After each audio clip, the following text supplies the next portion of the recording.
Well, I'm still setting it up.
Okay, now I'm here. Dude, my throat fucking hurts.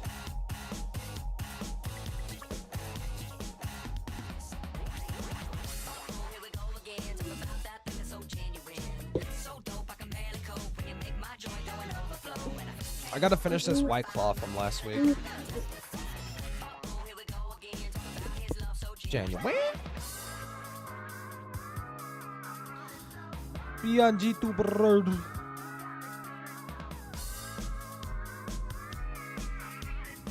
Feeling so.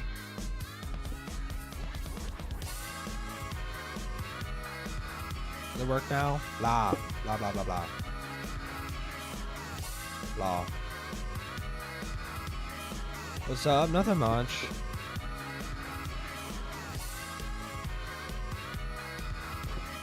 Dude, I hate.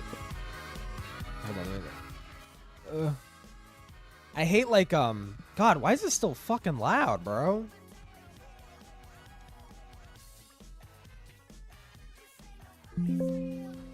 How's it still loud?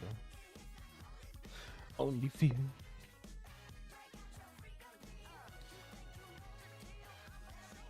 Okay. There we go. Fabulous. Dude, my fucking God. Ah. Like the back of my throat hurts.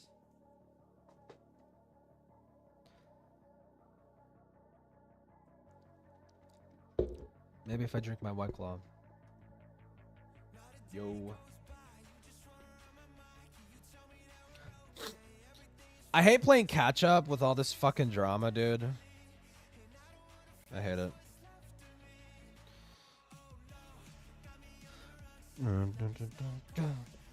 Dude, I love this song. Well, you've been throating myself, I think. I don't know, it hurts. Take my life and you make me stay. I don't wanna waste away. It's so good. Waste of my life. I know I need a fucking grind out Space Marine too. Get the new armor. Do I watch fucking hold on, let me go through topics at least. Fuck me.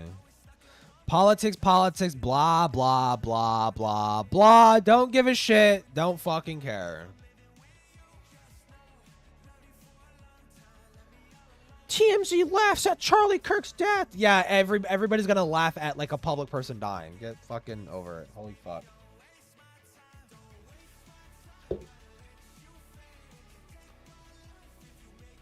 W Doodles? What do you mean surprisingly? Listen, okay, I was being experimental as fuck. I knew there was like a 50-50 chance either the intro would have been okay for the audience, because I knew the commentary bro side would thought it was cringe and gay and retarded and whatever the fuck. I knew that, but I was anticipating it would like go into like the horror tube sphere, but it didn't, so it kind of fucked up and it was like worthless to fucking do that. Oh my god, why the fuck are full-on conversations happening in the fucking topics chat? It's for just videos. Oh, where's my glasses? I need fucking I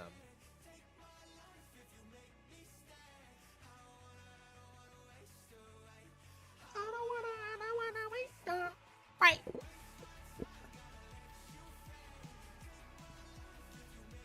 It feels useless watching fucking whatchamacallit. Waste of my life. Oh yeah, there was a Spockter video. Dude, because I already seen it. I already had it spoiled. I don't like watching too many pre-watched bullshit. I hear one more Charlie mention, I'm gonna blast my own jugular. Dude, I just don't give a fucking shit.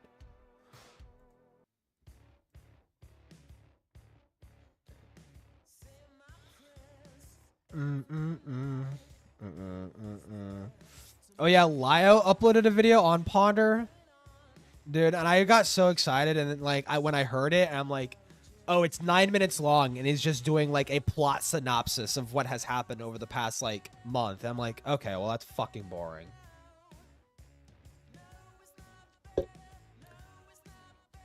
I did hear though that there is a call. That happened between Ponder and I think Thuman, and Ponder starts getting fucking mad and starts screaming in it. Apparently, I did hear that that's a thing that might exist.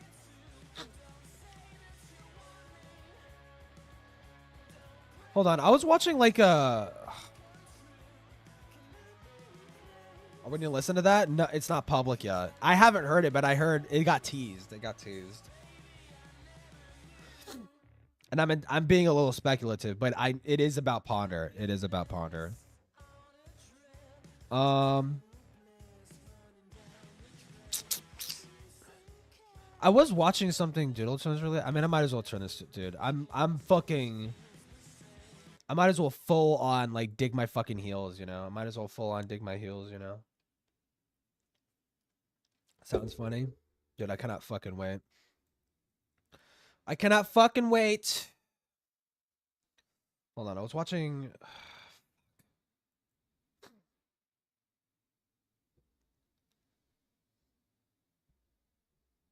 Dude, hold on, wait. I kind of want to glaze myself a little bit.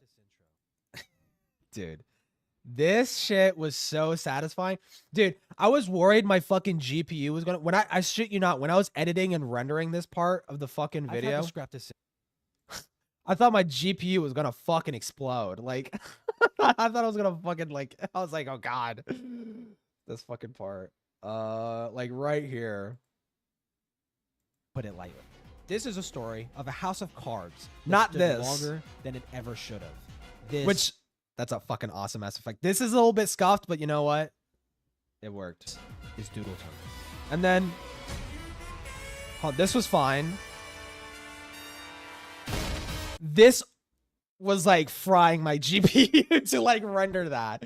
This was frying my fucking GPU to render this shit, dude.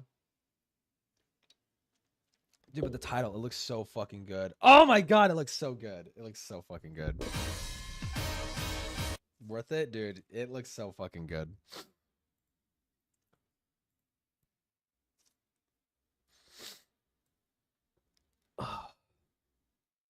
And you know what's the next? You know what's the next thing? I could kind of spoil this. Like, and immediately, like when it cuts off, like very serious sort of like outro. Hold on, like the next title is gonna be like the next title card thing for the segment is gonna be called "The Great Diaper Jihad," and it's gonna play this fucking song. Hold on.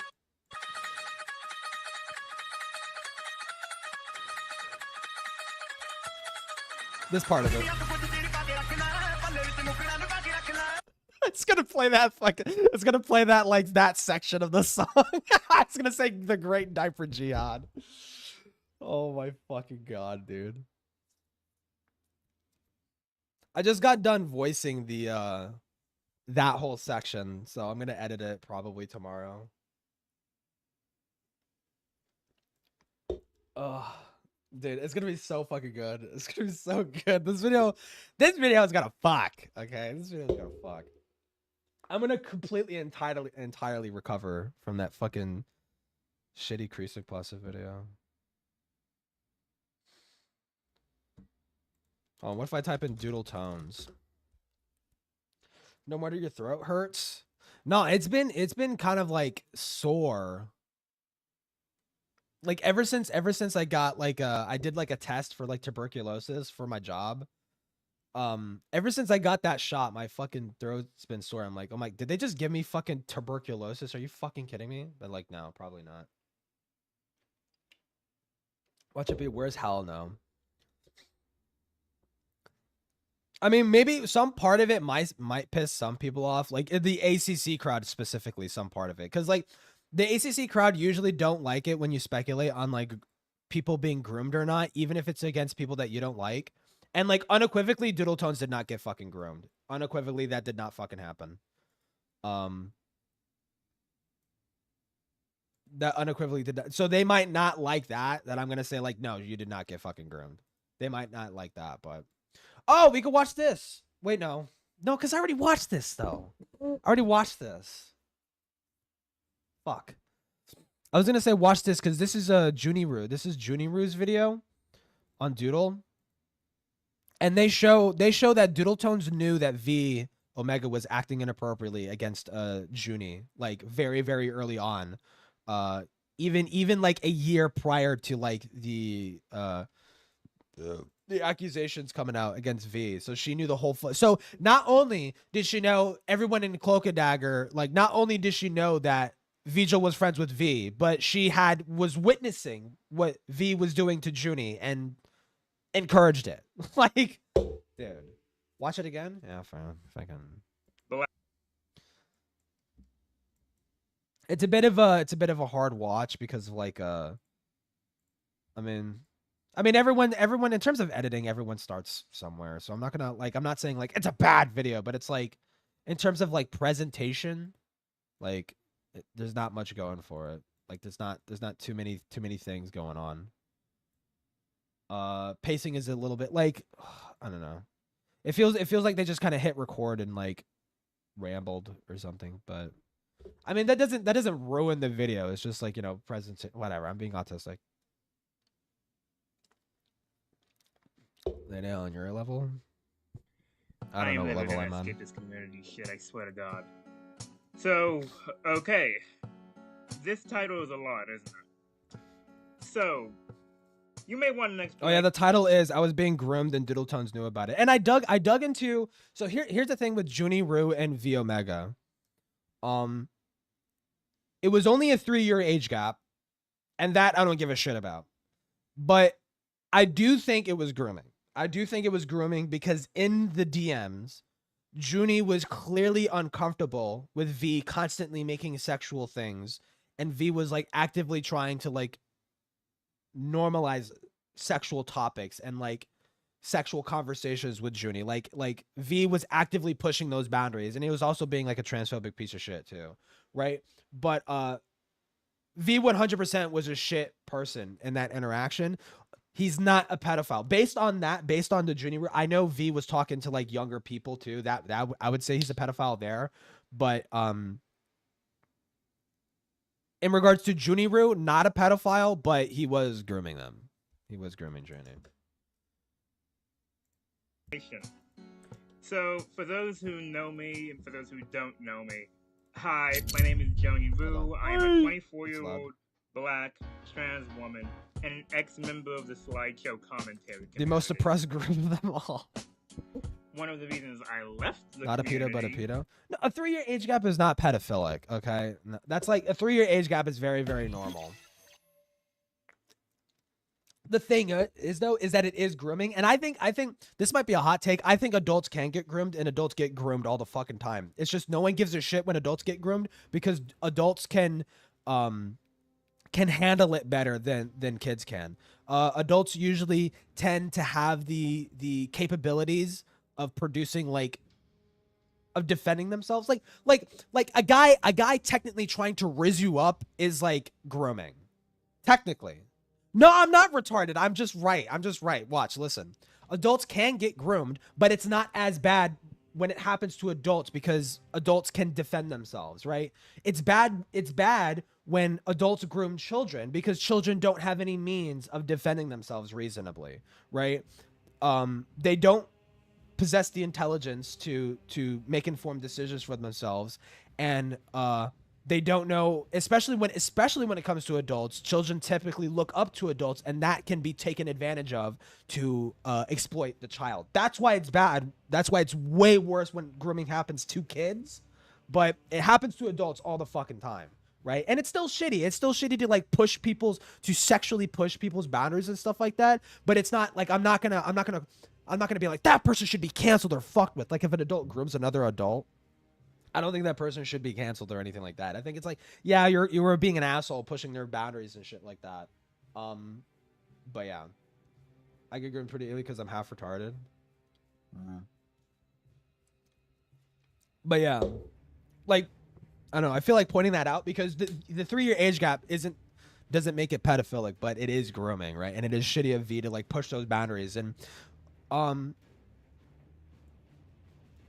it's not like the worst thing in the world. It's just really shitty of V to do that. But the thing to contend with is that when Junie had came out against V, the entire community was like saying, whoa, this is fucking shitty. This is awful. V Omega is a shit person. And they were kicking him out of the community. And Doodletones jumped onto that train. And she even says it in her George video. She even says in her George video that that V is an example of grooming and he's a shit person, bad person. Motherfucker, you saw what was going on. This video goes over it. You saw what was going on the whole fucking time. And she acted surprised. She acted shocked at the allegations. You were fucking there when it was happening. It happened right in front of you. Is because of the immense amounts of trauma I suffered there. The most prevalent one was Some trauma bitches, yeah. at the hands of an ex-commentator named V Omega. But simply, Ew, V furry. groomed me I could since I never. was the age of 15. He sexually sent me images. He did role plays with me in chats back when we were all using Skype. He was a transphobe who made me self-doubt my identity on multiple occasions, and is giving me a ton of triggers to deal with. Primarily from getting sea lioned, yelled at constantly. Which is shitty. I've already read the fucking DMs. Like, yeah, he is pushing this person's boundaries 100%. He's 100% like violating Junie Rue's bound. Like, Junie is clearly like expressing discomfort, and like V is like pushing those fucking boundaries constantly. Guilty of a whole lot of other shit.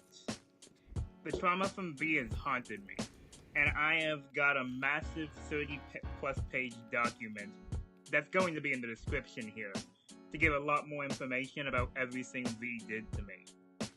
I have kept silent about this on this platform out of fear, and it's only recently that I finally talked to my family about what happened to me. 3 years can be pretty fucking bad in certain situations. If I seen an 18-year-old dating a 15-year-old, I'd probably consider that pedo shit. Really? 15, 16, 17, 18. Really? That's fucking normal. That's a senior in high school dating a fucking sophomore. That's pedophilic. And 18 dating a 15-year-old is pedophilic? I don't know, dude. Like, I think because you hear 18 adult and you hear 15, you're like, whoa, that's pretty young. That's like a fucking like a young teenager, right? And you're thinking pedophilic, but like it's 3 years, and that's a normal kind of relationship you would see in like high school or some shit, right? Feel free to use any. You can think it's weird. But it's not pedophilic. The information in the document as you please, and if you have any questions about What's happening? We're watching a Junie Riz video on Doodletones. I mean, under the law, sure, but it's still weird. Yeah, you can think it's weird. Like, I'm not gonna say it's not weird. It is weird. 18 and 15 isn't pedophilic, but it's kind of weird. Yeah, like that's fine. Come to me. I can give you a lot of information. Graduate at 17. I know, like, see, because I was born in December and I graduated in the summer of that year. I did turn 18 though, like the year that I graduated. So like, you know, some people are 17. I was 17 when I graduated, but I know some people who were born in January of that year, they turned 18 and they graduated that year though, right? Honest. But the main thing I'm going to point out is I was groomed. That's been clear. So Super what if I senior, were to yeah. tell you, Susie Doodletones, one of the big leaders of the slideshow commentary community and leader of the Cloud Palace, one of the biggest groups in there, she knew about it the whole entire time. Yep. See, recently, about three months ago at this point, Is that Spackle? Shut the fuck up. Be nice, bro. Okay. gifted Skype messages uncovered from Susie Doodletones. And there was one particular message that stood out to me. Wait, hold on. It's been a while since I have seen this video. Hold on. I don't remember this Skype message. See, one of the things that I called re-out for specifically was making NSFW out of my persona at the time, back when I was a minor. So, how about this? Susie, I don't believe he's a troll, but he's not trying to debunk people. He's just trying to meme. He's like Lorenzo, just to make people a meme. Susie, of course, Ryan and I had to learn the hard way. XD. Also, drawing point of Jono's OC to fuck with him. Did he? Dude, it's like she knew what the fuck was going on. This same behavior that she would go on to condemn. Dude, I'm gonna fucking I just want to show this is what Susie said about V in her fucking video about George. Hold on real quick.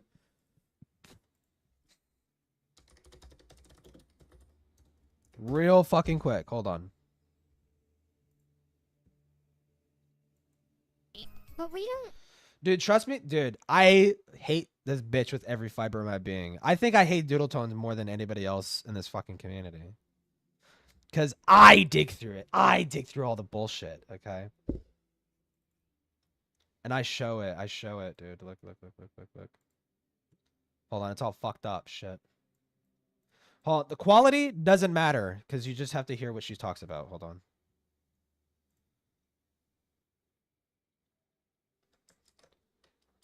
Omega.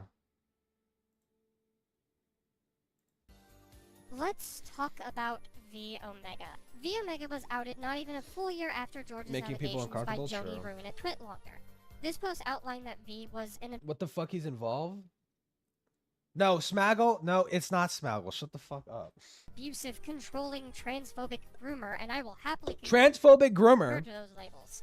Happily, wait, I'm sorry, what? Controlling, transphobic groomer, and I will happily concur to those labels. Happily concur to those labels. Okay, why would you happily concur to those labels, Doodle? Talking my experience with them in another video if it's not already out. I've seen most of this video. I might after Junie's video. This video is kind of long, but we'll watch it. Because I'll have to then. I'll leave a link below to the full TwitLonger if you wish to read up on it all, but the particular centerpiece that I want to look at, of course, is the grooming allegations. Though, while Joni didn't exactly have any screenshots relating to that particular allegation and was... I'm sorry, wait, the quality is just actually so shit, I can't handle it. ...was much more focused on V's... It's still bad. ...abusive behavior, V sure as hell was willing to give them in a now deleted Twitter thread he was making responding to it all. Luckily, I have the important receipts. So, here's a screenshot that V took of their DMs from January of 2018.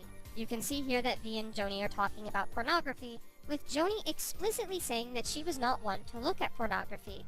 By April of the same year, the topic was brought up again, with Joni admitting to sometimes looking at specifically furry porn. By March of the next year, while we don't see the fullest extent of this screenshot, that might be like you can see like V is like actively pushing those fucking boundaries, but she's calling him like a transphobic groomer. It's like, motherfucker, you saw this happening. You saw this happening. You were told that this was happening. Like, motherfucker, stupid dumbass bitch. I really want you to pay attention to just how blatant this is. XD also drawing porn of Jonah so see the fuck with him. How much more blatant can you get than that? Keep in mind, I was born in 2001. This message was taken back when I still wasn't an adult. It happened on February 12th, 2018. And then after that, 2 weeks around, you get this interaction in the Cloud Palace. Please note, this was in the Ren thread. This was V Omega in Cloud Palace talking about corrupting Jonah and stuff like that, and Doodletones was like, yeah, corrupt the Jonah, haha, like encouraging V to continue to continue grooming Jonah. Like, dude, one known as Luna here is White Claws. Listen, it's like wetting the whistle for me, okay? So it's working. He's literally younger than me, so do not get on them for saying any of this. But yeah, the deleted user is V. I don't even have to tell you that this is gross, right? It's blatantly obvious. But what if I were to tell you this isn't the first time? It's really not the first time. This was a constant thing in the Cloud Palace. And by Doodletones especially, for me, there's a lot of gross stuff Doodletones did to me, actually. One thing in particular, but that's going to be saved for Chuli's video. So I just want to focus on all this stuff that was done in public spaces to me. So here's another example. For context, I got this clip from one of Doodletones' live streams, in which V Omega was in call with Doodletones, and this was said in regards to me. Oh, Jonah, whoa. I will make you regret it. I will make you regret it. Regret it. Hashtag Jonah in the pot. Hashtag Jonah. Like, this is just happening in front of people. Like, And this isn't surprising, coming from the same commentator who said I'm V's rope bunny in one of our collabs. she did. She did. Although She did. unfortunately, Oh, I fuck. can't find. I no longer have the link. I found for it. that I found video, it. She so did only say have to that. trust She did my say word that. for But yeah, this Wait, is hold how on. you talk to a minor on the internet. Hold on. Let me show that. She did say that. She did say that. She's literally, she made I almost forgot about this. She made a direct reference. She made a direct reference to this happening. Fuck. Hold on. I know exactly where to find it. Oh, come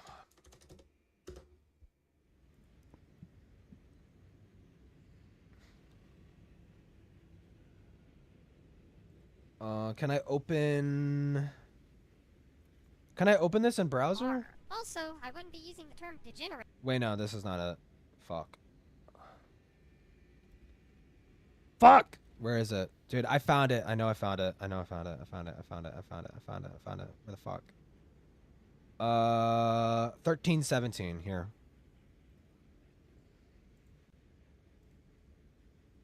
If it wasn't for us, you wouldn't be alive today. I hope your phone battery dies on the highway. Holy shit.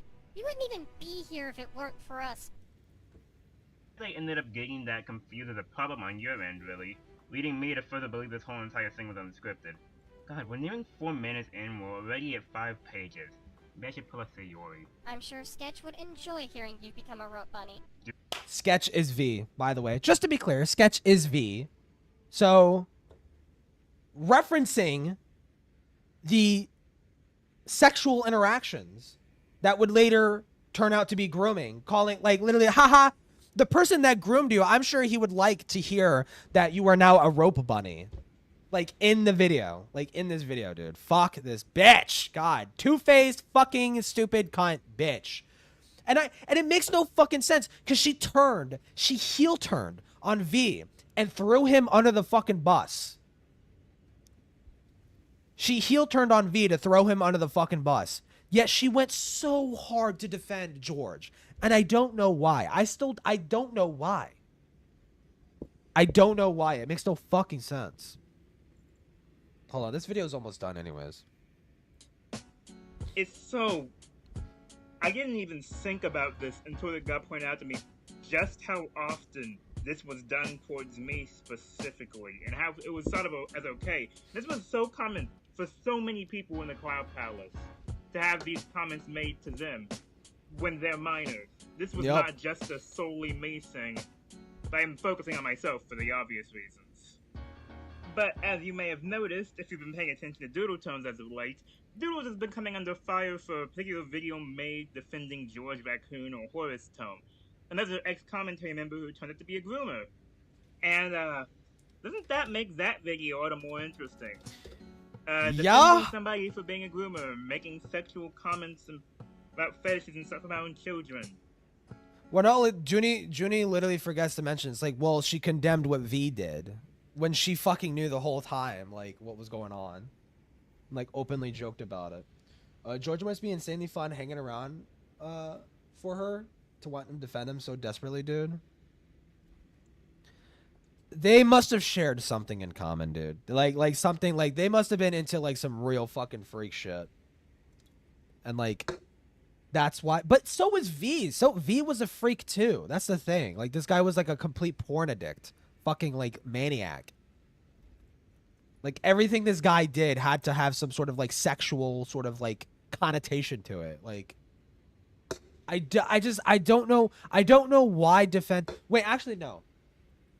Because it wasn't just Jonah that was coming out against V. It was multiple other people. Even Chuli was included in that. It was multiple people. So I think she would have defended V if it was just Junie making the accusations. Maybe. I think so. That's speculation. Oh, I almost spilled my drink. That's speculation, but yeah. And Doodle was pulling all of this shit. towards me when I was a minor. You might be wondering why I mention all of this when I should just primarily just be focusing on the V thing. And that's because I want to make a point. Doodletones knew I was getting groomed by V. Yep. And she didn't care. Because this kind of behavior around me was just normalized. And she did not care to fix anything. Because she could have done something, said anything. But no, I just went on to get groomed. You know why? I know why she didn't do anything about it, though, at the time. Because she genuinely sees nothing wrong with what happened, right? She genuinely sees nothing wrong.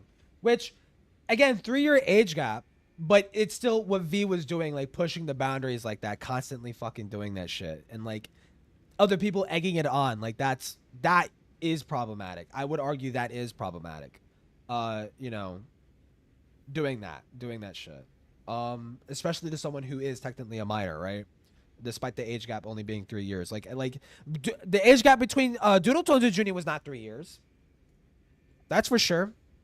Doodletones was like 21 at the time when fucking whatchamacallit was 17, when Junie was 17.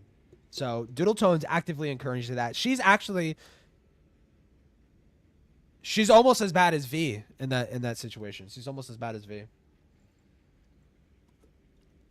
Because she's actively encouraging those boundaries to be pushed against someone who she knows is a fucking minor.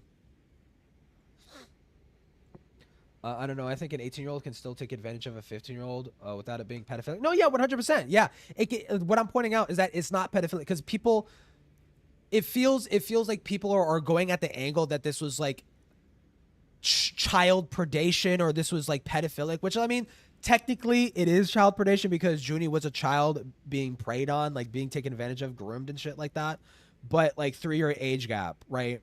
Like it's not to like devalue what had happened and like make it seem like it's not that big of a deal. It clearly was. It affected Junie a lot, right?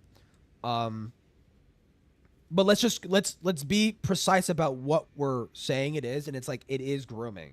Yeah, it is grooming. It is grooming, but like it's not pedophilic what happened. But still, it is cause for concern. Like, there's enough cause for concern. And the reason why I'm doing this is, like, I'm having this insanely, like, autistic good faith perspective is because I literally want as little wiggle room as humanly possible when it comes to criticisms with Doodletones. I want as little as humanly possible, right? And if I were to jump on the bed and be like, yeah, V Omega is a fucking, like, V Omega would, like, fuck a toddler because of what he did to Junie. It's like, no. Probably fucking not, right? He got possessed by a pedo ghost? Yeah. He got taken over by pedo troll, dude. And trust me, I have so much more I could say about Doodle in particular, and about V, because there are no videos talking about what V did to me that are still up anymore. And now that I've finally actually told my family about this, I can actually link my document in the video here. People can know about all of the shit that he did to me. What the fuck is this video, dude? This is shorter than I had originally thought about ever making a video about this topic, but I just want my statement out there now. People can actually know. So yeah, look forward to my statement about everything I suffered in the Cloud Palace when I eventually make a statement on Shuli's channel, or when that video comes out. And I also want you to be able to support everybody else who has recently been hurt by Doodletones and her actions, because they deserve all the love in the world. I do want to apologize. This video is a lot more messy than my normal stuff, but this is just something. I'm trying to find this other video. At some point, I plan on eventually abandoning. Here we go. I channel, found it. replacing with something new. Wait, no, I already watched it. Maybe I'll upload content there. Who knows? But Doodletones, if you ever come across this, eat shit. True. Wait, hold on. Don't tell her to do that. She might be into that. She might be into eating poop. Who fucking knows? I don't know. The sky is the fucking limit, apparently, when it comes to this person's fucking degeneracy. Holy shit. You don't have to exaggerate or draw comparisons to make Doodletones look bad. Just look at the honest recession. Reaction of the fact is damaging, or recession of the fact is damaging enough. No, yeah, it's just I did the same thing with Crease McPasta, where it's like I didn't want to assume that he had done IRL inappropriate shit to like to Zombie and Darkmander, even though like you could argue that that would be like a fair assumption considering like how he interacted with those girls.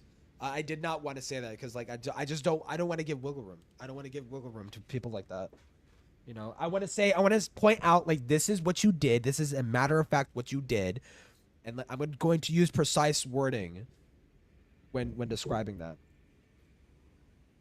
Doodletones likes diapers, so so liking shit isn't too far off. It isn't, because in the role plays she would talk about like she would like go at length describing the shit-filled diaper and her like squishing around in it, and it's like fucking disgusting as fuck, dude. Channel is becoming a drama-centric one, especially since I really don't want to be a drama channel. Lie. But with Sherman, Josh... Lie, you've done nothing, like, past the point of this video being uploaded, which was, like, in, like, 2020 or 2021-ish. No, 2021. She's done nothing but drama, so you're lying. A video I'm making about a situation from 2019. Perhaps that... And this was before the George video, too. One's already now. I don't know. I'm kind of working on these at the same time. And now this one, my channel really is looking like a real commentary channel, and I'm gonna be honest, I kind of hate that. I like just staying to my own corner. However, I feel obligated to make this one at this point because more people are becoming aware of this user's behavior, but the full grasp hasn't been really talked about. And considering this directly involves me, because at this point, of course it does, I may as well lay out all the cards in front of y'all because... Like she says that like so like oh, of course it involves me. It's like, yeah, dumbass, it involves people in your server that you let in your server and you let do the things that they fucking did. Stupid fucking bitch. And whether it's because of all my other circumstances or the stress is finally getting to me, it's admittedly been affecting me more than I'd like to admit. I will also admit this won't be a very organized video, considering how much there is and how quickly it's all happened within the past 6 or 7 months. It just seems like one thing after another with this kid, and I, for one, am exhausted. So, where do I begin? Well, I guess as I pointed out within my previous video talking about him, Sylveon was an individual who found my channel in 2020 through the old 2016. Okay, I was gonna explain who Sylveon was, but is this a new video? This is a new archive, because I don't think this was on archive.org. And I didn't look at every single video on archive.org, but this is a video uploaded by Sparrow 3 weeks ago. They were kind of uploading a couple Doodletones archives. Drama between Just a Robot and I, and started his crusade off the backs of that. I know this is the case because I'm just watching it. I'm watching it. I've already seen most of this video, but I'm watching it because this was the video she uploaded before George Raccoon. Before her video about George, and she kind of does somewhat mention it. As well as V. V also gets mentioned too. Comments on my videos alluding to it. That is until he spotted Confessions and Apology, videos I made in 2019, acknowledging and apologizing for some of the heinous patterns and habits I'd gotten into that other people, some who also had their history with some bad habits and patterns, had to deal with. At the current moment, this is Sylveon's biggest go-to when it comes to answering the why they're doing what they've been doing. But we'll come back to this, because I kind of have to. And Sylveon, she's explaining it in, like, the most, like, fucking, like, shit-sprayed way. She's, like, spraying shit on the wall, trying to fucking explain this. Okay. So, Sylveon was basically someone who used to be a fan of Doodletones, but then stopped liking them because of some fucking reason that's like never explained in this fucking video. And like this Sylveon person who's clearly a minor, who clearly is a fucking minor, like the way they're acting and talking online is like indicative, like this person sounds like they're fucking like 13 or 14 years old.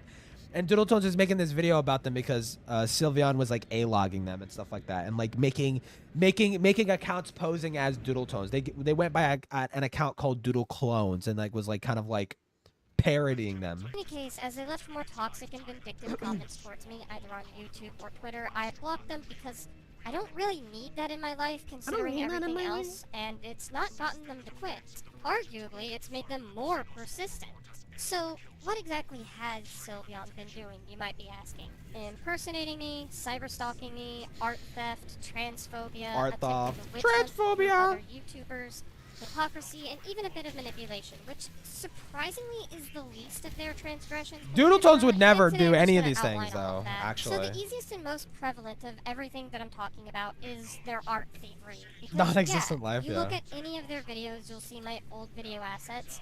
You look at their Twitter and Not art drawings I theft. did. By the way, just to be clear, not art theft. They are very clearly and openly and obviously parodying you. It's completely fair use. They're free to do that. Fucking cry about it. On video where I've posted to Twitter or Toy House. Literally, they use my drawings more frequently and more aggressively than I do, and not it my doesn't drawing, take a rocket no. scientist to realize that, if you know who I am. The problem is, and I can't believe I'm saying that this is a problem, Gulp.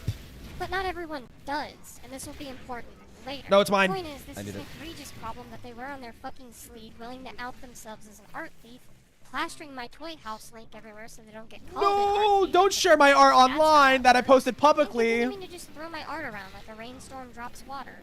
Like, doesn't the slideshow commentary community constantly get lambasted for using copyrighted avatars? Oh and my art? God! But Wow, the wow, minute wow! one of Why these is it switches happening to OSINs and has me? that stolen, suddenly a blind eye gets turned to it. Some even enabling. It's them by almost like certain no one gives a manipulation shit, making you Doodletones. sorry It's for almost like no things one he gives a literally shit when you're goes on fucking to do bitching, because later. no, you're a Like, megalol. directly after later.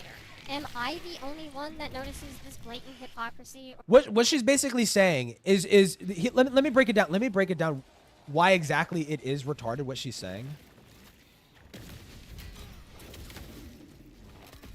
It's retarded because this is someone who has 0 followers, who gets 1 like on one of their posts, and Doodletones is like, why isn't people giving this person so much attention? Why aren't more people talking about this random glup shitto who is a-logging me and being mean? Why? Like, why don't people care more about this little random person? Actual fucking glup shitto. Like, why do you fucking think? Fucking ignore it. Stupid, dumb bitch. God. Leave me alone, bro. Fuck off. Holy fuck. I just want to unpause the video, dude.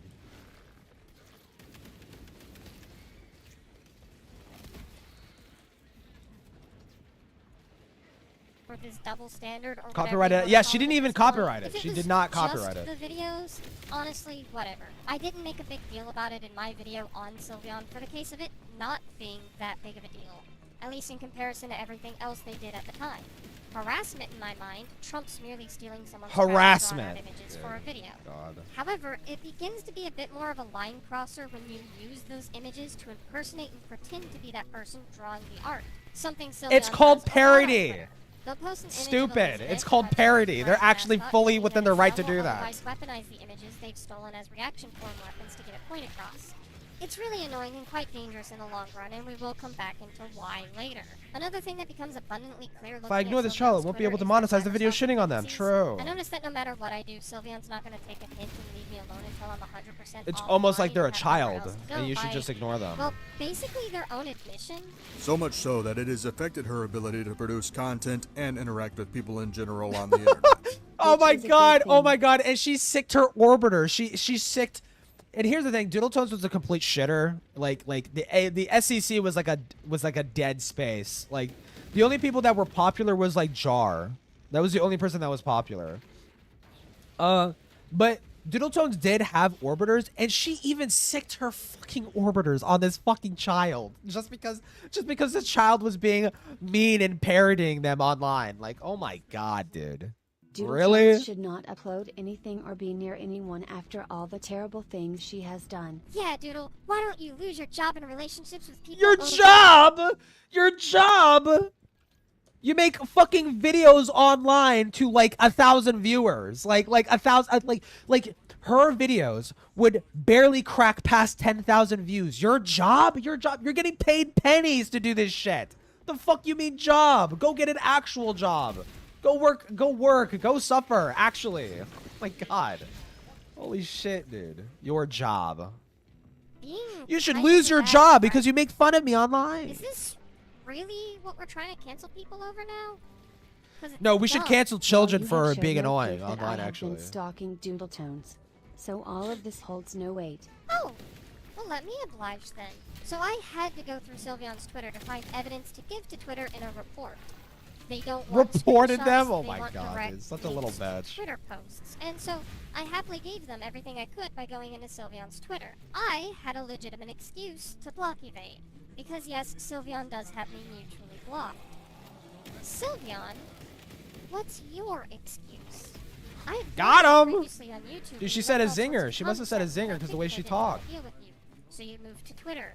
I blocked you on Twitter so I could get some peace of mind, and we can pinpoint where Peace I of because mind. you relished in the fact that I blocked you, only for you to block evade. Dude, she's finding entitled rant to the that I internet. posted that She's you could just entitled to tangentially it. connect to you, even if it wasn't about you. And when I finally got tired of that and privated my account, you still find your way to anyone replying to me, begging to see what I've posted, or continuing to hunt for any further art Petty sheets shit from I've my ever heard, Twitter yeah, dude. or YouTube. Is that stalker behavior enough for you? Because if not, allow me to point directly to when I privated my toy house too, and your unhappy doodle noises tweet that followed. Dude, she's just like an actual fucking lol cow. Like she just cannot fucking ignore it. She's gotta be like, now I gotta private my toy house account because she keeps using the assets that I'm uploading publicly online. My non-copyrighted publicly posted characters online. She's using them and parodying me. Oh my god. Post from older anti-doodle Twitters to retweet, finding months or years old tweets you could manipulate the context of, or to Manipulate the continue context, dude. She's so harassing me, fucking important. finding my old YouTube channel or videos where I actually used my face and to throw those around, throwing around confessions to just about every YouTuber you follow, tagging me even after I blocked you to try to make fun of me, finding old vent art on DeviantArt to tell me to leave the internet again. The list just goes on and on. How are you not a stalker? You know what's funny though? You know what's ultimately, you know what's like the cosmic irony here? Is that if she actually listened to Doodle Clones and like got off the internet, the George Raccoon video would have never fucking happened. And like Susie did do fucked up shit even before this video, but it wouldn't be half as bad. It would not be half as fucking bad, dude. like if only she actually listened to Sylveon, dude. That's so fucking I feel funny. your motives are noble to get the evil original Doodle Tones off the internet for good. This is still unwanted and obsessive attention. The textbook Wow, maybe you definition should stop of feeding them. stalking. My name and the faces of my characters do not ever seem to leave your presence, even when you're not directly talking about me.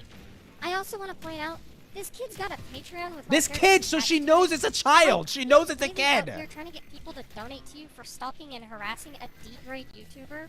What a fucking gamer. Anyway, while we're on the note of your stalking gamer, behavior, what the despite fuck? us being mutually blocked, let's talk hypocrisy. Because, boy, for someone who loves to throw around how much I seemingly can't take criticism and will block you for it, don't think I haven't noticed all the people you blocked with the Gulp. quickness as you put it to jar.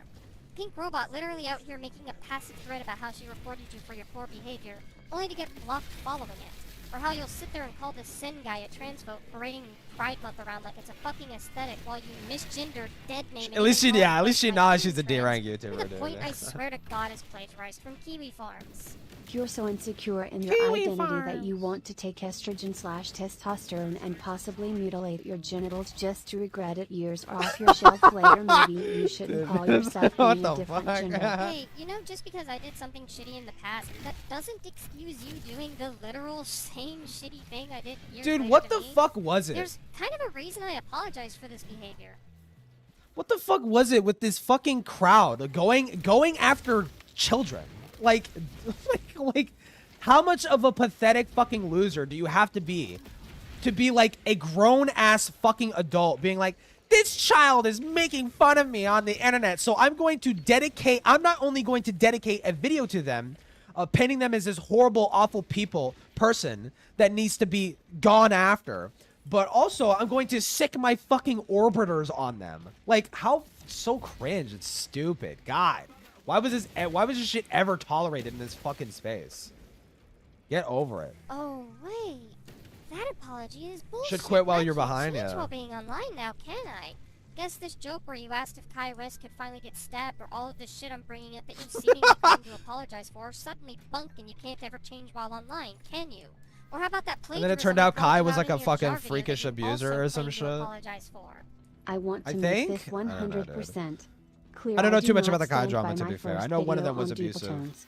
Am just defending it from bad points. I was needlessly aggressive when I didn't need to be.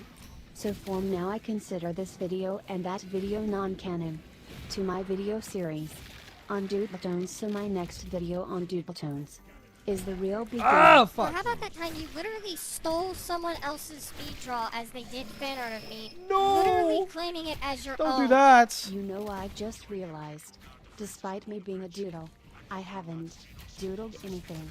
I think I will draw myself. Dumbass. I'm surprised and kind of disappointed that Septipaws fucking lightened up on your ass after the first video.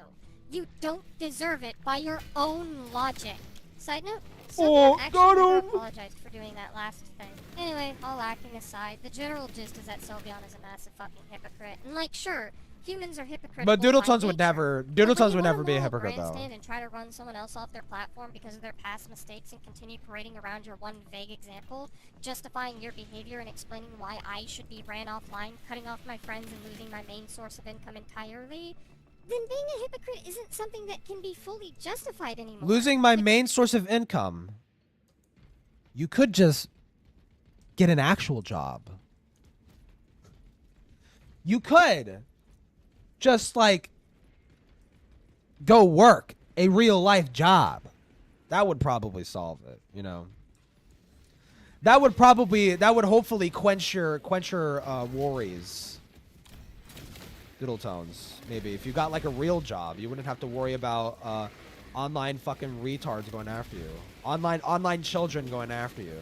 Online retarded children going after you. You probably wouldn't need to worry about that if you had like a real job and had like a real life and didn't like just exist online, and that's If this was just you making bad videos, that'd be something else. I'd call out the hypocrisy, but it wouldn't nearly be as egregious national as it is tragedy. now. Yeah, dude. And yes, I am fully aware that you're not proud of some of these examples that I've brought up today, one of those being that aforementioned video on confessions and apology. However, I can't say I give a fuck. Especially not when you still claim it as an unapologetically disingenuous sob fest to everyone who calls you out on your awful Twitter behavior. Like, fuck. God, just hearing Doodletones actually be like, I don't care that you apologize for this shit that you did in the past. Actually, I'm just gonna continue to hold this over your head. It's like, wow. You know, I actually agree, Doodletones. I think people's just shitty behaviors in the past should be held over their heads until the end of time. Yeah, I actually do agree with that. That's why I'm making the video, bitch. Off. To talk more in depth about confessions and apology and my previous friendship with V Omega, because that seems to be the big thing on those videos that makes them say they're disingenuous in nature. V was a notoriously manipulative... Also, I'm being flippant. I obviously don't fucking think that. Especially like Sylvian is like obviously a child. Like, she said something like transphobic like one time. Like, oh my fucking god, end her life, end her fucking life. Like, holy shit, dude. Who fucking cares? Who fucking gives a shit, dude? But like, it's just, I just find it ironic that she's like sitting here basically like she's trying to like nobly hold bad behaviors over people's heads, and like lo and behold, she's like the biggest piece of fucking shit behind the scenes like ever, like in this entire community. Abusive individual. I'll talk about this in the other video whenever that comes out, or depending on if that one's out. As I said, I'm working on both these videos at the same time. She's working on the George video right now. Smearing the child as a fucking liar against her fucking pedophile. Against the pedophile that groomed them. Like, dude, like, as she's making this video. Dude, as she's making this video calling out fucking Sylvian for being a meanie head online, she is maliciously smearing a victim of child grooming as a fucking liar. Like, dude, oh my god. You cannot make this shit up, dude. Even kicked him from the Cloud Palace. Actually, I don't believe I ever talked about that. She's so smug too, bro. Cloud Palace is a group commentary channel I run, comprised of, I think, 41, 42 members? God, I have trouble keeping track. It's like a central hub where a bunch of commentators can get together and chill, or do co-ops, or, you know, do what group channels do. We like to have fun there. In 2018, yeah, we like to have fun there, do you? That was his username at the time, but as Yeah, they just like that fun. we were still in contact. Oh, so this is that screenshot. This screenshot. It says she's talking about V Omega right now. I don't know. Can I zoom in? It says okay, sketch TB. Sketch is V Omega. She's talking about, so that's the same sketch that was referenced in Doodle's earlier video when she was collaborating with Junie, saying like, yeah, I would imagine Sketch is good to hear that you're a fucking rope bunny or whatever the fuck, dude. Like, fuck this Continue bitch, to bro. call him V for the sake of this explanation. He got in and was fine for a while. There wasn't any immediate problems Sounds like with Minnie him. Mouse. However, over the course of time, people began to notice his habits of turning everything into an argument, regardless if he was right or wrong on the matter, and it Cancel drove him. people to come to me all the way back in April of 2018, hoping he'd get kicked without trial. Now, I didn't have to give V any leeway. Most of the group by this point wanted him to no longer be there. Rope I had bunny? this whole Yeah, you didn't see conversation earlier. with him. So Junie Rue was the kid who got groomed by V Omega. And this had happened not only right in front of Doodletones, but Doodletones had also encouraged it in the Cloud Palace. But not only encouraged it in the Cloud Palace, but joked about it in her video, collaborating with Juniru, referencing the fact that V Omega had some sort of weird fetishistic relationship, with Junie. So she knew the whole fucking time. She knew the whole fucking time, dude. Individual with admittedly Oh, what a also rope bunny bit of a is? Someone shaky who gets past, tied where up. I was literally worried that me giving him the chance It's I a did kink. was It's like going to hurt getting other tied up and people. shit. But I Or gave restrained. him that chance despite everyone telling me I shouldn't have. However, I wanted to inform him what people's problems were, and I'll be blunt, I'm not the most reliable messenger. So I made a Oh, Google Doc really? with Wow. complaints department document Understatement of the where I'd century. send it to those who had an issue with V. They'd write their issues with him in that document, and I would, take them into a call to talk to him about those problems. I'll leave a link below for anyone who's interested. I mean, it does no harm for people to see it now that V's been gone for a year, and most of the people who use that document are no longer in the CC, so I think it's whatever now. But you can see it for yourself. These are all testimony from at the time members of the Cloud Palace who all took issue with V's constant need to argue. And this with him never changed. If he took an issue with you, he would not rest until you conceded, bended over backwards, and let him walk away unscathed from everything. He was very persistent in that department, and it could only be described as manipulative because he'd want to control the narrative or control the facts that were laid out in front of everyone. This is especially obvious when you consider the histories he had with various other individuals. His aggression towards Cosmo Stardust, the literal fear... No, he not injected Cosmo into Stardust, the not straight literal up Glove gaslighting Shido. that Echo Coda had to deal with. No. The abuse and grooming Joni had to deal with. I'm sure there are The more grooming and examples, abuse. but the So point she is, knew, he so was she knew. rather Again, she manipulative knew. by nature. So these comments that Sylveon points to are in their own right be controlling and manipulating the situation again. However, I had hearted those comments and agreed with them back then because it was working. I was convinced he was right. Though if I may... What? Wait, hold on. Look, because the comments that Sylveon points to are in their own right be controlling and manipulating the situation again. What? Wait. Oh my god. Wait. So Sylveon was pointing out that Doodles knew the whole time? Are you fucking kidding me, dude? Is that what's happening? I can't tell. Since you have V Omega blocked on YouTube, he wrote an entire YouTube comment that you can't see, but blah, blah, blah, whatever the fuck. However, I had hearted those comments and agreed with them back then because it was working. I was convinced he was right. Though if I may, look... Wait, right in what? Wait, so she defended V? Okay, so it's actually perfectly in line for Doodle to defend George because she also defended V initially, apparently. That was before it was shown like, oh wait, actually V is like wholly unpopular in the community. Never mind. He was too much of a nuisance. He was too much of a fucking nuisance in my fucking community to defend. Is that what's happening? Fuck. You could barely take Doodletones' word for it on half this fucking shit. Like her saying that V was manipulating her is just complete bullshit because she was happily playing along with what the fuck was going on.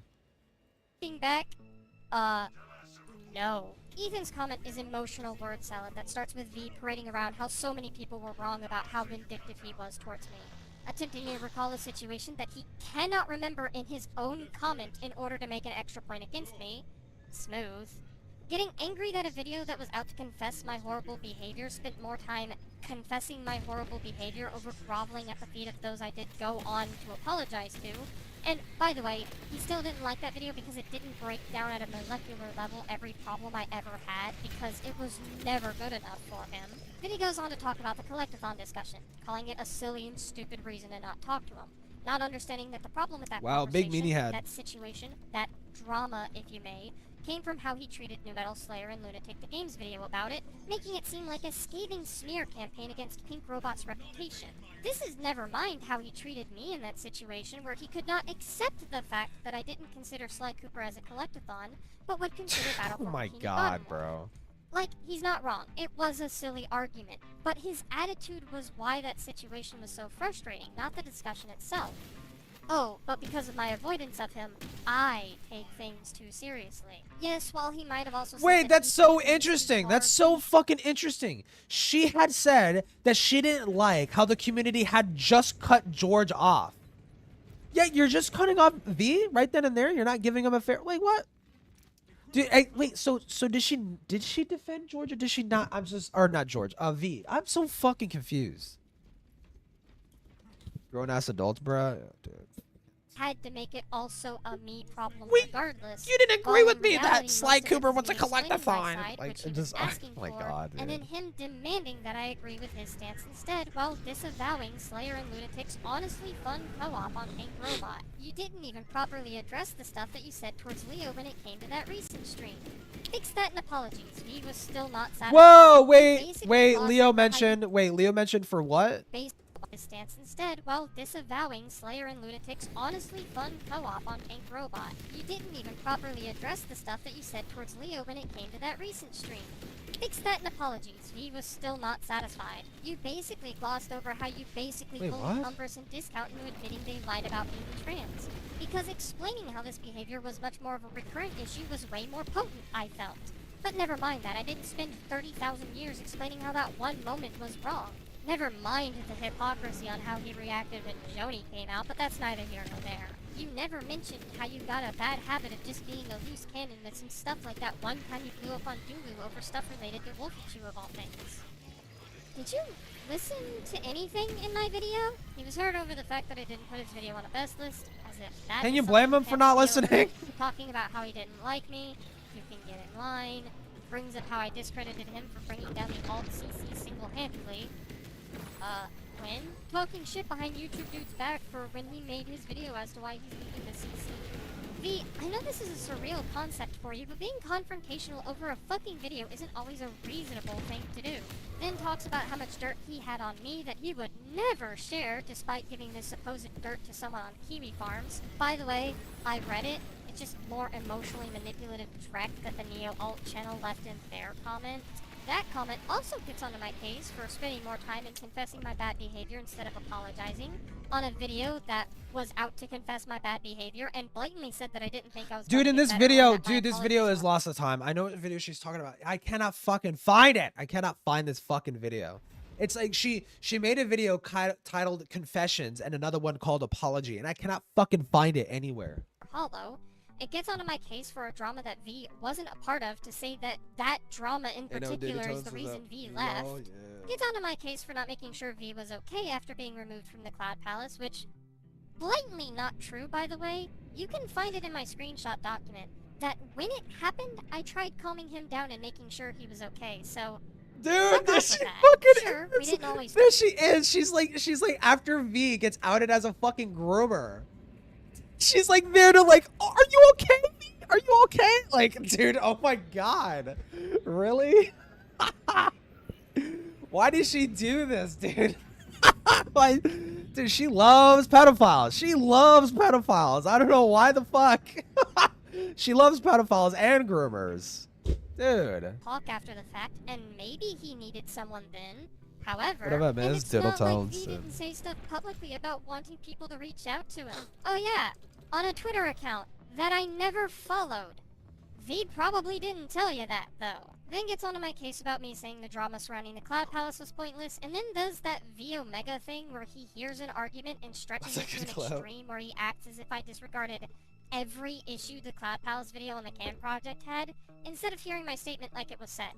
The drama was pointless. Dude, I want to find this fucking video so badly because she's literally talking about V, and she's talking about stuff that was happening in the Cloud Palace that apparently she's like apologizing for. Dude, I want to see that so badly. V claims that I intimidated people into silence. Hell yeah, Dark Angels. Honestly, Dark Angels. I've come around. I definitely like my enjoyment of the chapters has spread wide. I'm still a Carcharodon at heart, but I do like a lot of the chapters. When very much not true, I never said no one could cover the video. Hell, I wasn't even mad when Ellie, previously known as Micromavi, covered it. The only thing that I was mad about, and this was a thing talked about in the group V was not in at the time, was where I was mad at the other Cloud Palace members who wanted to hit the video when they could have just pre-watched the video in question before it went public. Those not in the Cloud Palace were free to it. I would not have cared. A bad video does not intrinsically need a drama attached to it. It could just be a bad video. We all make those. Oh well. It happens. Making it that big of a deal was what I called pointless. That's all I ever said about it. Neoalt then calls me a danger, an awful person, made the... Are they wrong? Claim that I was willing to defend the child groomer, which... Yeah! ...is ironic in hindsight given... Oh, it's ironic in hindsight, is it? Yeah, this fucking clip is ironic in hindsight. Stupid bitch. And this comment does exactly that. Dude. Oh my god, dude. Every time I dig a little bit more into Doodletones, I'm like, I hate her more. I hate her more, dude. Claims V apologized for his transgressions. By the way, I do not recall him ever doing that, and then told me not to respond if I don't have good grammar, so I never did, in part because why would I want to waste my time on that? The other part was... They're kind of basic. I don't know.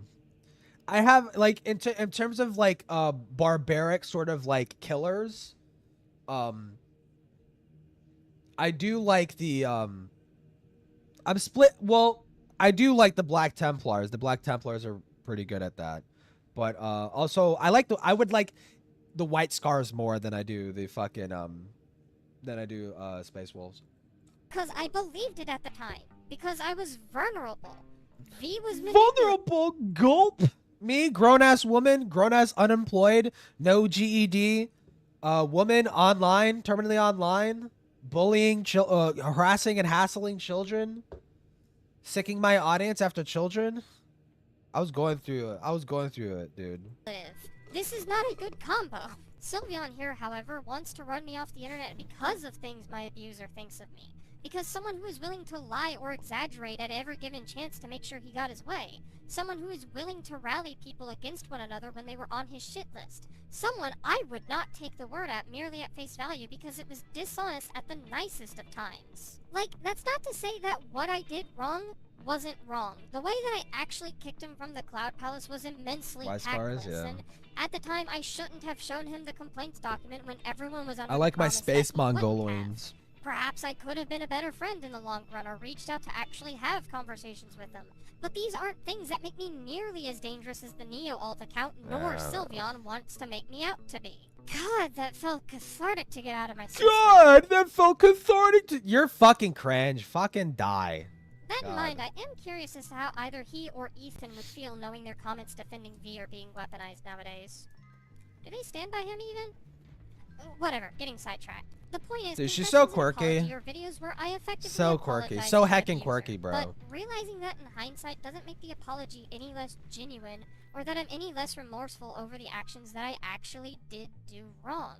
And the fact that Sylveon wants to listen more to an individual like V should be rather telling of Sylveon's motivation. Past their online safety bullshit, what? Sylveon's impersonation habit. Like where they banned porn? Yeah, porn, like, or Pornhub is already banned. Here. It's because, well, Sylveon will go on and talk about how they're not pretending to be me whenever they get called out in this particular behavior. Their actions do speak a lot louder than their words here. Sylveon does pretend to be me on his account, the most obvious of things I can point to being anytime he uses Elizabeth as a place to say, hey, that's me. Elizabeth being a major part of my brand here on YouTube, one could get the wrong idea that Sylveon is trying to be my mascot. They're trying to take my brand and claim it as their own. While Elizabeth is not technically me as Susie, she is heavily connected to the alias that I go by on pretty much It's every fucking platform stupid that I'm on. because, like, dude, when Pornhub got banned in Florida, you know what I did? I switched to X videos. Like, it's like it did nothing. It did fucking nothing. This is, in its own right, Stupid. brand impersonation, which is typically an attack that impersonates a trusted company or a brand to trick its victims into responding. Literally fucking and disclosing worthless. Personal or otherwise sensitive information. While I'm not a company per se, a brand on a basic level is just a particular identity or image regarded as an asset. It's where the phrase "be your own brand" stems from, and when people see my character Elizabeth, it's very reasonable to presume that a person will think of it I as sound itself, Canadian. as demonstrated by the reactions to a tweet Omnia put out, talking about a tweet you made asking if Kai Weiss would get stabbed already. Those Lol. replies are still around, by the way. Maybe not all of them that think I said that are up, but those deleted tweets still have people correcting the misinformation. Fuck, you even have Nani in those replies being fooled for a bit, so you can't sit here and pretend like you're not doing any legitimate harm by doing this. But whatever, maybe you see that as a bit of a stretch. He's pretending to be Elizabeth, not be you, right? Well, I can also point to him claiming that my Sona is one of his Doodle clone characters. I do have a specific character that I draw to represent me as a person. Obviously, me being a pre-op trans woman, I wouldn't want to just plaster my own face somewhere and have that Bob likes his so I'll go out life! of my way to draw this little character here to fill in those gaps for me. And sometimes I'll change up The that band, the character hub in either Florida, for yeah. shits and giggles or otherwise to update the look. And Sylveon has taken that character as well, trying to place themselves in the shoes of the drawn representation of me as a person. Even if you don't want to consider Sylveon impersonating my brand mascot as true impersonation, this has got to be a line, right? If not, how about these tweets where he took to my DDCD Twitter, a Twitter where I play the roles of my characters to answer queries that people have in the world that I built for my story connected to my content. Wow, the thing And no tried one fucking taking my cares place about. and answering Cool. those questions Awesome. for me. Sick. Is that still not good enough? How about this tweet where he literally implies he and I are one of the same person?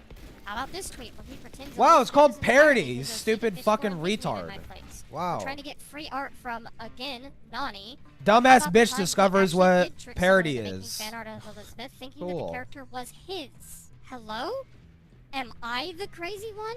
Did that Yup. artist not come to me apologizing for making fan art of my impersonator?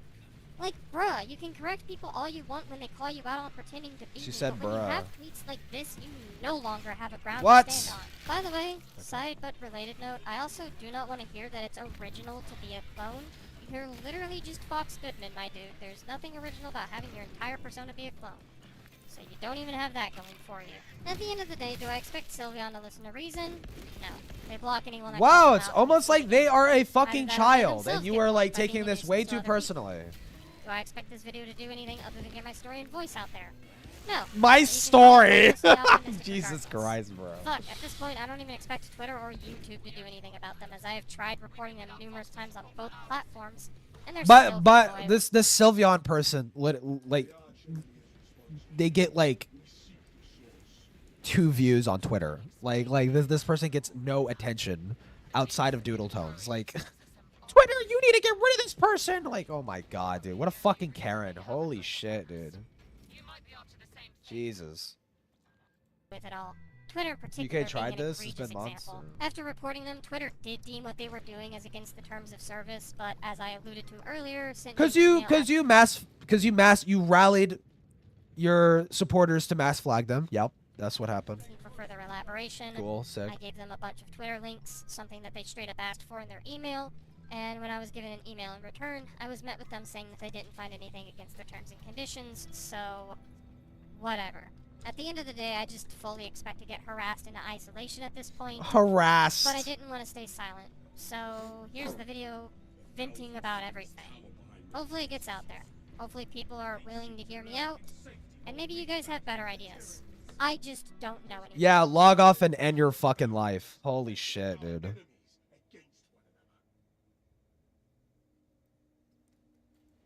Holy fuck.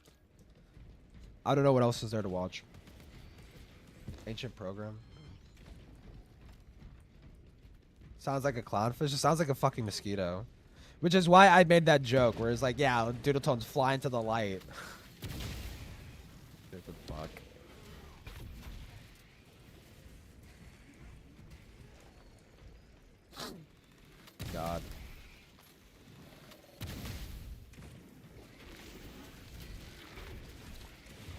bitch. I'm trying to think what else. I mean, like, dude, I was so excited when I heard, dude, when I heard fucking Lio made a Ponder video, I'm like, yes, the calls are getting released. And then it's like, no, it's literally just a TLDR. I'm like, dude, what a fucking asshole. Literally worthless fucking video. Worthless. Serves no fucking purpose. You suck.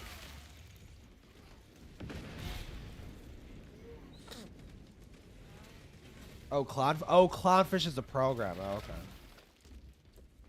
It probably is, honestly.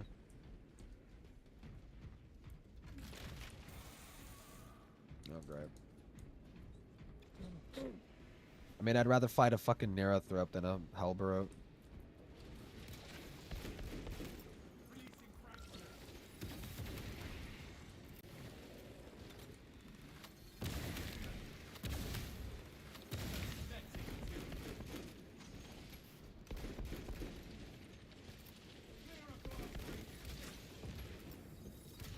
Holy fuck, dude.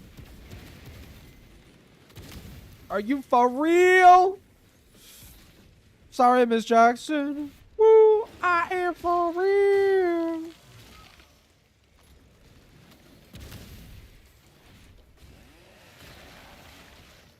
Proof the Hellbrutes are goated. They're just fucking annoying because they, well, I mean, they're fun to parry because I would say they're way easier to parry than any other of the Terminus level enemies. They're still like, when you miss that parry, they hit hard as fuck. Oh my god, for real? Are you serious?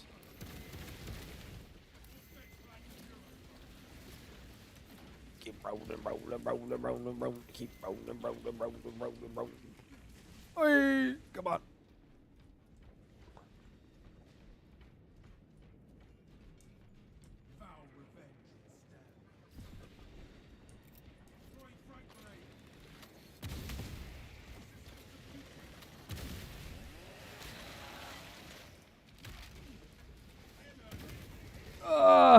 No, you fucking dumbass! Oh my god. Fuck.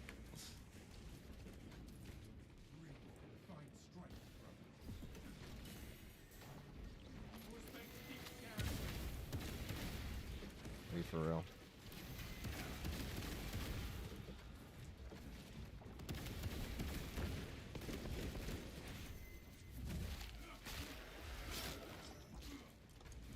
Battle Brother is secretly in Detroit. I don't know what the fuck that is.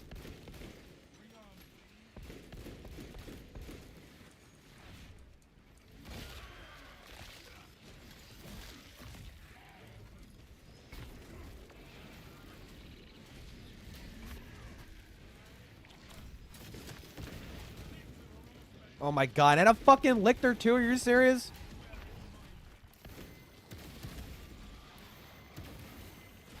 Fuck!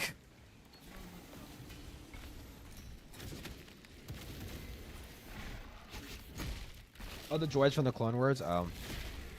Oh my god, bro! You serious?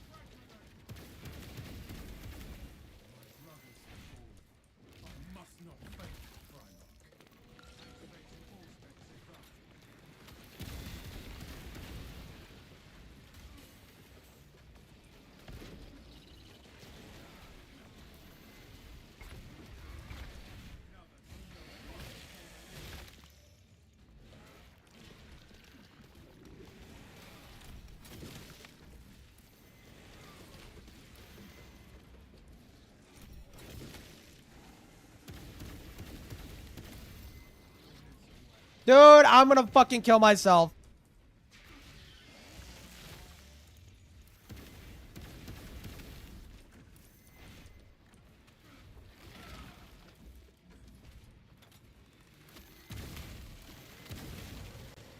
I'm gonna fucking die. I'm gonna die. I'm gonna die because my teammate sucks. Oy.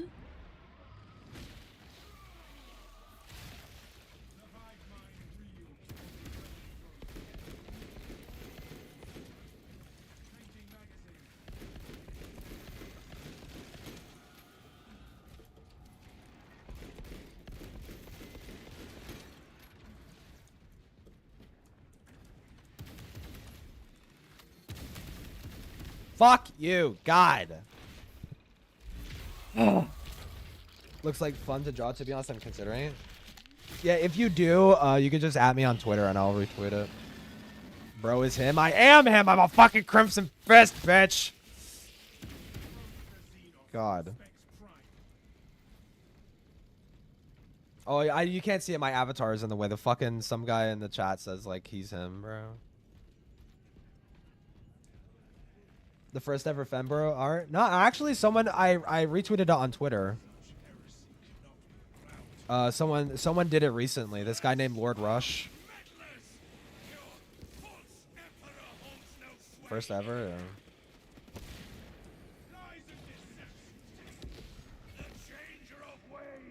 Oh my God, there's another fucking.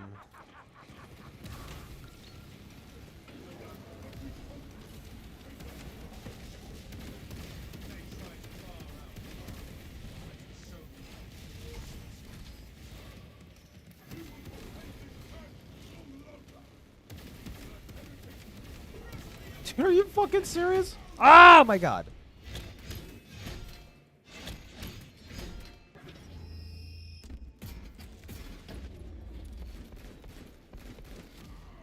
Fuck me, dude.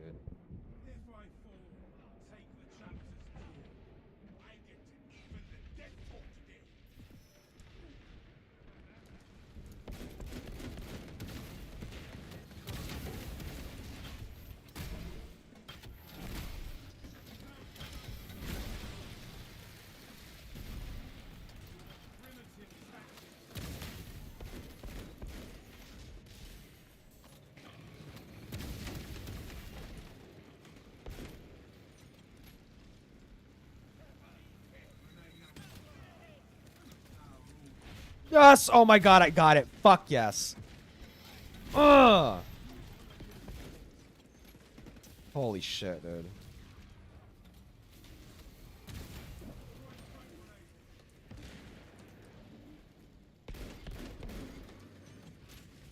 Son of Dorn can't lose to some nerd of Magnus. True. Fuck me. Holy shit.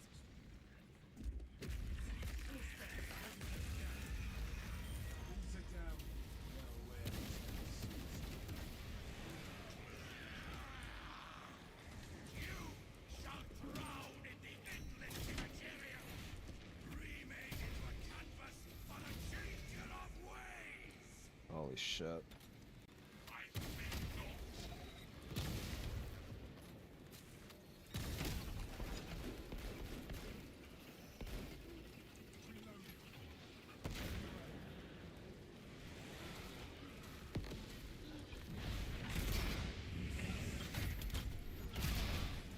God. Okay, I'm trying to think of what else to watch though. Like to throw in the background.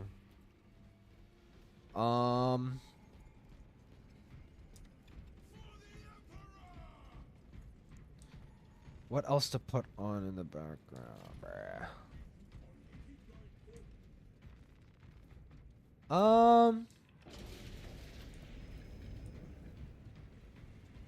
Like in terms of like ACC, because I kind of just want to focus on ACC stuff. Like, I don't know, the IDEB stuff just like, ugh, it's getting like grueling.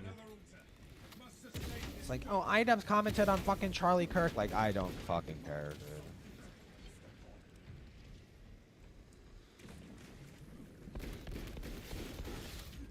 It's ironic Mr. Empathy has nothing to spare for a guy who's literally fucking dead, but, you know. Oh, cool. We get to fight a Hellbrute, too. That's sick. Sick. Awesome.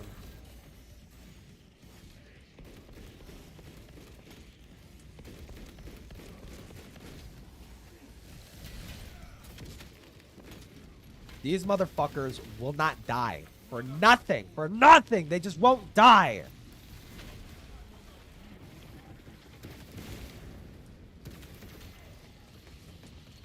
Oh my fucking God, dude. Insane. Like, you saw how much I was putting into that fucking dude? He just wasn't dying.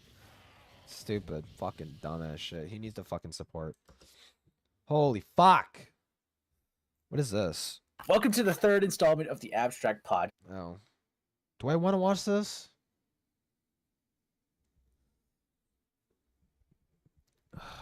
2 months ago? No.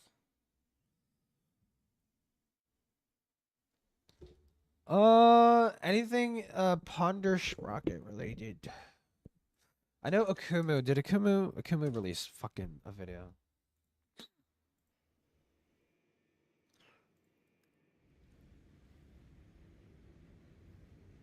Welcome back to the Tism Report. Welcome back It's to the been Tism quite a Report. while since I've made one of these, but I'm excited to get back into the groove, and we have plenty to discuss, most of which is directly from Ponder Sprocket, or in relation to Ponder Sprocket. The first on today's report is what happened after my part 1 on Ponder Sprocket and Darkness Stone's 4-part collab came out. Shortly after it came out, Ponder privated the 2 videos on her channel from that Which is slimy, fucking wormy bullshit, dude. Ponder is apparently working on a statement. Dude, if she does not recognize that she was being a slime ball, a fucking greasy, fucking disgusting slime ball. If she does not recognize that, I'm going to be fucking pissed. I'm going to be so fucking pissed. She's deleting. She's actively trying to cover her tracks. She's getting caught doing that. If she does not address that, if she does not say, yes, I was covering this fucking shit up, she does not point that out, dude, I'm gonna be fucking so mad. Collaboration. The 2 videos that were a part of that collab with Stone became membership-only content. But that wasn't all that she privated. Her getting the goat on another Sashley drama video was also privated, and from what I've been told behind the scenes, no evidence for this. This is purely testimony. Take it with a grain of salt. But after my video, she was approached with some issues, other issues, in relation to her Sashley video. Oh, the new one about Shadman? The Shadman one's kind of boring. I already watched it. It's kind of boring. And she chose to remove it. Now, if you've seen like it's boring because it's like shit that is just everyone already knows. Like it brings nothing new to light. It's just old fucking shit. It's basically Turkey Tom's fucking video on Shad. Like video, or if you've perhaps seen the several live streams reacting to this Ashley video, you probably know what those issues are. And it's crazy to me that the video got 1 million views and was there for 5 to 6 years. Oh, you mean Manga Common? You mean Manga Common? But with that said, that's not all that's happened. You see, Ponder has given some form of a response to why she's privated these. Yeah, you're talking about Manga Comment. I already see. I will watch that after Akuma's bullshit. No, yeah, 100%. His fucking shit is sus as fuck. His response is sus. This was shared with me. Okay, so first off, love the art, always have. Secondly, I just noticed that a few of your older videos are not member only. I'm gonna presume they meant now, like the Icy Hazard commentary video. Can I ask why? Third, what happened to most of the Madame/Ash situation videos, like the collab with Darkness Stone? I don't stand by and legitimately despise most of Thuman's video, yeah. I've opted to remove it should be coming out. She says, listen, Thuman says it's coming out this week. She also says she's working on uploading a video on the FCK over a year ago at this fucking point. So I don't know if it's coming out this week, this year? Maybe this week next year.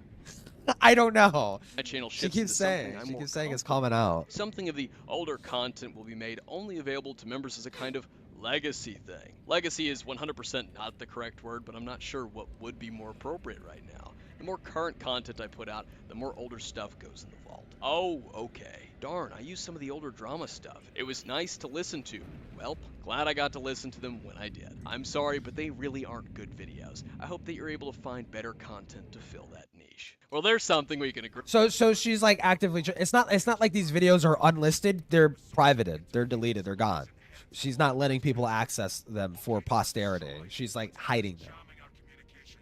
I noticed there's a lot of vagueness in it. She says that she despises this content, but she doesn't declare why. For specifics, in case the Darkness Stone collab videos, oh, I don't know, the fact that she lied out her ass, that she wasn't very honest, that she may have omitted a couple of details, may have made a few things up, may have contradicted herself constantly in it. No.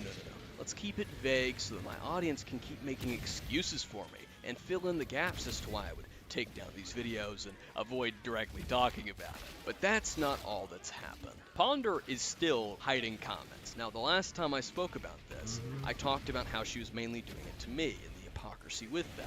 She got on to me for removing Slimer's comment on a video lemurs, and yet she has shadow banned me because I was commenting on the videos about me. Let's not focus on me, that's less important. Let's focus on the audience members and the numerous ones that she has since shadow banned from this month alone. Let's go over that and how I sort of stumbled upon this copious amount of evidence. I took a look at her most recent video around August 16th or 17th, and I checked the newest comments. There was a comment. I was asking her why she gets into slap fights or spats. I can't remember the specific wording of it with teenagers. But then I had something else to go to. I can't quite remember that specifically. I just know that about 50 minutes later I came back and refreshed the tab, and the comment was gone. I had a hunch, but I had no evidence. I didn't screenshot anything. The next day, I made an alt account named Artful Cherry, and I went to Ponder's comments, and I made a comment somewhat similar to that one, but not quite the same, so it wouldn't be considered spam. A couple hours later, after I told my Discord members about it, asking them if they could see it themselves, I was then informed by one of the server members that they could not see my comment. In fact, I could not see my own comment when on my main YouTube account. I had to get back onto the Artful Cherry account to see my comment.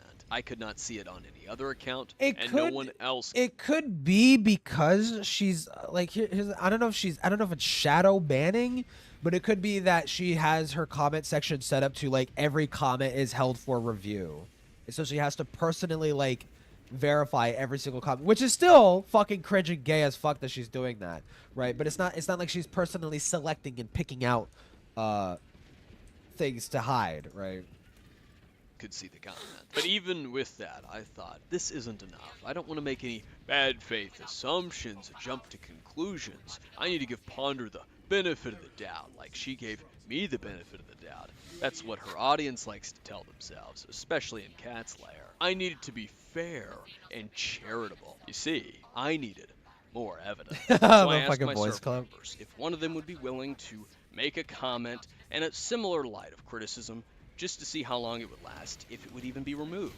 And the person who chose to do that is a wonderful artist by the name of My Fluffy Buns on Twitter, or The Buns. She's made plenty of fan art, but I just love her art style as a whole. Seriously, you should go follow her. Wonderful stuff. I'll have her link down below. You'll be seeing much of her fan art in the fan art appreciation video, but this was the comment that she left. I then went to check if I could see this comment, and I could. Another Discord member went to check if they could see the Buns comment, and they could. But just 15 minutes later, Buns went on YouTube using the YouTube Incognito, which functions as a separate account from your own. And shock of all shocks, she couldn't see her own comment, providing a screenshot of that into my server. That same previous Discord member went back to Ponder's video to check if they could see the Buns comment. They couldn't. A minute later, and Buns logged back into her main account and checked if she could still see her comment on the account that made it. And I'm sure this will come as a surprise to you, but Buns could see her own comment on the account that made the comment. How peculiar. Now perhaps that's not enough evidence for you.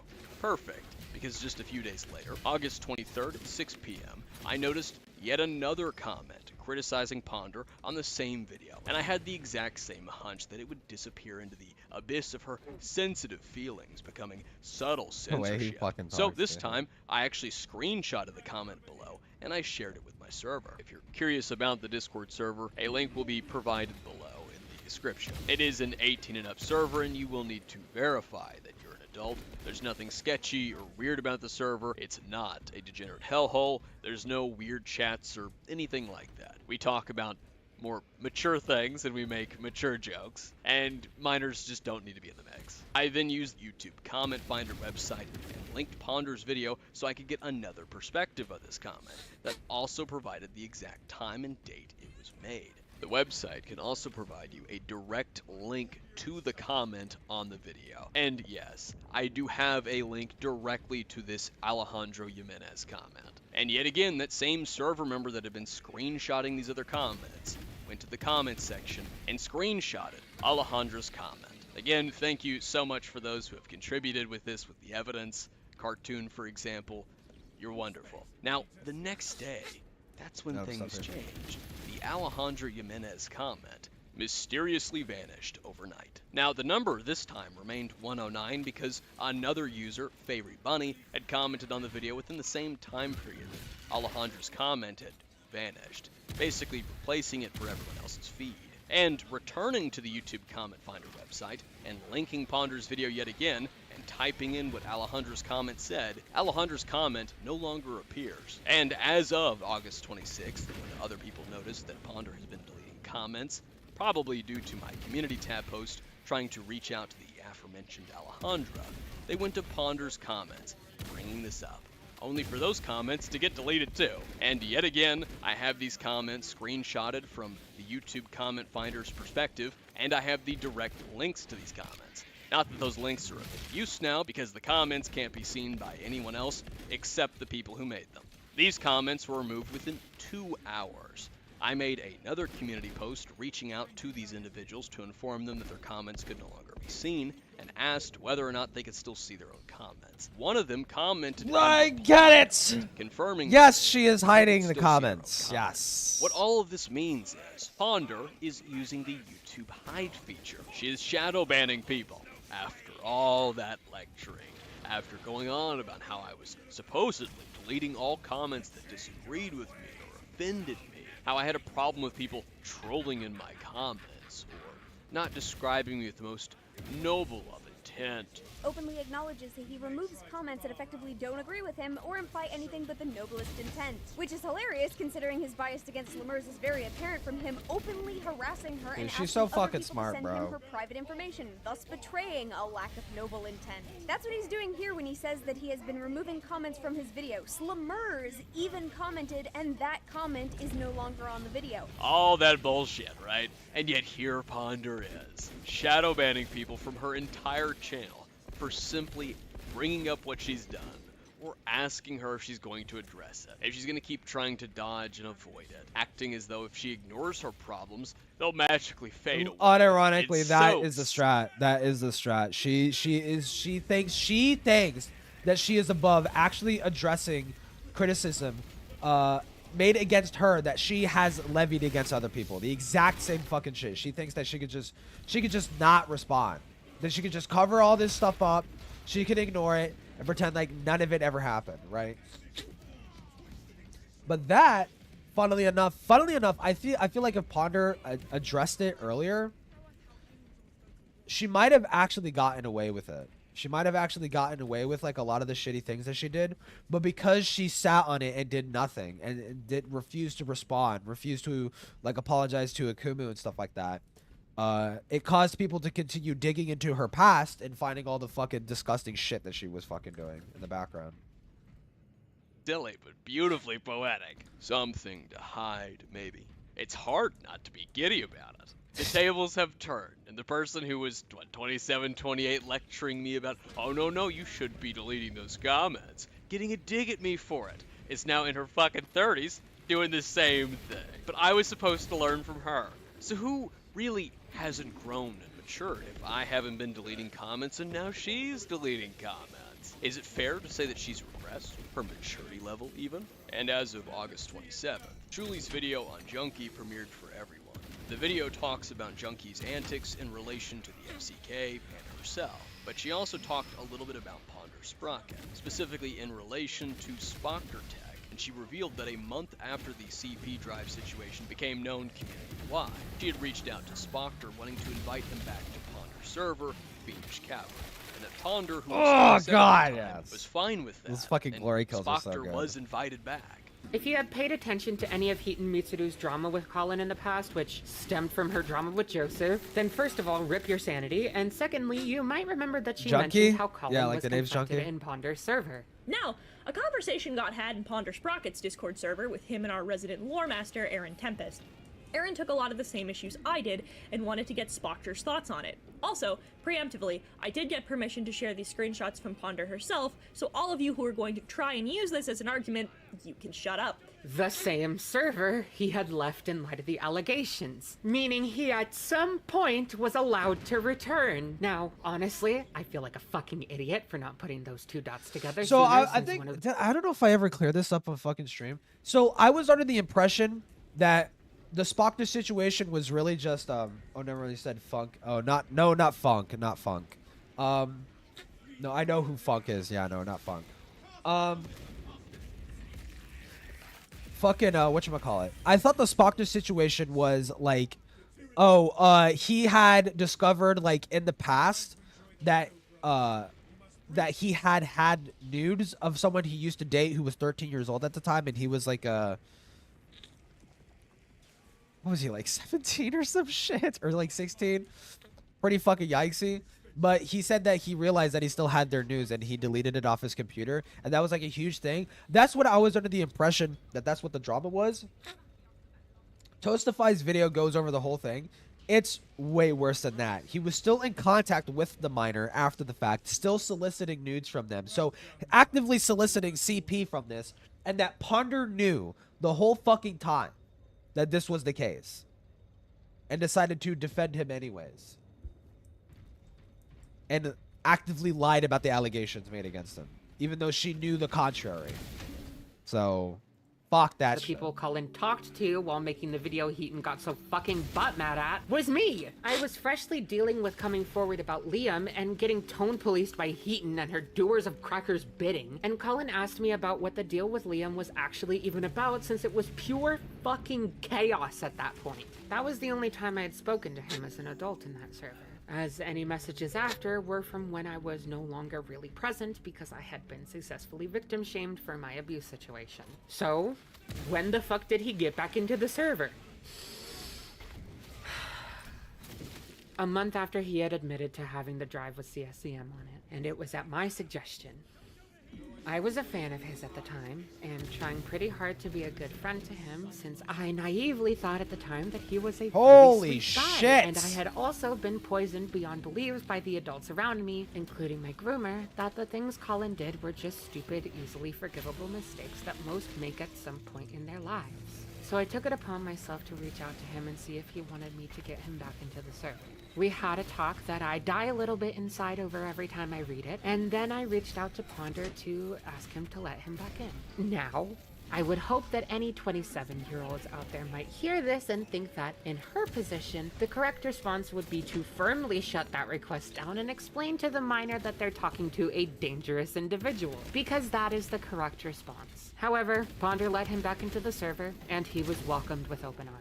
There is grace to be given to a certain extent, given what Ponder was dealing with at the time. No, she wasn't dealing with enough. Nope, disagree with Chili there. She was not dealing with enough for it to fucking matter. As the person who publicly defended him to the point of saving his entire internet career. Nor does it excuse the rest of the people in that server call not saying anything either. However, what truly nothing can excuse on Ponder's end is allowing Colin back into the server just a month after the call took place, discussing his admittance of keeping a drive with CSCM of a 13-year-old on it past his 18th birthday. And worse yet, inviting him back at the minor's behest. Now I can't pretend to be shocked by that. We're talking about the same person who believed Fegos' bullshit confession up until the end of 2021. And in that same period when she believed it, she prioritized smearing me while having the audacity, the gall, to lecture me about my weird caucasity, if you will. Kept him around as an editor, had him voicing in her videos, and she even paid him to help keep an eye on and get information on the people she was covering, like Madame. So her not caring about the Spockter situation like she previously pretended to a month prior, I'm not surprised. And while I'm talking about Ponder choosing... fuck! There's need to be an easier way to pause. I need to see Ponder do the ultimate I forgot to how she straight up, did an FCK and knew everything about Spockter. Yup. She... I don't know too much of Ponder, but just seeing what seeing what Akumu has brought to the table and other people have brought to the table of her, like, her history and her consistent, I would argue, malicious actions of cutting context out and smearing, smearing Akumu and whatnot. Like, I expect nothing less of just, like, pleading ignorance and, like, blaming her actions on some fucking retarded shit that literally has nothing to do with her actions, right? I'm expecting that. And apparently, there is a call that someone had, and I think it's Thuman. Thuman had. Are you fucking kidding me? Are you fucking kidding me? Oh my god. That Thuman had where Ponder fucking starts yelling, apparently. Like, Ponder starts screaming or some shit. I cannot fucking wait. That might be in Thuman's video. I don't know. I don't know when the fuck that's coming out, but like there is a call with Ponder and she's like, she says something that's apparently really funny. And I know this because someone had revealed it. What the fuck? Someone had revealed it. Or Thuman had showed Chris on stream, and Chris listened to it with the call muted, and he said that it was just as good, just as good, if not better, than the "this is fucking extortion" thing from Doodletent. So I'm like, ooh, okay, that's interesting.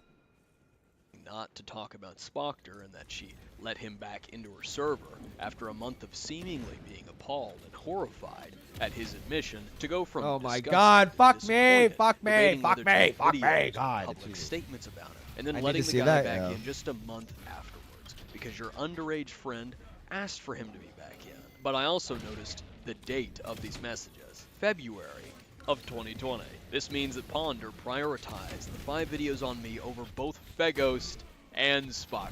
But if I note that to point out how ridiculous that is, the sheer gall of it, especially considering the lies she tells in these videos, I'm just throwing a tantrum, according to some people who complain about my videos, but more into that later.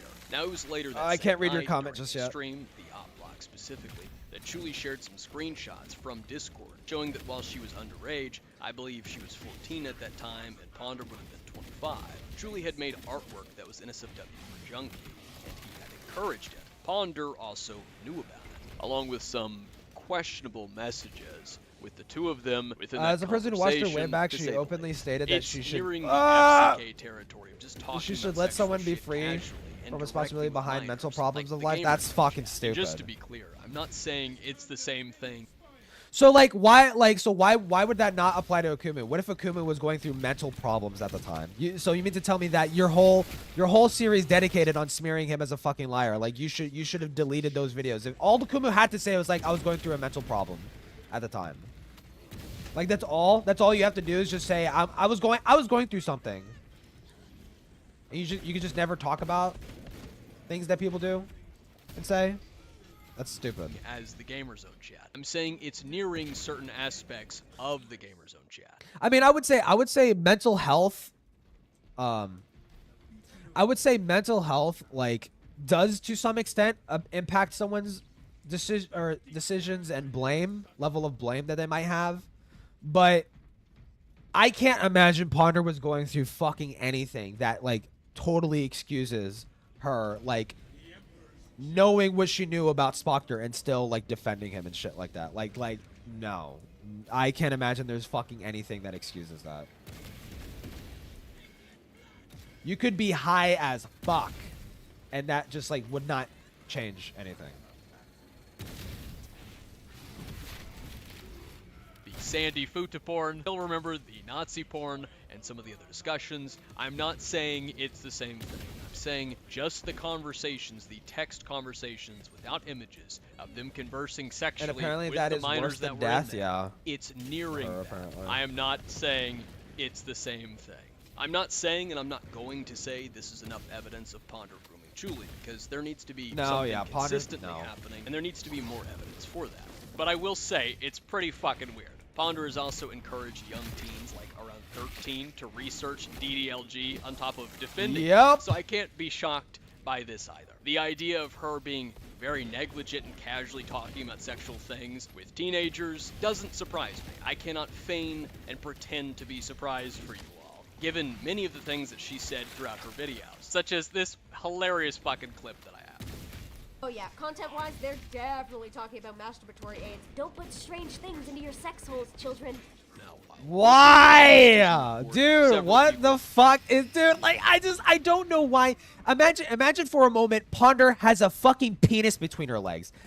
That would never fucking fly. That would never fucking fly. I have a feeling that Ponder only got away with saying all this creepy fucking weird shit about kids and sex and shit is because she's a woman. She's significantly statistically less likely to be a fucking like a pedophile, right? Which not to say making statements like that makes you a pedophile, but if you were a guy, if I said that with my whole ass chest, and it was not a joke, it was like a sort of like consistent pattern, like people would think I'm a fucking weirdo, fucking sex freak, pedo, like type person, like dude, holy fucking shit, man.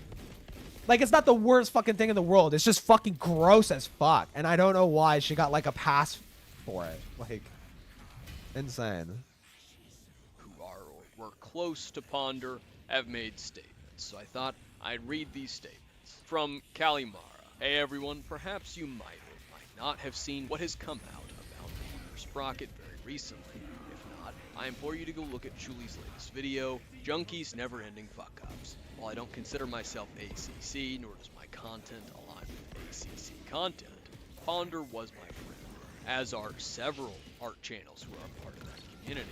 Because of that, I feel the need to speak up on this. To summarize, I was recently made aware of extremely concerning appalling actions Fuck you, dude. Ponder Sprocket had done during the Spocker That was situation. right. Actions that are far more severe than what was mentioned in Chuli's video. So she's implying something else aside from Chuli's video. That's very I've seen evidence that anti-LGBT showed of you, bro. collusion, an attempt to potentially help a predator get away with their crime, keeping said predator around in spaces with vulnerable individuals, and extreme negligence that put vulnerable individuals at risk in spaces she was responsible for. Chuli was one of these vulnerable individuals at the time. In the admittedly brief time that I'd known her, I got to meet her in person, shared Airbnbs, and fun experiences with, and she was a good friend who, albeit always seemed quite troubled, truly seemed like she was a sensible individual who cared about the well-being and safety of victims and vulnerable individuals. So with our prior rapport, I felt it only fair to confront Ponder directly about this before making this statement, and I was disappointed to see Wait, no, that's called. No, this Cali person probably had the call. Actions that had come into contention. Shocking. Now, there's no evidence provided here, but I'm not surprised. Leak that fucking call. No! Leak it now! Leak it now. I thought I want to hear it. Someone better than that, as did many. I wish I knew what was going on in her head during that time, or why she made the decisions she did. Because unfortunately, she did because she knew she could. She knew that she didn't need to be held at any standard. That's why. She knew that she would be held at a significantly lower standard than in comparison to every other fucking person in the ACC because she was known as Queen Ponder.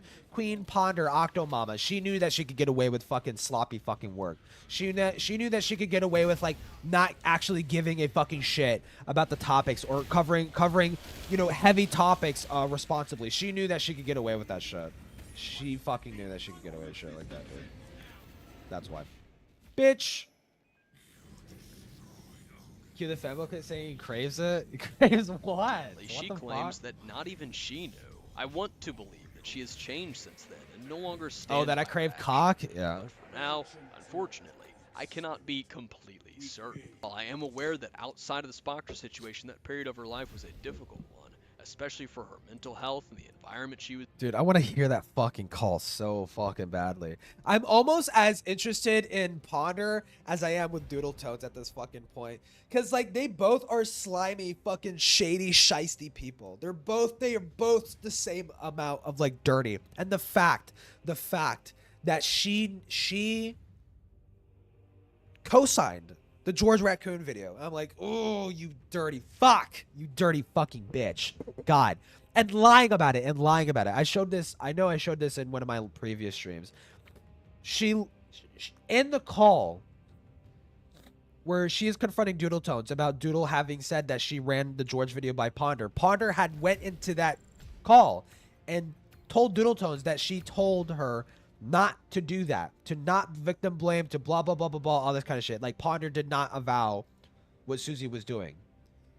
When earlier that same week of that call, that same week, she was caught deleting her comment in support of Susie's video on George. Why would I ever think that you told Susie not to do that when you were, like, straight up co-signing her video in the comments?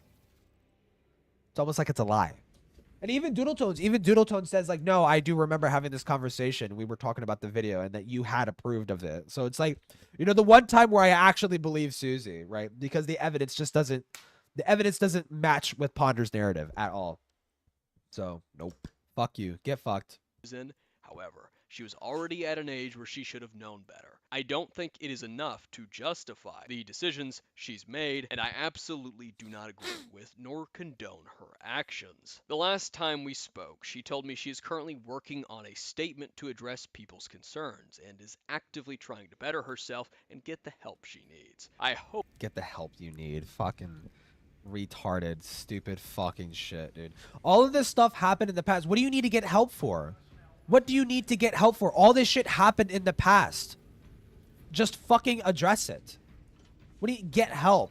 Because you know what it sounds like? It sounds like to me that the statement isn't going to come out and she's just going to be like, well, I need to get help first. Let me get help first. Then I'll make a statement. And it's just never going to happen. It's never going to happen. She's going to fade away and hope that people fucking not talk about it.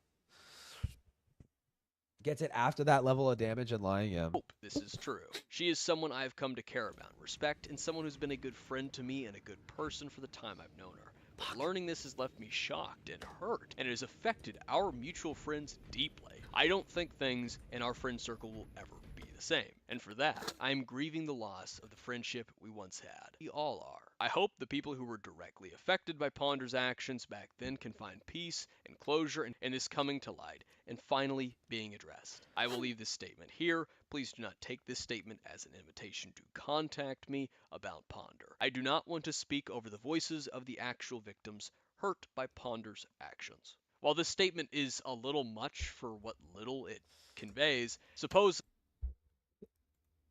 You know, I look at Akumu here, and I'm thinking like, this guy, all of this guy's enemies have straight up burned to death. Everybody that went after, literally everybody that went after this guy got torched to shit. Don't, I feel like the universe is trying to tell humanity. Trying to tell humanity, do not fuck with this guy. Do not fuck with this guy. He will fucking ignite into fire. Your entire fucking internet career will just fucking crash and burn. From what I've been told, it's just how Calimara is. But fighting with 16-year-olds, yeah, was the all died, yeah. Statement Dude, that Ponder so fucking working on. insane. I'm very curious to see how that goes, especially considering the current recent shadow banning of people by the dozen. But I look forward to this statement. Now, the other person— who actually got away? Because I'm trying to think real fucking hard. Who got away? Because I know for sure, fucking Toasty didn't get away. Nazi Monster sure as fuck didn't get it away. Heaton didn't get away. Ponder is currently on fire. Lio got his shit fucking reamed for more than just his beef with fucking Akumu, to be fair. Well, I mean, so did everyone else, really. But Peaches is gone. Oh my god. Jar got away. Did Jar? No, Jar never beefed with Akumu. Jar never gave a fuck about this whole fucking shit. Jar never cared. I don't think so. Dude, nobody got away. A statement as of recording this is Clown Teeth. Message I posted on my YouTube that I thought I'd post it here too. My video on Heaton is still being worked on and will be released. I'm gonna presume she meant worked on. Due to new information and the emotional ties this stuff has on me, it has been extremely draining. Along with what's been released about Ponder Sprocket, Akumu said he was gonna rape someone. No, you're getting Kumo. You're getting Kumo mixed up with Akumu. You're getting Akumu. They're two separate people. All of this has delayed my progress on the video and has changed the direction I originally was going to take. The video is still happening, I just need time. I also want to firmly state I do not wish to associate with the ACC or any commentary group from this point forward. My soul was broken, and I don't wish to continue under these labels due to my personal mental health. I am drifting to focus on being an artist who just exists and wishes to be left in my bubble. My story will come out. It will just be a while longer. Until then, see you all soon. Now, these two statements do two things that are similar.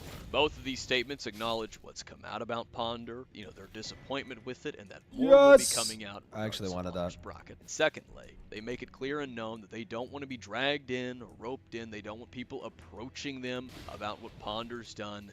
They're just acknowledging it, saying their piece, and wanting to be done with it. They don't want people coming to them, nagging them about it. And I get why they would put this in their statement, given the long-standing habit throughout any community in relation to commentary, slideshow, art, and in general just mainstream commentary. When someone is under the light of criticism, people's friends are often roped in, or people often reach out to them to try and rope them in or bitch at them, especially using guilty by association. Now, at some point, I don't have a specific date for this, I just know that Yin the Yan posted it. But Mally Malware had something to say, presumably, could be wrong about this, so take this with a grain of salt, but in her own Discord server. Are you okay?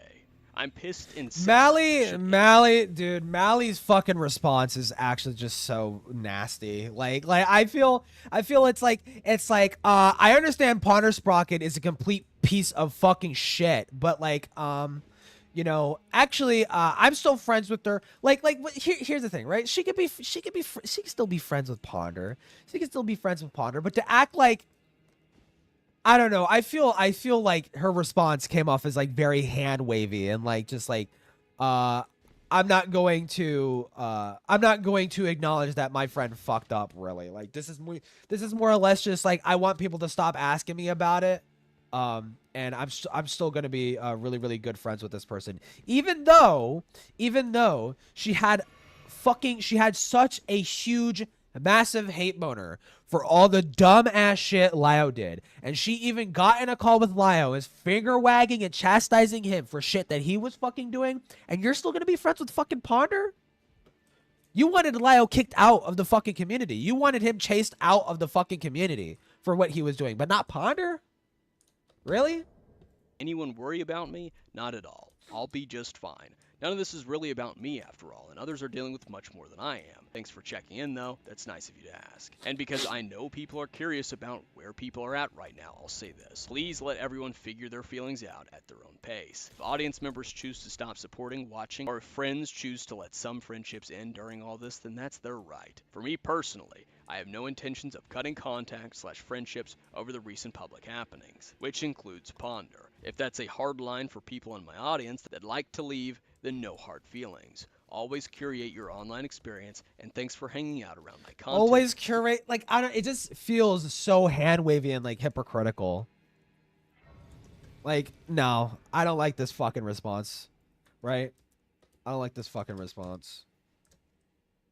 The time that you did. As of September 1st, Streamline Workshop. I think it's extremely hypocritical.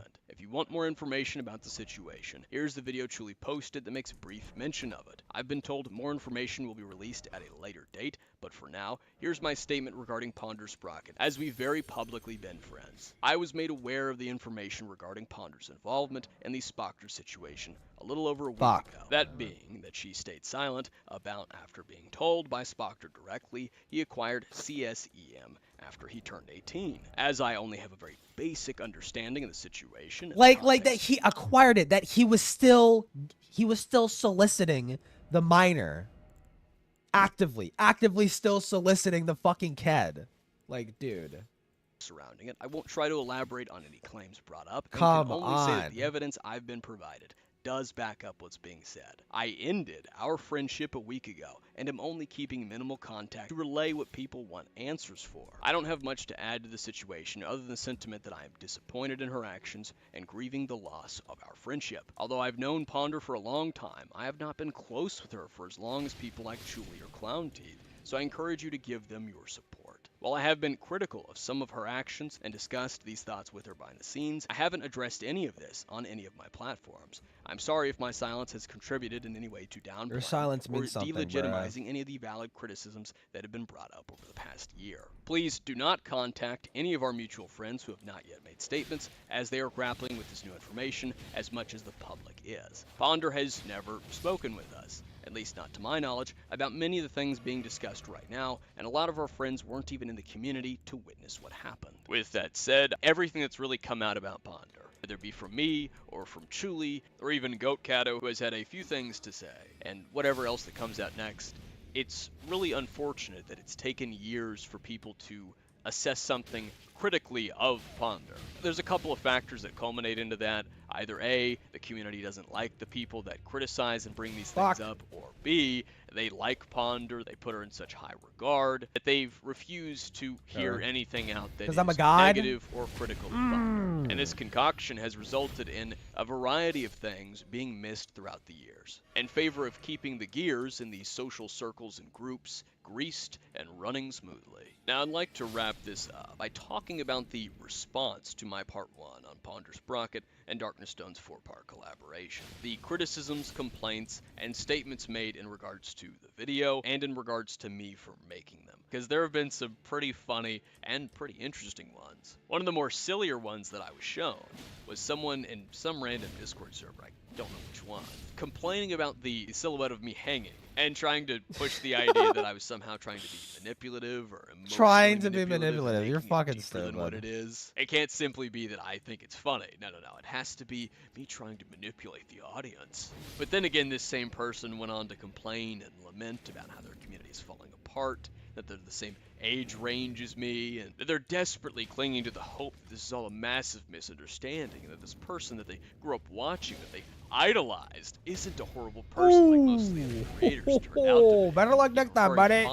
That they grew up watching this community, and that they're watching it all fall apart slowly, and it sucks. So I understand, they're just looking for tiny little nitpicks and clinging to deluded hope. But that's what Ponder is to them. She's like their Superman. But that's not all that's been said about my part 1. There's a couple of people claiming that it has nothing new and is just talking about the same old shit, which is outright false. I haven't dug into Ponder's videos with Darkness Stone before these videos, and there are several newly found lies and contradictions in those videos of hers that I haven't previously talked about, that I've seen no one else talk about. So this is either a lie or a false claim made likely to just dismiss my video. From what I can tell, they seem to dislike the fact that I'm talking about the Madame situation, and specifically what Ponder did when she was talking about that situation. That's why they call it old shit and dismiss it.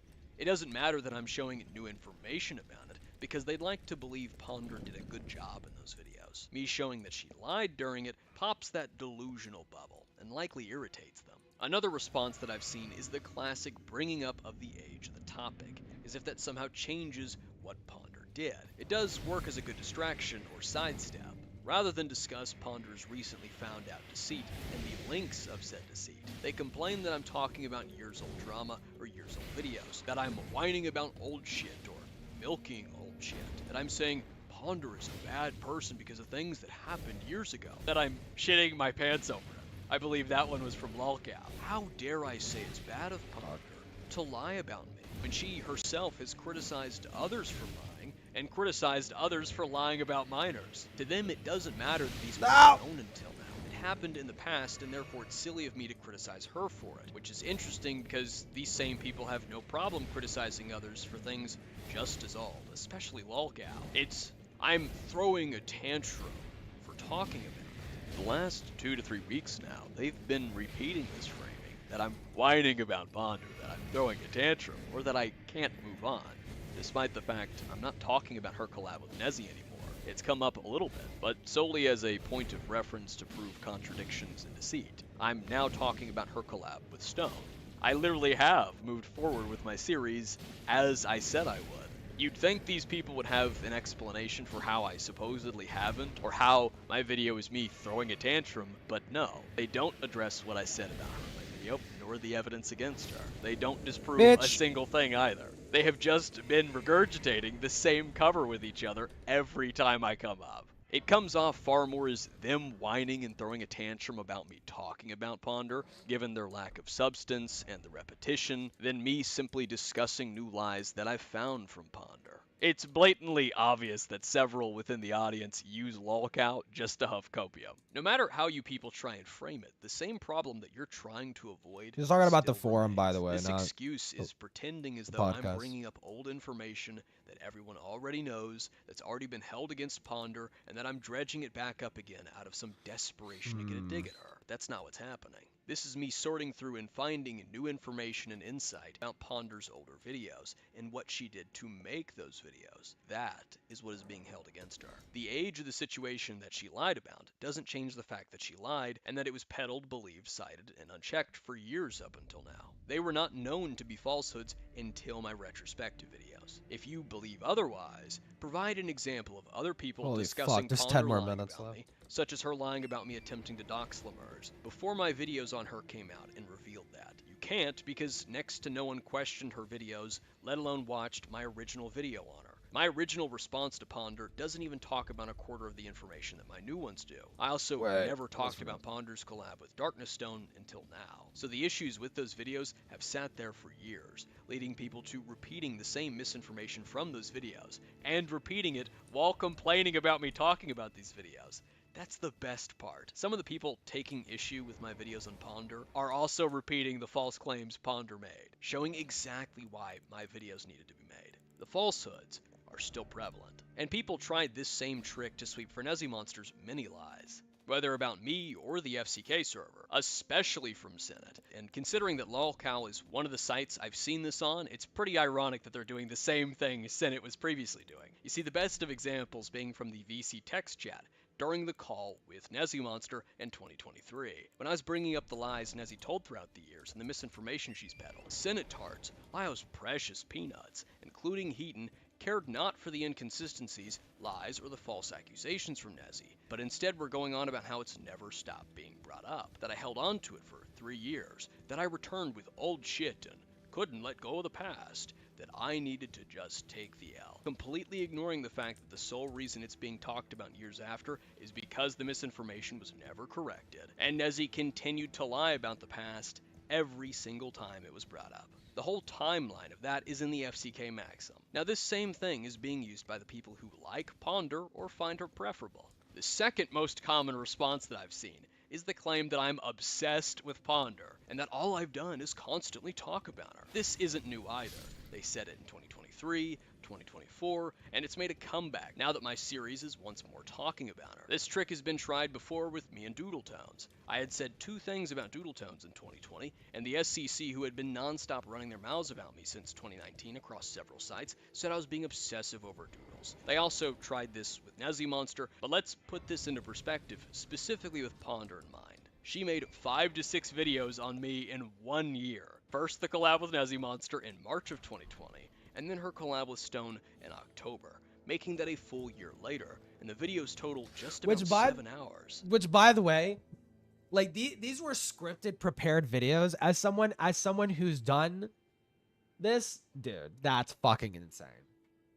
That's fucking insane. You did 5 whole entire multi-hour long videos, like fucking slandering this fucking kid in just a year. Like, you're fucking insane. You're crazy. I responded 1 time to Ponder in 2020 with a single video on her and Nezzy Monster. I didn't make another video on Ponder until December of 2023, 3 years later, because of my promised retrospective series. It was 3 years of time for her and her community to either correct the record and objectively talk about what happened across the board, that means what everyone did, or to stop talking about it altogether. Ponder did not correct the record, and neither did her friends or the audience. They continued to bring the situation up with Madame, and more importantly, repeated the same false claims and misinformation about me again and again, taking every opportunity they could get to repeat the same false narrative. So my second ever video on Ponder came out at the end of 2023. My part 1 on her and Nezzy Monster. Part 2 of that didn't come out until June 27th of 2024. My new part 1 on Ponder and Stone's collab didn't come out until this year, 2025. Same as part 2. Ponder made 5 to 6 videos talking about me, smearing me. They don't say she's obsessed with me. Then when I make retrospective videos talking about her videos, they say I'm obsessed with her. I've made a few memes and short videos here and there. They were made to promote the larger videos. I don't have the same size that she has, and I don't see you people making your community aware of what she's gotten up to. This is nothing more than yet another effort to make me look bad for simply getting my side out there. And as usual, it's dripping with the same inconsistent bias glaze. Because you people didn't say anything about her being obsessed with me and 2020. I'm doing exactly what I told you people would happen if you as a community didn't drop it or correct the record. Now, another funny tidbit was one of the people who said I'm obsessed with Ponder on the Reddit thread about my video said that I made yellow flash-like videos before Ponder and Nezzy covered me, and that I nuked those videos after Ponder and Nezzy covered me. This is just schizo-posting made-up nonsense, presumably because they don't like my politics, I'm guessing. But you can go through the Wayback Machine. I don't know what the fuck this person's on about. They're hitting the fucking crack pipe before writing this shit. There's also a few complaints about how long my videos are, that they're hours-long whine fests. I wonder, why would my videos be as long as they are? Huh, this is a tough one to figure out. The fact that I'm having to sort through that hours-long mess that she made while presenting evidence that is often in the form it's of like considering the fact that Ponder has 7 fucking hours talking about Akumu in total, and that, like, yeah, his videos are long as fuck, right? But it's thorough and it goes over everything and it cuts out filler, like, for the most part. Like, the only criticism I would say is, like, Akumu, like, repeats himself too much. And I do that, too, sometimes. I repeat myself too much. But, that's, like, the only criticism I can think of. It's like, yeah, he just kind of repeats himself too much. Hear it straight from the Yellow Flash? Might have Yellow Flash. No, that can't be it.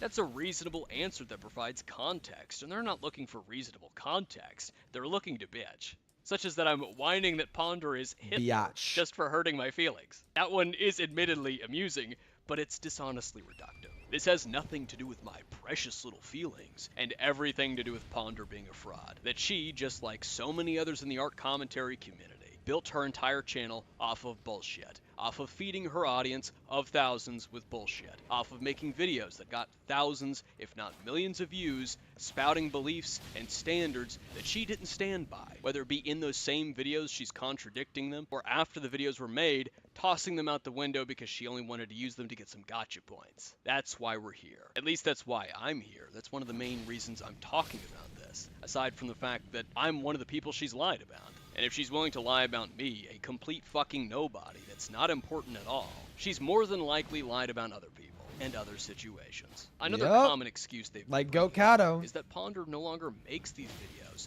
this kind of content, so why even make mine? What's the point of talking about it if she no longer does drama content?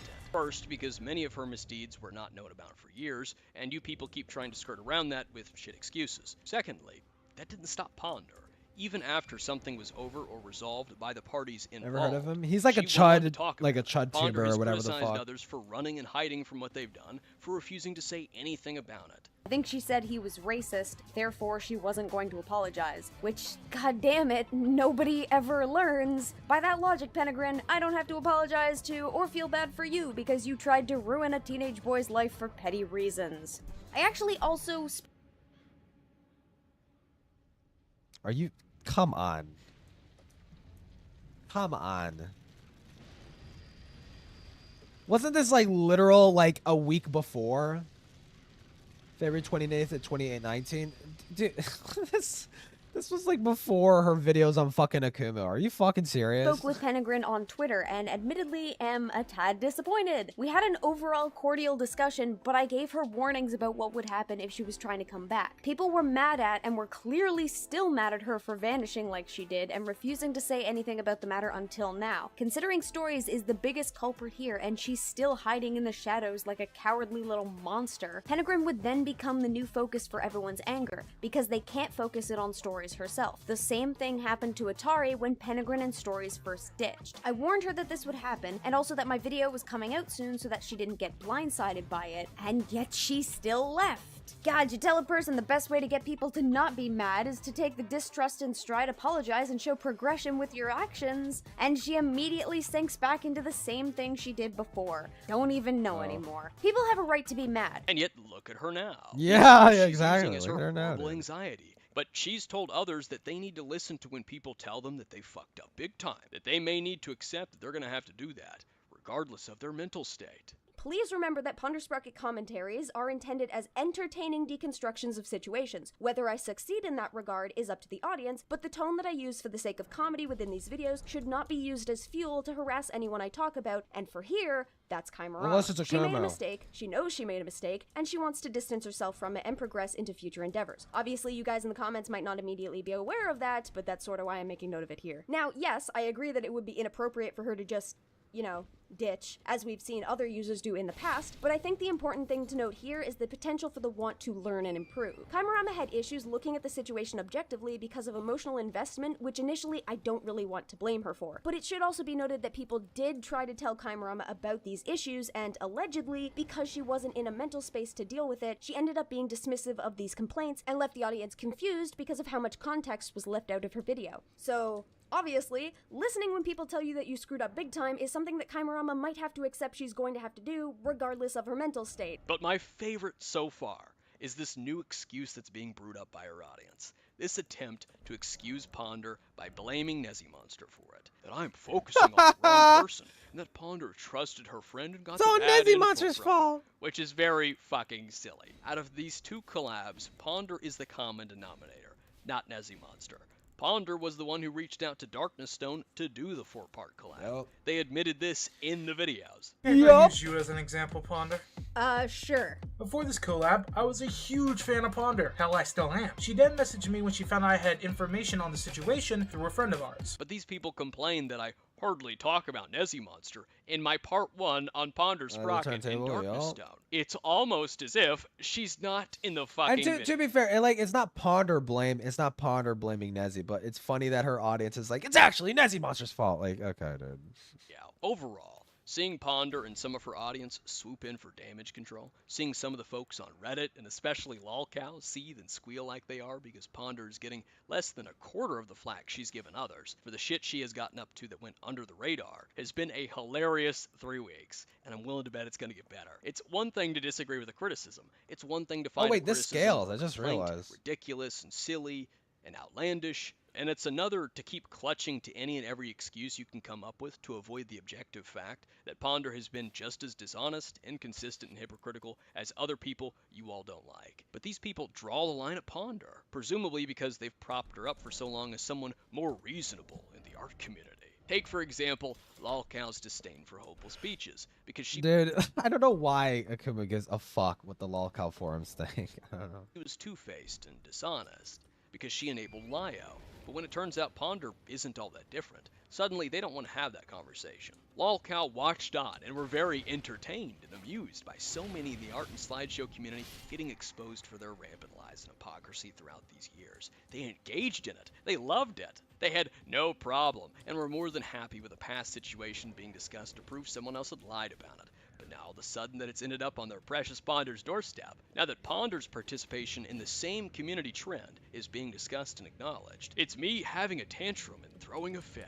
They're clearly pissed off and annoyed by it. They delusionally thought Ponder would be exempt from this. They believed no one would dig through, no one would see what she's done, and that no one would care about it. It doesn't matter. That's true, yeah. She doesn't make this content anymore. The overall theme here is that these people don't want what she's done discussed. They want it. I mean, I don't think Ponder had planned and calculated per se. Like I don't think she consciously knew that she was doing fucked shit in regards to her older videos. But the fact that she's trying to cover it up and try to delete shit and try to hide stuff, like, okay, well, come on. Like, what the fuck are you doing? On someone else. Another Tism storm is a-brewing. The clouds of Tism are roaring. They're unhappy, and they're about to pour. I could feel it in my bones. It's like when you can smell the petrichor, letting you know the storm is approaching. Cue the Devil May Cry fans. Love for a direct response, rather than this ditching. And per Ponder's own words, her hiding in the shadows like a cowardly little monster. I look forward to these next few weeks. I do too. I do too, dude. Oh man, I cannot fucking wait. I cannot wait to hear this fucking obvious dumbass bullshit fucking excuse. Ah, what the fuck? What the it literally just started playing a fucking movie. Are you serious? What? What the fuck is Boblex doing, dude?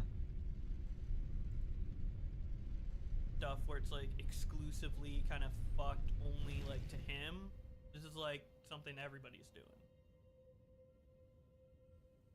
Why is he watching Lolcow? And Are they talking about him? and yeah, it's just like I don't understand. Oh, he's watching the Lebowski. evil He's that watching comes from Lebowski something. video. I don't get it. There's Did that chain? This is completely off topic, but this Keemstar chain, it kind of reminds me of you know, when people have the cross chain, dude. Except instead of a cross, it's just Keemstar.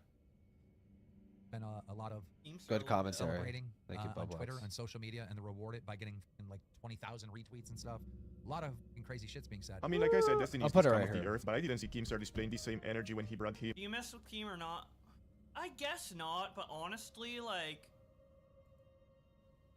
he seemed to have chilled out. I don't know. I don't hate him or anything like that. Well, then go on Lolcow. Then go on Lolcow. What the fuck?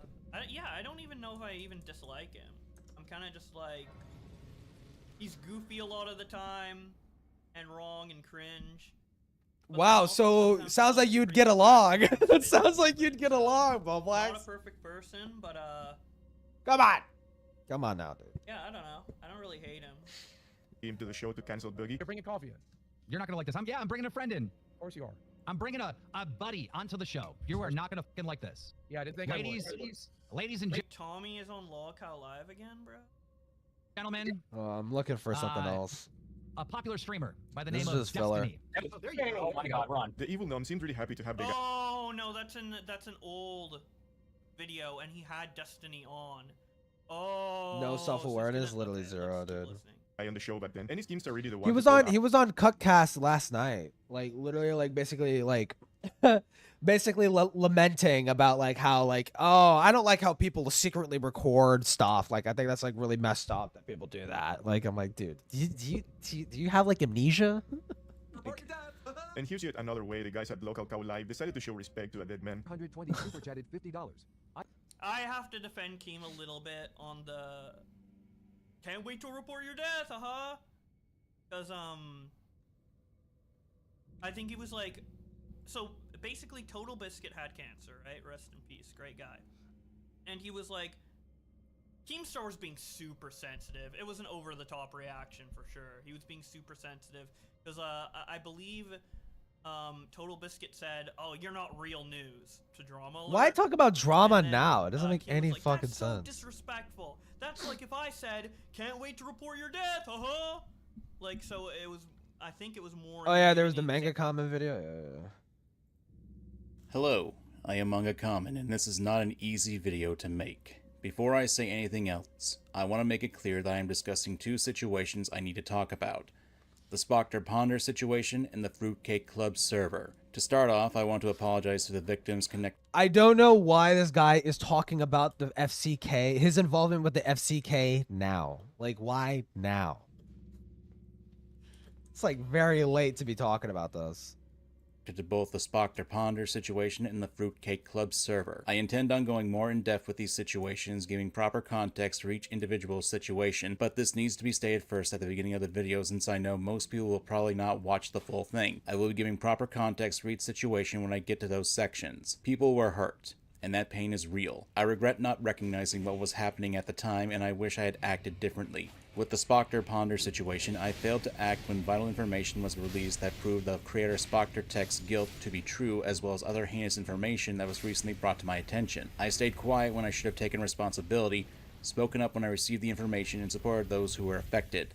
That silence was wrong, and I own that. As for the Fruitcake Club, aka the FCK server, I want to be transparent. My time there was brief, less than 3 hours in a single night 5 years ago. I did not harm anyone. I did not share or request NF7. He says less than 3 hours. I don't know if it was less than 3 hours because he posted like quite a bit. W content, and I was not involved in what others were doing to people in that server. My mistake was posting safer work art in a channel that was labeled NSFW. I did not pay attention to the label at the time, and that's on me. If I had realized what was going on in that server, I would have never taken part, and I would have spoken out against it. I am fully cooperating with a creator called Thuman, who is investigating the FCK server and will be releasing a video soon with more detailed findings. My goal here is to be honest, to take responsibility where I failed, and to make sure the truth is clear. From here on, I intend on going into more detail, so please be aware of there being sensitive topics going forward. The first subject is the Ponder-Spoctor situation. Before I give context, I need to inform you that I need to take accountability for my inaction in a very serious situation. And even though I made a post about it on my YouTube community page and Twitter account, I feel I need to make a proper video since not everyone is going to be able to see that information. No fancy editing, no jokes, mostly just screenshots and a simple screen. It's important as my goal is to become a better person, starting with being how honest I am about how I failed myself, my audience, and many others. So at the time of me writing this script, last week, August 25th, a user named Chuli uploaded a video discussing a familiar character from my past.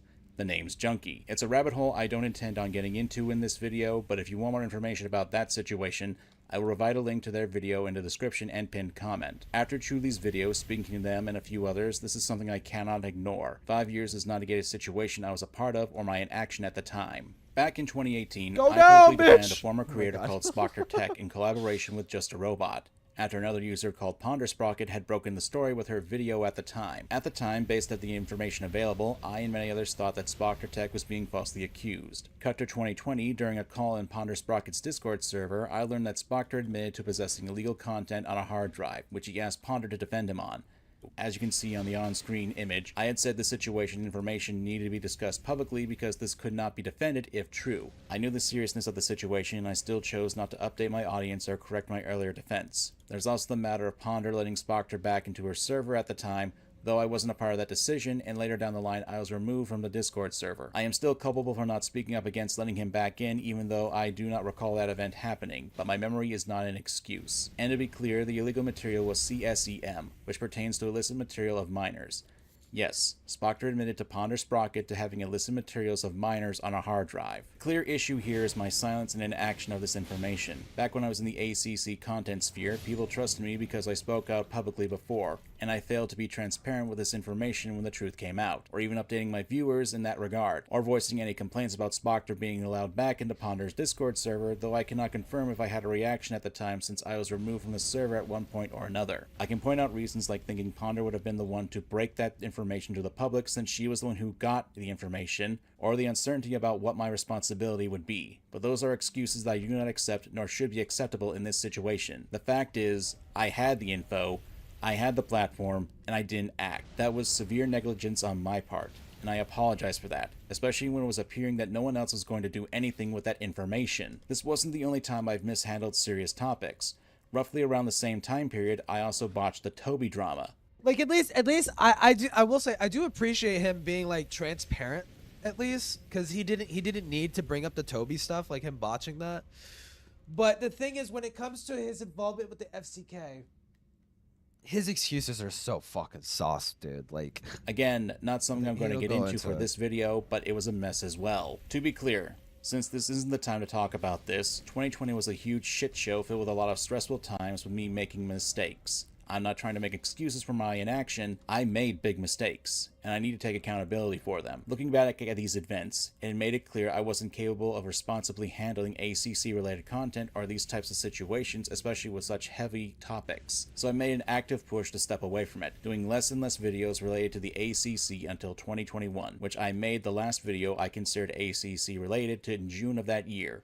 Creepshow art if you are interested. I focused on media content ever since, content where there is less likely of a chance of hurting people if I make a mistake or an action, and I have removed myself from plenty of circles where this type of situation will appear over the years to the best of my ability. However, I cannot undo my inaction. I have to own up to my mistakes, even if it's years late at this point, and I cannot sweep my mistakes under the rug pretending like nothing happened. I should have spoken up.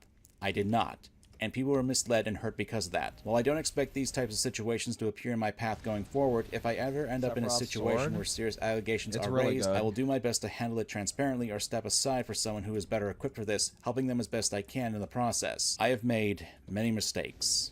I regret them, and I want to do better. I am sorry to everyone I let down in this situation. I do not expect amnesty. I have made mistakes, and I need to take accountability. Dude, I do not blame anyone for wanting to cut ties with me, unsubscribe from me, or whatever it takes. I made many serious mistakes, and I can never fully atone for them. I have marked the 2 videos pertaining to Spoctor on my channel as disavowed, something that should have been done a long time ago, especially when the information about Spoctor became public. The second video was a video segment from another user's channel, PK Russell, who's his own rabbit hole I won't go into as well, and it wasn't a full video.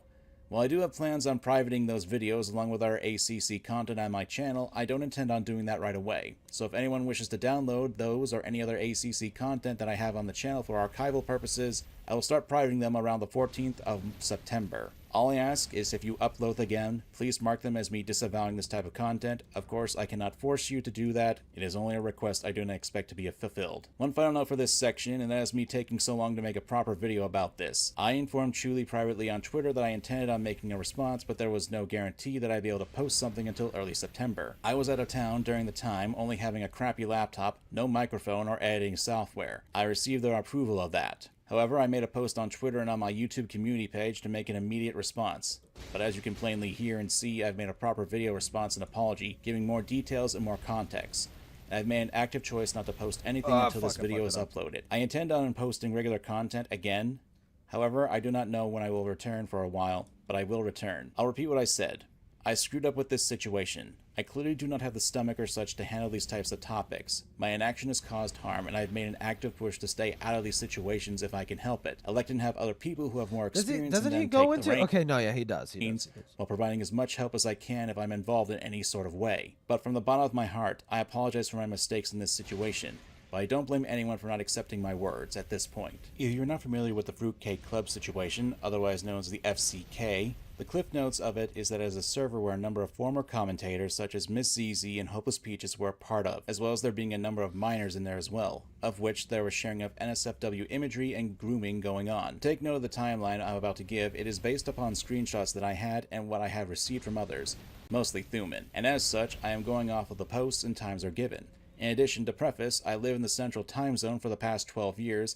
I'm not giving specific states because I'd rather not dox myself in the process. I say this because some of my screenshots showcase my posts listed at some point at 5 in the morning, even though my own screenshots show Central Time Zones. And it's a 7-hour difference caused by time zones. For example, I entered the Discord server on March 13th, 2020 at 9:47 p.m. Central Time shown on screen with the image. Meanwhile, from Thuman's screenshot I was given, I was listed at 4:47 a.m., which is about a 7-hour difference. I need to establish this since I'm sure there will be questions about why some screenshots are shown at 5, 6, or 4 in the morning. In any case, let me continue. I do not recall who gave me the invite to join the server at the time, and my last active post in the server was on March 14th, 2020 at 12:39 a.m. Central Time, where I am March 14th, 2020. saying no to still playing a game of Uno. That is the basic amount of time I was active in the server, which was rounded up to 3 hours in total. That 39 time. So, and my last active post in the your first post, which is about a 7-hour.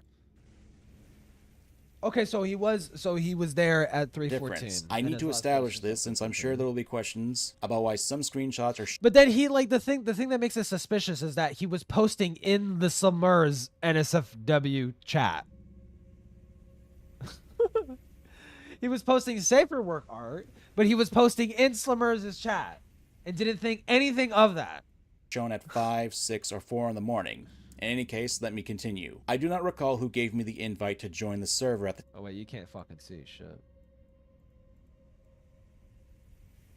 And if I shorten it, okay, it's just gonna be there. Fuck it. Time. And my last active post in the server was on March 14th, 2020 at 12:39 a.m. Central Time, where I am saying no to still playing a game of Uno. That is the basic amount of time I was active in the server, which was rounded up to 3 hours in total. Did he know Summers was a minor? Yep, because he covered the Madame drama. He was covering the Madame drama, so he knew Summers was a minor. But if you want to be highly specific, it was 2 hours and 52 minutes. After that, the server was effectively dead to me, and I had not made another message in it or joined it ever since the 14th. I had forgotten I was a part of that server due in part to the fact on March 15th, 2020, I learned the news that a family member of mine had passed away. I made a public post about that at the time, which is still available to this day. I do not bring that up as an excuse, but to showcase that my memories of a single 3-hour visit to a server 5 years ago are— Which is fair. I wouldn't expect him to remember it, but at the time, At the time, though, like, I don't know, bro. Are murky at best due to there being so much time between then and now, and I can only go off the screenshots that I and others have shown for confirmation of what I did in the server, as well as looking into events that happened around these dates to explain my mindset. I intend on going more in depth with the timeline, which I owe to Thuman for providing me with more context and messages that I did not have access to. The biggest issue when it comes to me is I posted my Safe for Work images in the Slimmers art channel that was marked NSFW. Why? I do not know why I did a boat-handed move, but as I stated before, I did not post He or just share doesn't any know NSFW why he artwork did that. in there. Here are He doesn't know why he did that, but he did do it. He did do it. He doesn't know all the why. posts I made within that channel, all provided by Thuman, and none of them are NSFW. I only posted 4 pictures, none of which were suggestive in any nature, and neither were any of my messages. I certainly did not know minors would be exposed to anything in the server. Now, I knew Slimmer's age at the time. After all, a few months prior to 2019, I had made a video talking about the Madame situation where Slimmers was Listen a to young this dumb artist shit. minor who was being taken advantage of to get free art by a creator called Madame at the time. But I had no idea if Slimmers was in the server at the time, and I never Why interacted would with you them at not all. think Still, upon Slimmers was in the retrospect, it server? was She dumb has a for me to dedicated do on my chat. part. At one point in those 3 hours, a user who goes by the name of Grump started a draw pile. And even Based on- then, let's say Slimmers wasn't in the server. Why is there an NSFW chat dedicated to a minor? Why did that not like go through your head? What? Like even if Slimmers wasn't in the server at the time, which she was, but even if she wasn't, that does not excuse anything. Oh, I'm playing too fucking passive.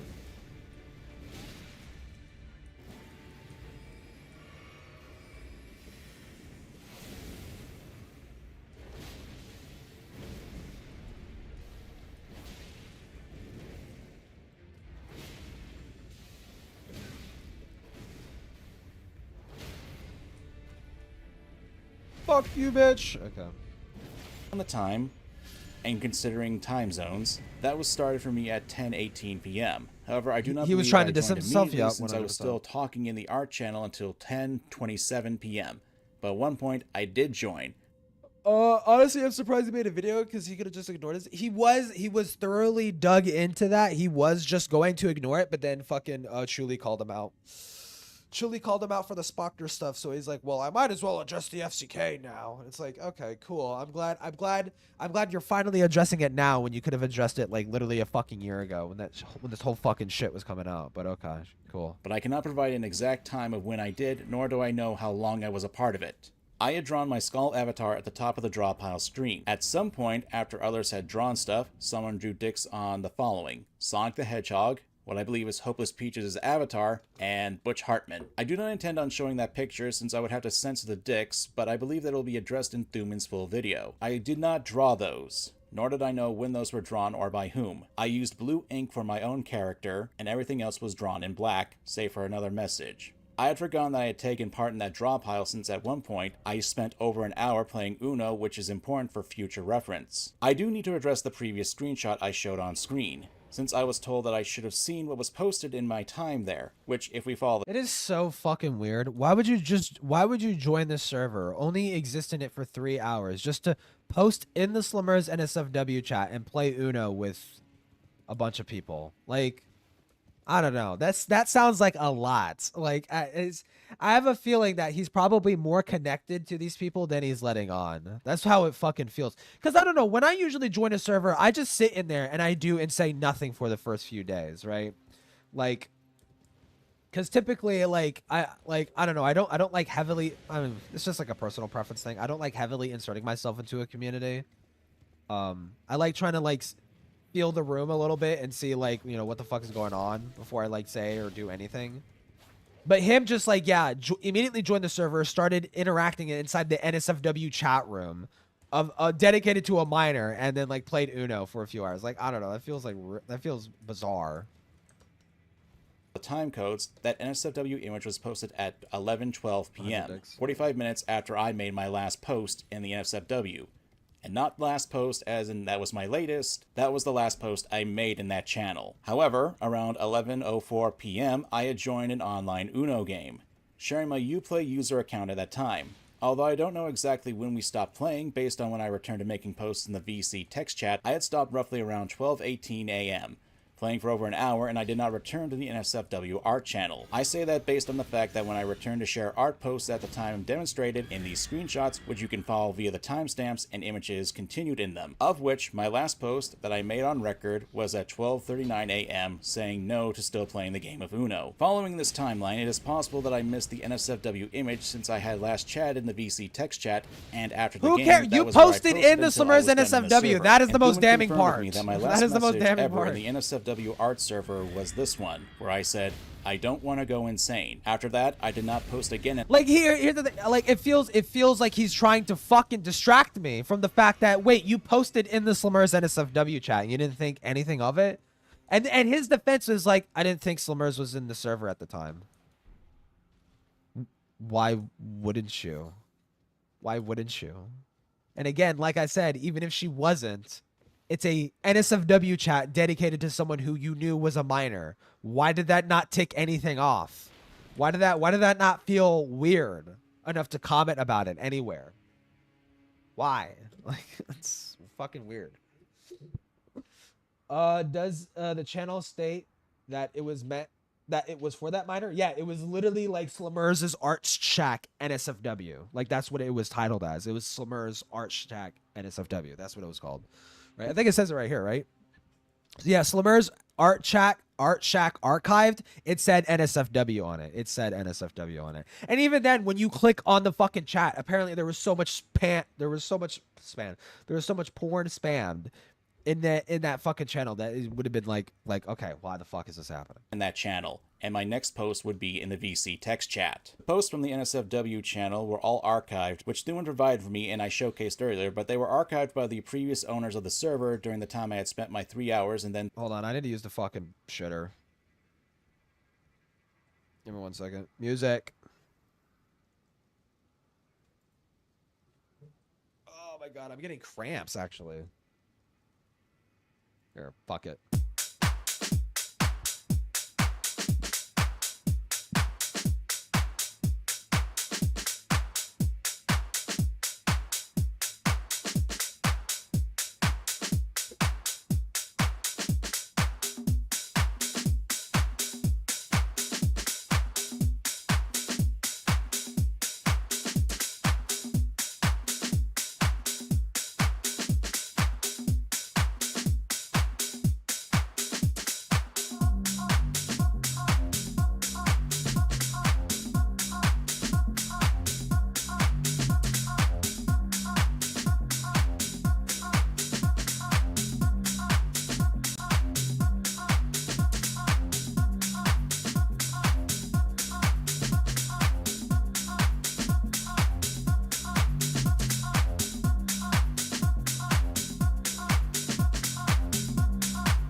it's pretty loud.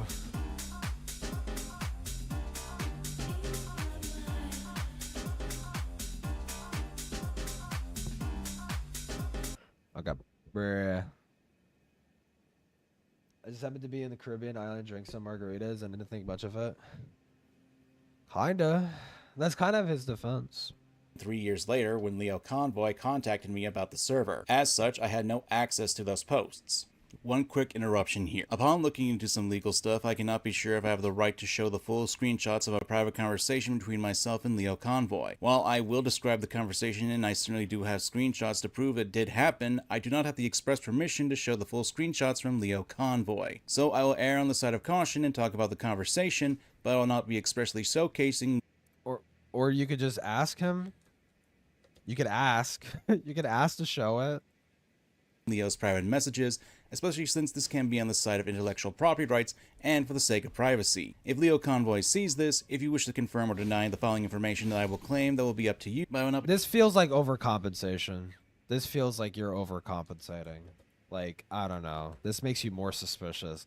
The fact you're like, I actually can't show these DMs because I live in a one-party consent or a two-party consent state, so I'm not gonna show these messages or blah blah blah. I'm only gonna show like clipped around. It's like, why?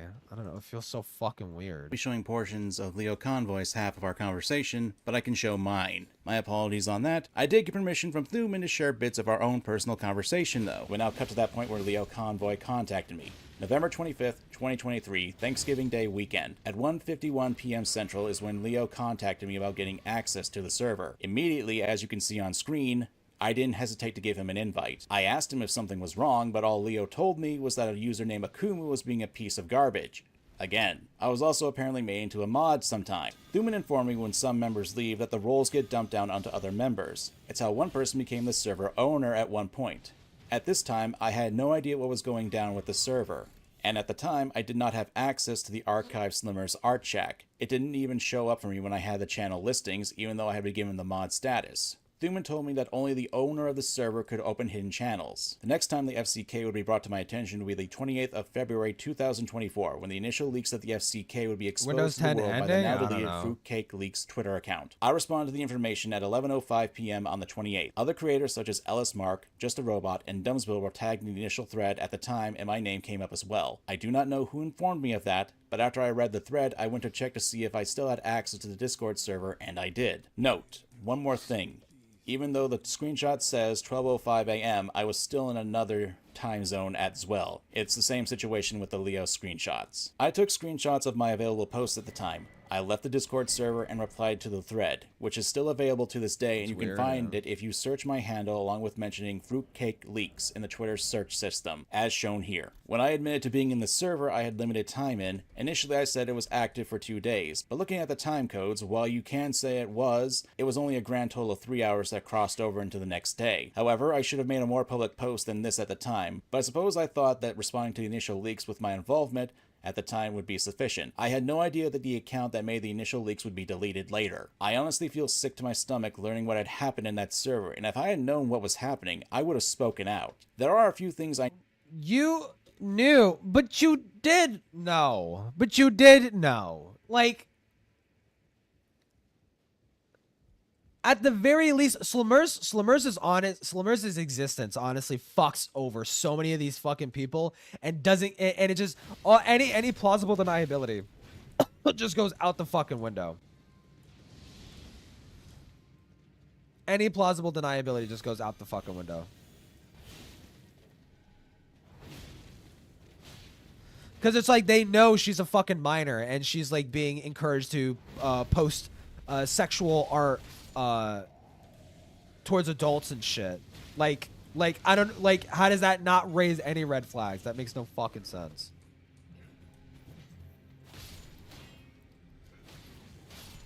So like him saying that if I had known, well, you knew Slimmers. You knew Slimmers was a minor. Why did you post in the NSFW chat dedicated to her? Why? Like, it's stupid. Does not excuse anything. I need to address. Since I was in a call with the previously mentioned Leo Convoy and a creator named Yen about this subject recently, and I'm not going to lie, I am a mess in that call to say the least. So I want to address a few things, since I believe that call will become public sometime. When I was confronted about the Slimmers art, I asked if there was evidence if I knew Slimmers was a minor at the time. Obviously, as I stated earlier, it's fucking stupid. Dude, and it's like, listen to this fucking shit. It's so suspicious. Address a few things, since I believe that call will become public sometime. When I was confronted about the Slimmers art, I asked if there was evidence if I knew Slimmers was a minor at the time. Is there evidence that I knew Slimmers was a minor at the time? Dumb ass. Are you fucking serious? Why is that your response? Can you prove that I knew Slimmers was a minor? Actually, yeah, we can. You made a video covering the Madame drama, and you pointed out the Slimmers was a minor. It's like, oh, okay. Oh, okay. You got me. You got me. You got me good there, buddy. Dude, come on. The time. Really? Obviously, as I stated earlier, there was. I made a video on the Madame situation where I talk about Slimmers being a minor in it, and this was 6 years ago and still a public video. I wasn't trying to be slick or anything. I legitimately have forgotten that. Of course you weren't trying to be slick. You were desperate. You were desperately trying to cling on as like, please tell me there's no evidence that I knew Slimmers was a minor. Please tell me. Like, you were desperate. You were desperate. You were desperate to try and dodge like the barrage of bullets that came from this situation being exploded, right? Like, it's like, please no. Like, no, you fucking knew, motherfucker. That video and event had happened 6 years ago until reminded about it. So, and just to be clear too, him saying earlier, it's like, if I had known, you did know. Don't say if I had known, you did know. You knew. You knew as far as you knew that there were minors in the server and that adults were encouraging them to be sexual. You knew that was going on. The Slimmers art chat speaks for itself. You knew. I will admit I did something stupid and posted an Could have been a NSFW misspeak. channel with safer work images. There are other things I need to address. Well, according to him, that's what he said in the call. The call will be released at some point. Most likely in Thuman's video. But, yeah. Concerns that were brought up in that Discord call. This tweet was brought up where I was asked if I was a part of the Fruitcake Club, and I said no. I have no excuse here as to why I said no. I don't know why I lied. Considering that this is over a year old, I can Very only weird. surmise that I don't know my why I thought did process that. was that I wasn't a part of the issues that were taking place in the server, hence why I linked to the Fruitcake Leaks account that said I wasn't a part of the grooming issues in there.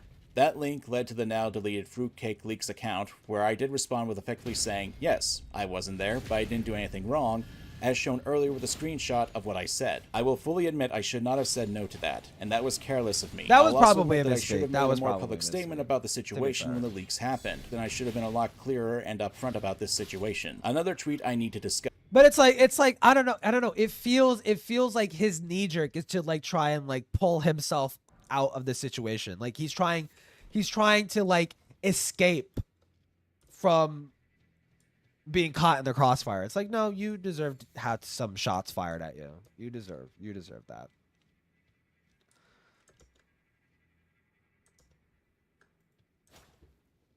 Yes. This was in reference to Hopeless Peaches / Rebel Rosie deleting their accounts. At the time, I only knew what was happening. As you can see from the top of the tweet, I literally said I don't know anything other than deleting socials when I made that post. Someone asked me if I was referring to the FCK Discord server, and I said, I don't know, because I did not know at the time what was the cause of the social media deletion, and I outright said in the initial tweet I literally did not know what the cause of it was. So when someone asked me about it, I literally can only respond with I don't know, because it just happened and I had no information to go off on at the time. It is only with hindsight that I'm able to understand why that happened, because again, I was only active in the FCK server for at most 3 hours, 4 years prior to that tweet. I did not make that correlation, especially since Peaches and Rebel had effectively cut ties with me well before this. I believe it was a year prior to this happening, but I cannot be completely sure about that. I'm only able to look into this stuff when I'm able to actually process the information given to me, actually look into what info I have, and what information I have to give additional context to this situation. It didn't help that I wasn't given all the information and posts in the server that were related to me until I asked Thuman for more proper information. Only after talking to Thuman, I was actually able to gather my thoughts and allowed to actually look into things at my own pace, do I feel like I can give much more coherent answers and a better timeline. I don't know, man. Like, yeah, this shit happened like a long time ago, but it's like, I don't expect a manga comment to like know exactly like every single fucking thing he did in this server in that span of 3 hours, right? But like, I don't know, The fact that you're sitting there, it's like, well, show me the evidence you have against me, and then I'll give an answer. Like, I don't know, dude. That sounds very suspicious. That sounds very suspicious. Especially considering that he had, like, access to the server at the time. It's not like he left. He was still a part of it. He was a part of it long enough that whatchamacallit, that he was able to give Lio an invite when asked, right? So, like, it wasn't like he left the server. He was still in it. He was just inactive past that point. Rightful scolding? Yeah. I clearly cannot handle these kinds of situations on the fly, and I need time to really sit down and digest information before I can respond properly. I will say it one more time. I did not share any SFW images. I did not interact inappropriately with anyone in that server. I did not know minors were in that server at the time, and I had no idea what people... That's the lie. That's the lie right there. Appropriately with anyone in that server. I did not know minors were in that server at the time. You already established that is not true. Dumbass. You've already established that is not true. You knew Slimmers was a minor. There was an art chat dedicated to her that was NSFW created by the adults in the server. Are you fucking retarded or something? Do you think people have amnesia? Do you think people just not remember that you just said that like 5 minutes ago? Time, and I had no idea what people were doing until it came to light publicly. I did not handle the situation well, and it was effectively gotten worse because of me. How would you not have handled the situation well if you didn't know anything? If you're trying to sell the image that you knew literally nothing, not even that minors were interacting sexually with adults, which you did know, but let's assume that you didn't. How would you? This cannot be true. Like you saying like, oh, I fucked up and I didn't do the right thing. It's like, well, how? Given the premise that you're establishing right now, there is literally nothing that you could have done. So there is no fault to be dealt towards you, right? According to what you're trying to sell. Now, it's bullshit. It's bullshit what you're selling, but that doesn't even make any fucking sense. Fumbling the execution of it. I did make mistakes, but I didn't hurt anyone in this situation. Still, what was the mistake? What was the mistake if not that you knew minors were in the server and being exposed to pornography and being encouraged to be sexual in and around adults?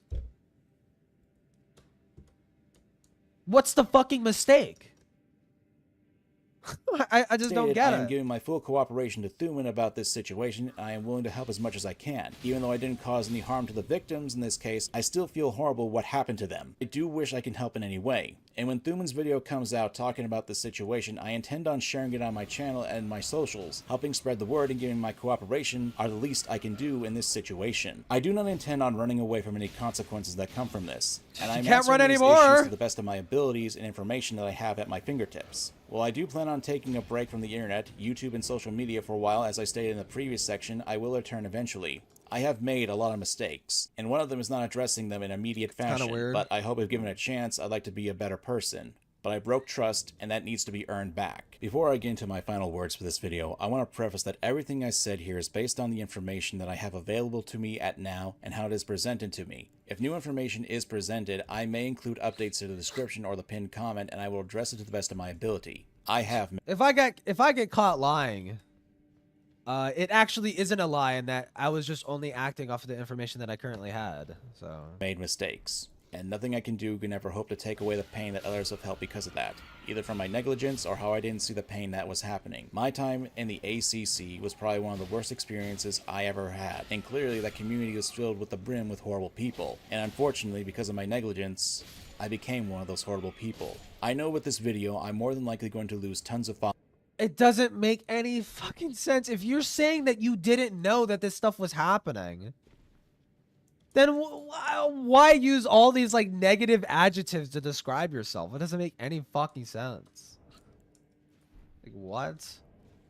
Followers. I'll have burned bridges with several people, and to be frank, that's completely fair. He is frank. I had the trust of over 200k people, and I failed each and every one of you. I failed the victims of the Spockter situation, and even though I didn't hurt anyone in the FCK situation, I still feel the guilt of having been associated even for a very short time. But due to my morals, my own personal ideology, and a promise I made to someone who I lost a long time ago. I cannot run away from these consequences, and I need to accept what I can and will come from this. I do want to try to re-earn that trust from my audience, but it will be a lot of hard work, and it's not going to be a simple fix. But nothing other worth doing ever is. Once again, I want to apologize to the victims connected to both the Spockter Ponder situation and the Fruitcake Club server. People were hurt. That pain is real, and I regret not recognizing what was happening at the time, and I wish I had acted differently. I was negligent with the Spockter Ponder situation. And again, while I never hurt anyone on the FCK server, if I had seen what was going on there, especially what was happening to the victims of it, I should have spoken up. The past is the past, though, and I cannot change it. All I can do is to strive to be better. Whether or not I can do better, well, I suppose that will be up to the people watching this video. I do not know if I deserve another chance at this, but I want to do better. So from the bottom of my heart, I apologize. Fuck me, dude. Holy shit. We weren't anticipating this event. Shut the fuck up! Stop autoplaying! How do I turn that off? Autoplay. Where the fuck is that? Why does it do that? Stop. I don't fucking give a shit about iDubbbz anymore. Holy fuck. Do something stupid again and maybe I'll fucking care.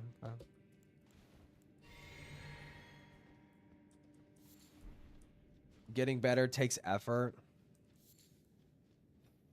He did kind of take effort, but it's like, dude, it's like the problem with his response is like too little too late. Like you're way too fucking late to be sorry about what the fuck was going on. Way too fucking late. Because here's the reality of the situation is that it feels like people in situations like he's in don't want to admit themselves that they just did not fucking care about what was going on. That it's not that they didn't know. They want to sell the narrative that like if I knew what was going on, I would have done something. No.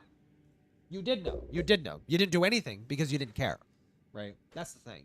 That's the harsh reality that they don't, that's the harsh like pill that they don't want to swallow.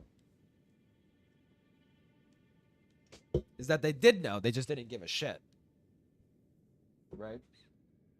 And I had to accept that. When I was making the Crease McPasta video, I had to accept that. I hate Crease McPasta more than I give a shit about the victims. I had to accept that.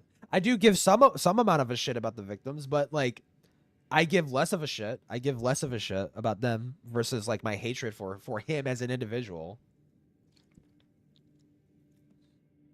Like I had to accept that, right? It's not a good thing. I'm not proud of it, but it's like it is what it is, right? Or I mean, it's not a good thing. I think it's a very human thing. I think it's a very human thing to get to be more angry at situations versus like, you know, nurturing of victims, right? Because if you spend more time being nurturing and caring towards victims, you're just giving the perpetrator ample time to skirt by and get away with what the fuck they did, right? Because that's why I feel like it's appropriate to laser focus on the fucking dude. It's like, dude, I don't give a shit about the victims right now. I'm just going to fucking blast this fucking guy for what he did, right? Like, I don't know. That's at least in my head, that's how it works. But just be honest about it. Just be honest about it. It's like, yeah, I knew what the fuck was going on. I didn't give a shit about I didn't give a shit about it at the time. Who knows? Who know for bashing grooming victims because of how I know that not all victims are grown to be like their groomer based on my experience. Yeah. You're like, I said he doesn't want the scolding, but he needs to thug it out. Yeah, literally just thug it out. Just like, yep, you knew what was going on in the FCK. You knew the whole fucking time. You just didn't fucking care. And people are going to say that that makes you a bad person, but you could change that. You could change that. You can always try and make things better, which seems to be what he's trying to do. I don't appreciate the bullshit that he was spewing in this fucking video towards the end. But if you want to change people's perception about you, you have to change the way you act, right? Or at least be honest. At least be honest. Hold on. I see on my fucking laptop there's a notification on Discord. Discord's not opening though.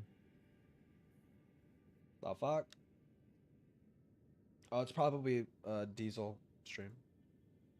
Yep. Bruh. Anyways, let me fight this boss. Gulp. Here I go again. Throw it at me, bitch.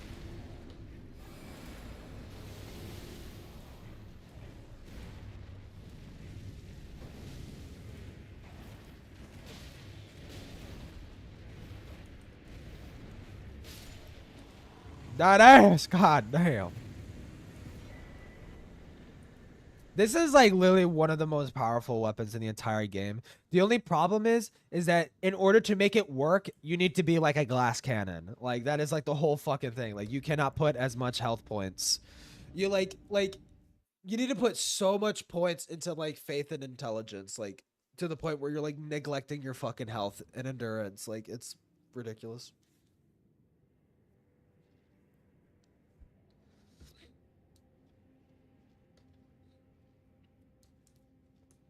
That's where getting better comes from. BS. Annual BS meeting. Fuck it.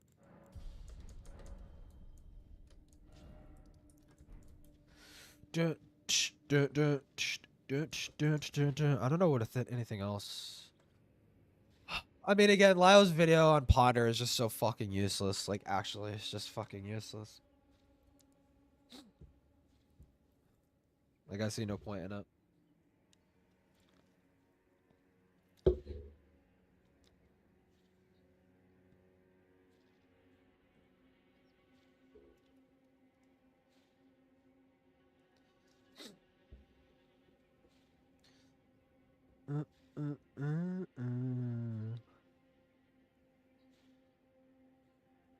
What the fuck? I'm gonna call? Charity call? At 8 p.m. I'm getting a charity call? Fuck off.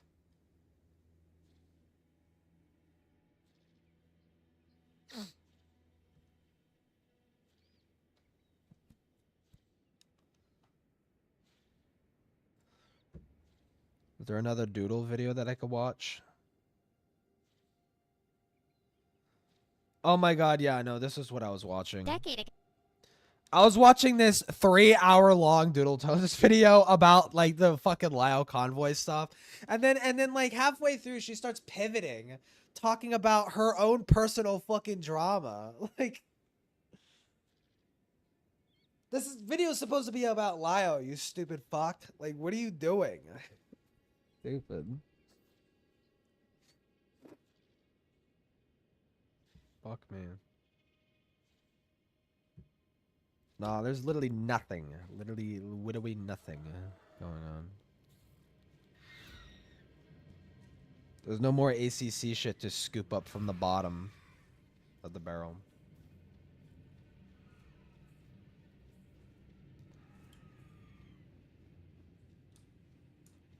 No, I didn't mean to do that. Fuck.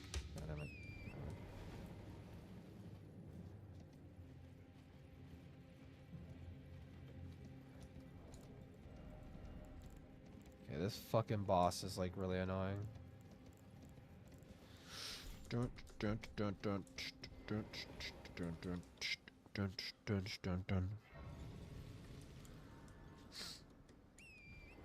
It filled with doodle shitty diapers, yeah. Just be filled with shit. The sop well is ran dry. For now. Now we're just waiting on people's videos to come out. Because we're waiting on Chuli's video on Doodletones to come out, which might include new information. I am not delaying my video any further. If she could literally come out with like Doodletones like got caught raping a child, I'd be like, well, I'm making the video as it is right now, dude. I'm not fucking delaying this shit anymore. Dude. And then there's a Ponder, like the Ponder shit that we gotta wait on. Ow. Cool. Sick.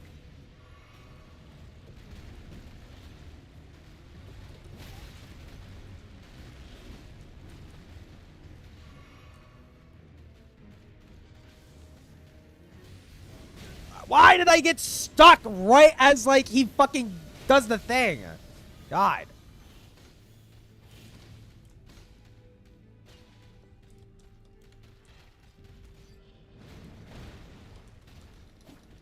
Come on, dude.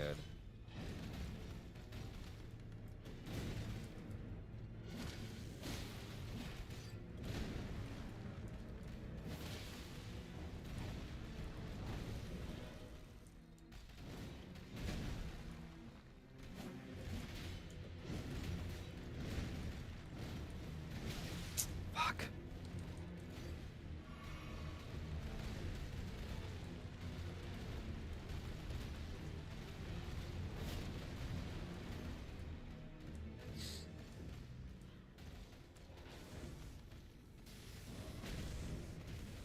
Is it the real Kirk shooter? Yeah, our Doodletent is the real Kirk shooter, bruh. I was trying to dodge, okay?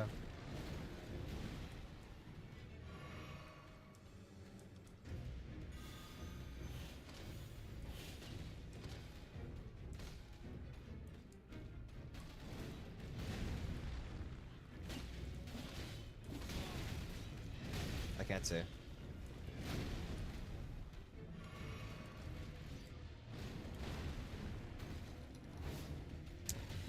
God, it's so fucking annoying. This fucking geometry. Just.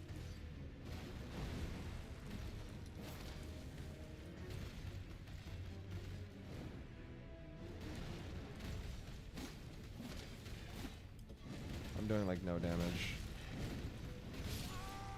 Okay. Well, I like how like I dodged it and his tail was past me, but it still hit me anyways. I like that. I appreciate that.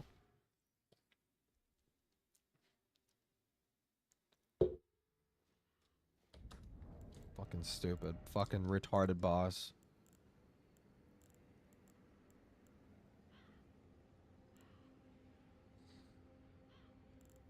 I'm trying to think if I could get like a good hit in. Am I fat rolling? I am not fat rolling. I can use this. Okay. No. Maybe it's just bad. Nah, this fucking boss sucks. This arena is like terrible.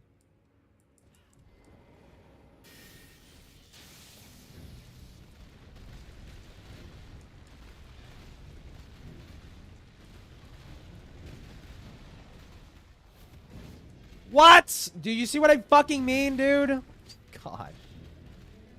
Stupid. Fucking retarded.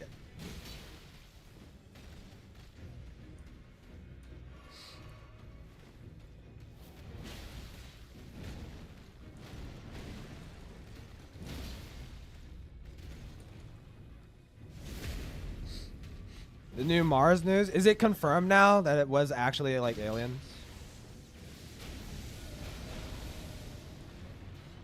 Like bacterial? Or was it just news? See what I mean? This is just pussy shit. Get okay. That was entirely the geometry, just to be clear. Like the geometry literally made it impossible.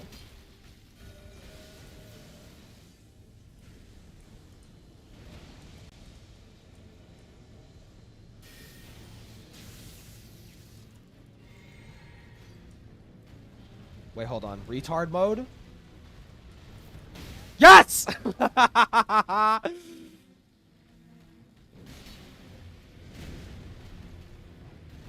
It's hard to do that, but it's fun. It's fun to do it. I'm gonna do it again. Fuck. God damn it.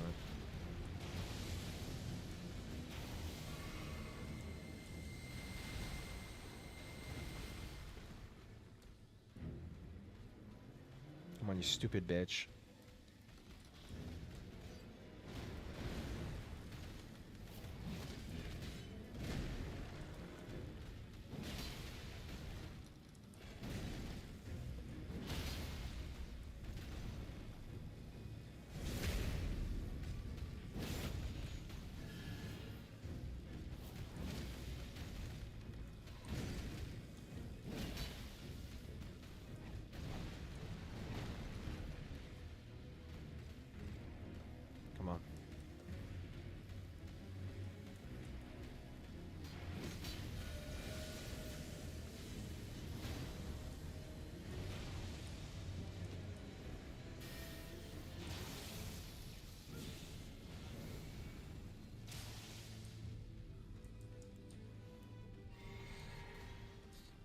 I will say it is pretty cool being a jack of all trades, like that, like having a build like that.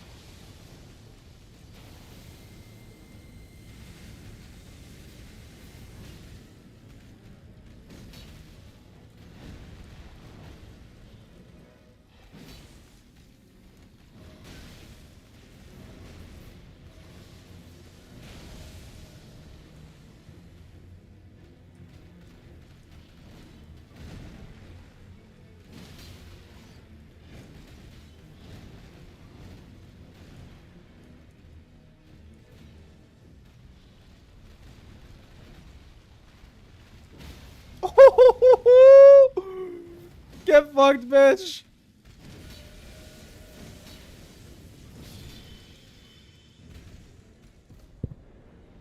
The paper suggests it could be Martian microbial life, but to definitely say you should bring the sample in a lab and do some more verifying.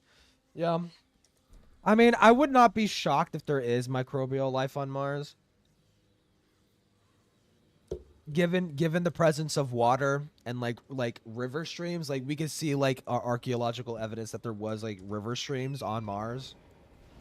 So it's not shocking, but obviously, I mean, like that I mean, technically that's the first confirmed alien life ever discovered, if you really think it's like technically, like officially, right? Obviously, officially. We already know there's like actual ALMAUs in the government or whatever.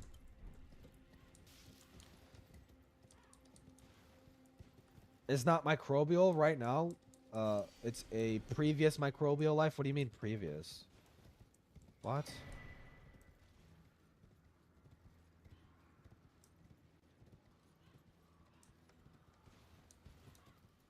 What do you mean? It's not microbial right now. It's the previous I don't know what you're talking about.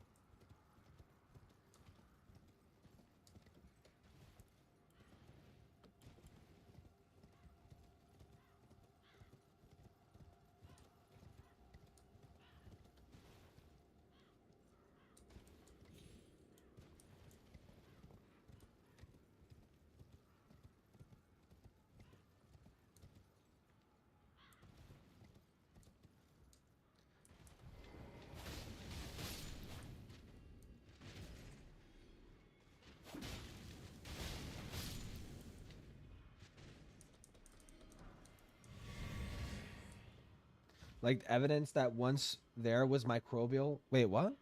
Like evidence that once there was microbial life. Okay, not like the actual life itself. Well, if you could prove that there was evidence of microbial life on Mars, then that pretty much proves that there was that's proof of like aliens. That's proof of like at least like an alien species.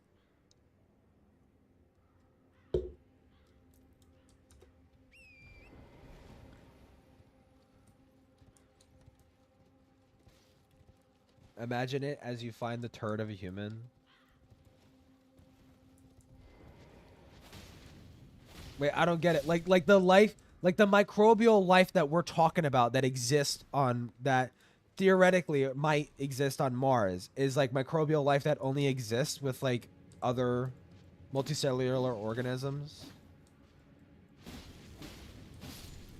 Is basically what you're saying?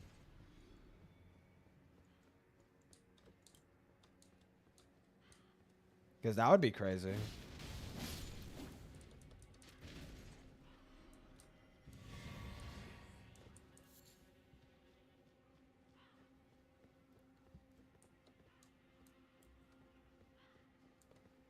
I mean, I would say isn't most microbial life technically multicellular? Like, I don't know. It's microbial life once existed in rivers and deltas that once were in Mars, yeah. Martian microbes, yeah. Yeah, that's what I was thinking. Dude, and flags can stop saying aliens aren't real then.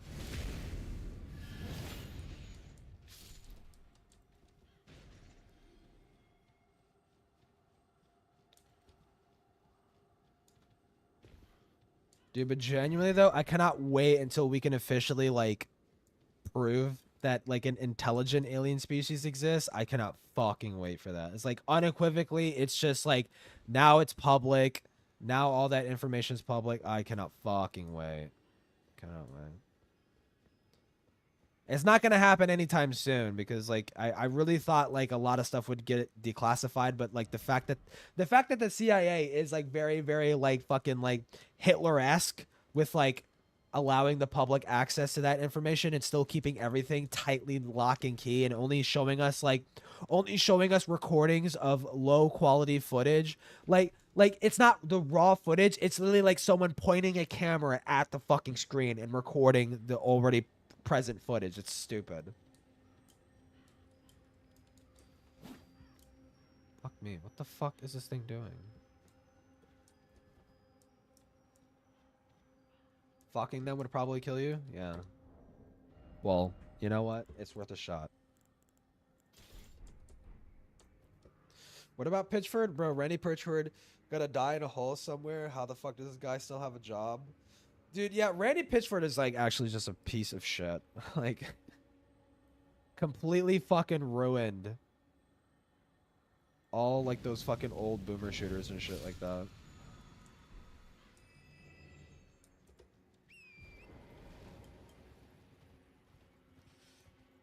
He ruined 3D Realms. He ruined Duke Nukem Forever.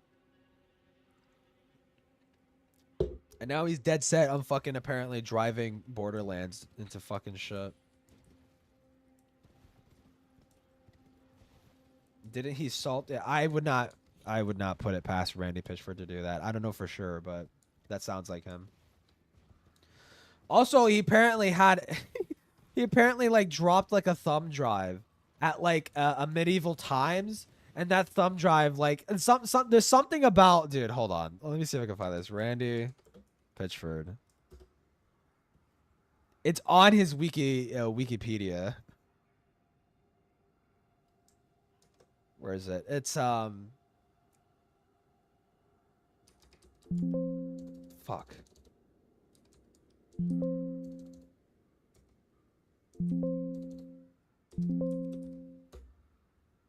Wasn't there like a thing where he dropped, yeah, the medieval times controversy. Yeah, this thing right here, dude. Dude, this thing. Fuck. Wrong thing. Dun, dun, dun, dun, dun, dun, dun. So 2018 medieval times USB drive controversy. In 2018, former Gearbox lawyer Wade Callender filed a lawsuit against Pitchford that alleged that Pitchford had left a USB drive containing sensitive Gearbox information and child pornography at medieval times in 2014. Pitchford claimed that the pornographic film on the USB drive was not child pornography and stated that he had saved the pornography for purposes of studying sexual acts performed by female actresses. He literally said, bro, it's for research, I swear. He literally said it's for research, man. It stated that he had saved the pornography for purposes of studying sexual acts performed by female actresses that he claimed to be similar to a magic trick. What the dude? Randy Pitchford, George Raccoon collab when? Gearbox said that they would file a grievance with the State Bar of Texas against Callender for filing a lawsuit that includes accusations that he knows to be untrue. August 2019, further filing Pitchford and his pleas of contempt. Wait. On August 20, filing further alleged Pitchford and his pleas of contempt. Oh, okay. In October 2019, both sides announced that the lawsuit has been dropped at a joint statement by parties called the issue of a misunderstanding and further stated that Pitchford had been exonerated. Kind of suspicious. Kind of suspicious. George Pitchford. Dude. This fucking guy. Hold on, I need to clean my glasses. Have you seen the Anime Men's video about watching the first episode of every anime of the century? I heard their takes are garbage. No, I haven't seen it.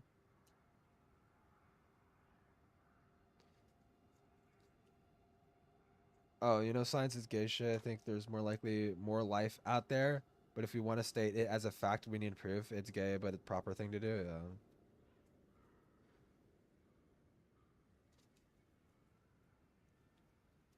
Fair.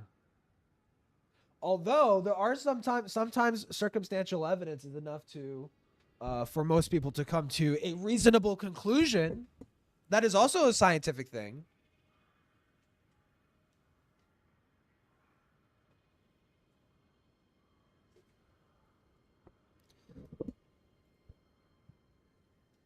Apparently, Bethesda posted a video of a cat, and suddenly it's supposed to be an anti-Kirk thing.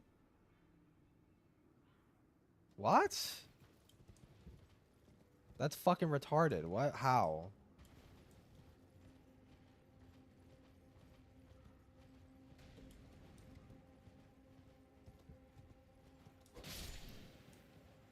You drop something? Oh.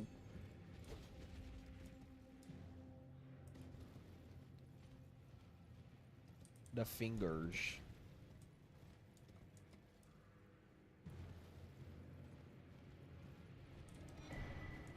Leave me alone, babe. Leave me alone, babe.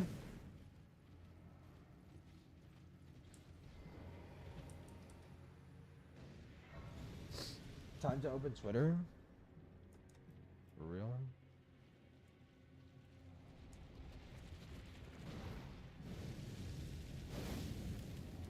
What?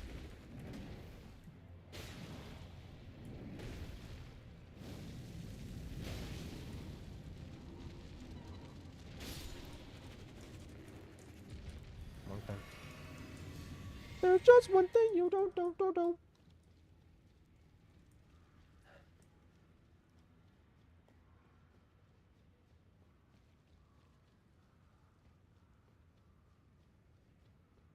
Circumstantial evidence can work, but it's like a second class hand info. So second class to hand on evidence. Well, yeah, obviously. But still, I just think there's circumstantial evidence to suggest that aliens have visited us on Earth.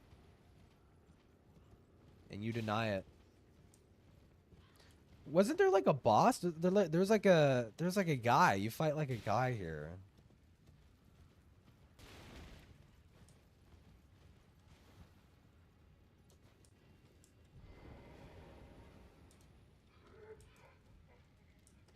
Right?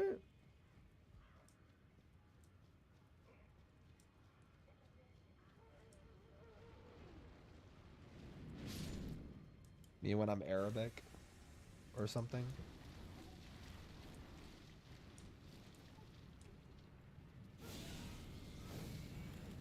Bitch! He's gonna shoot his goo. Ah!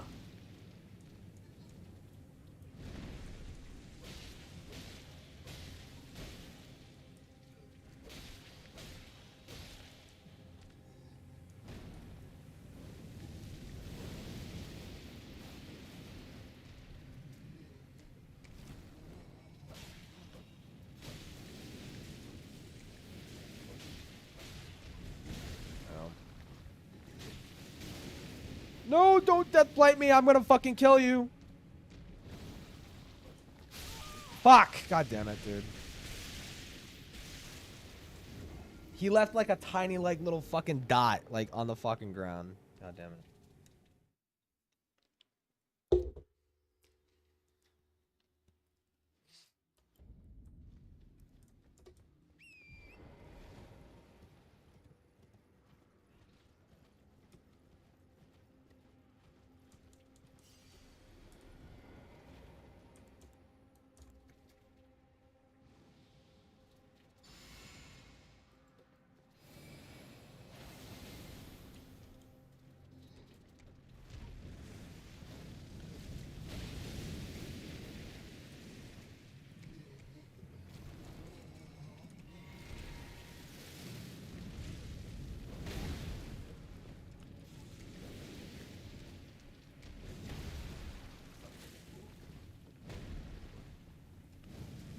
No. No! God!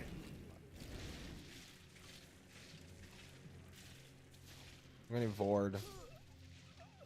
Oh. Okay.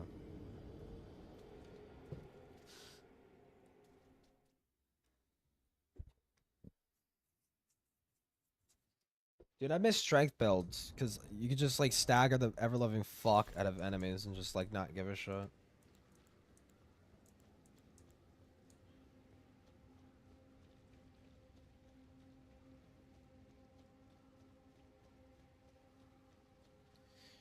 There's just one thing you don't know.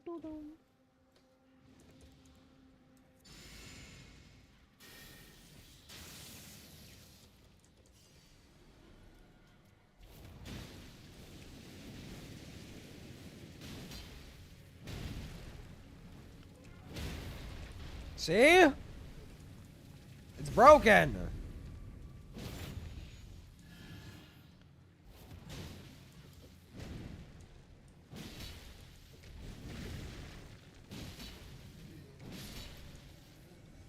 It's too fucking easy, bro.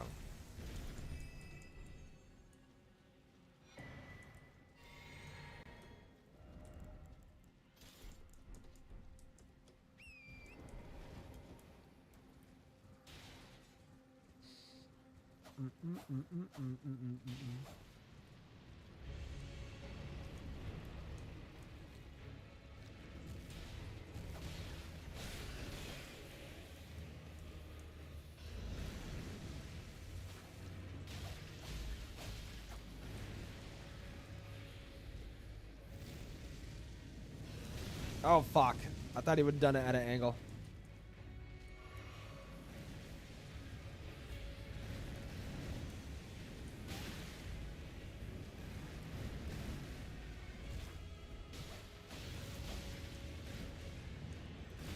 What? I fucking hit dodged. What the fuck?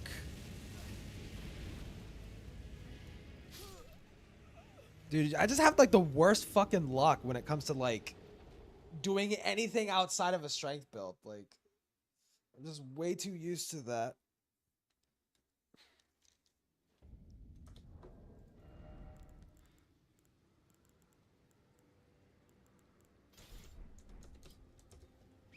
The great EP.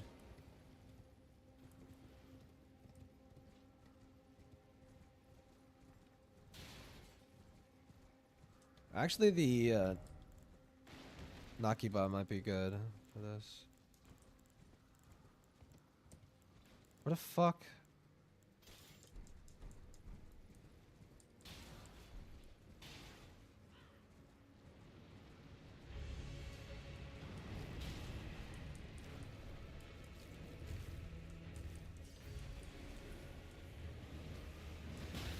Okay.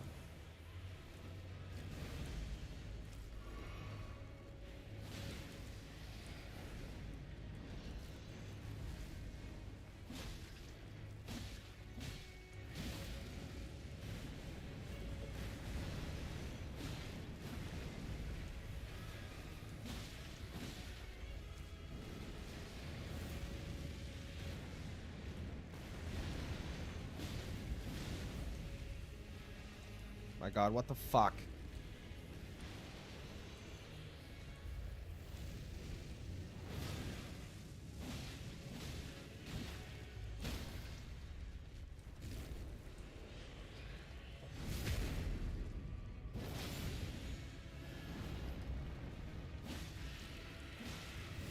Uh-oh. How'd that not hit me? What the fuck?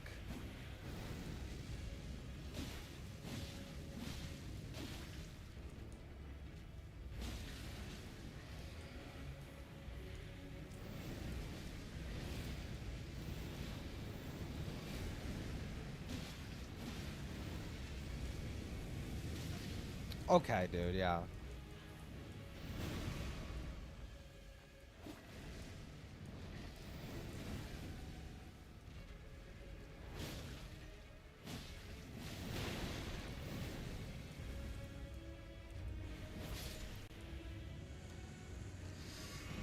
The vid is literally from the Indiana Jones game, quite literally just that Gene commercial saying neo-Nazi dog whistle. Oh, what the fuck? Are you kidding me, dude? Stupid. That's fucking dumb.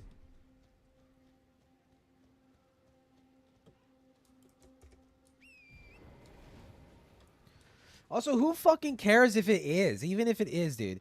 Dude, like, here's the fucking thing, right? Should have never died. Should have never been murdered, right? Who fucking cares people are joking about? People make jokes about all kinds of fucking people dying, right? Like, he was a polarizing fucking figure, Al. He was a polarizing fucking political figure, right?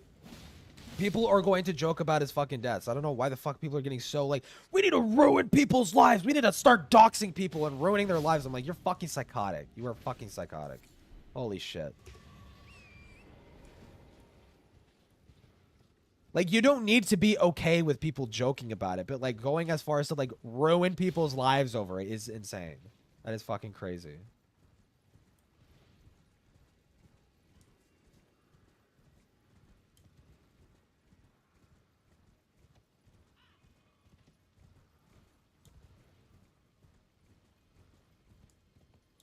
Although if they're just calling out like what is it, Bethesda? If they're just calling out like the Bethesda advertising team might be dog was like, okay, that's a public post. I don't fucking care about that per se. But if they're saying like we need to start boycotting Bethesda over this fucking shit, I'm like, okay, you're fucking cringe. That's when it starts being like cringe.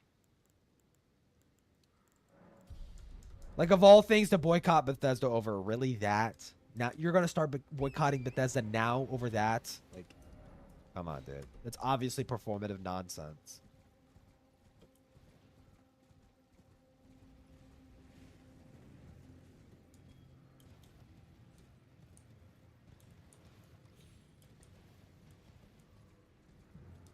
Tectone saying that? So stupid. So performative, dude. Oh, we need to boycott Bethesda now. It's like, now? Now you're boycotting? Tectones is such a fucking loser. Where the hell is that video that shows the allegations that he's a rapist? I'm gonna watch that. He's such like a fucking little rat, little worm, fucking like he's a corporate shill, but for like chud content, like on YouTube. Like that's what he shills.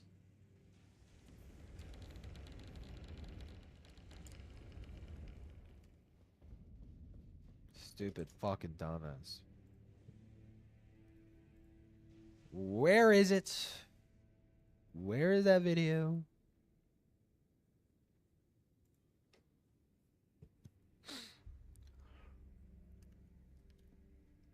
My dog, are you serious?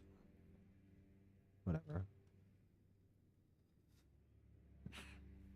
Let's watch something else. Like what? There's nothing else.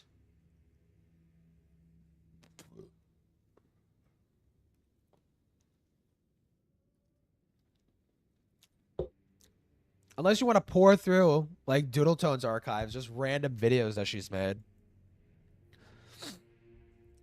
I could do that. I could go over, like, old Doodletone's videos.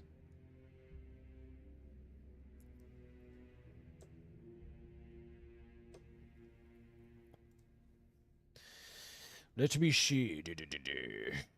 Doodletone's archives. The Vicious Cycle of Nekakoda. Oh, wow. That sounds like a good video. How long is it? 9 hours. Like, oh my God, dude. 9 hours. 9 fucking hours. Oh, I was showing the thing the whole time. I'm like, okay, whatever, dude.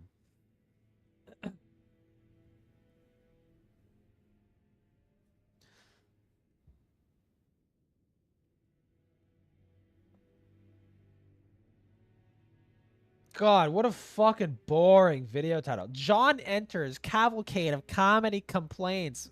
The mysterious Mr. Enter. Holy fuck, dude. Google account leak? Did I? No, not really. Fluffle Doc? What the fuck? Oh yeah, that's old Doodle Tones.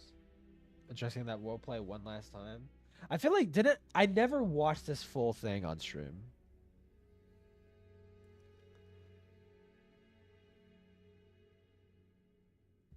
Hold on, I'm mostly interested in stuff between, I don't care about like the past stuff. Mostly interested between, let's say 2018 and current day. That's what I'm mostly interested in. Because that's usually where a lot of like the hypocrisy is focused on. Congested readings. Stop popping up. I'm trying to ignored script checker. Blaze the Larvesta.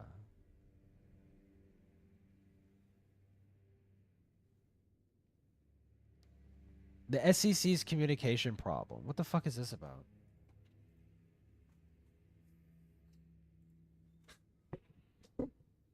Can I pop this out? It's 3 hours, dude. Oh my god. Fucking kill me. It's not loading.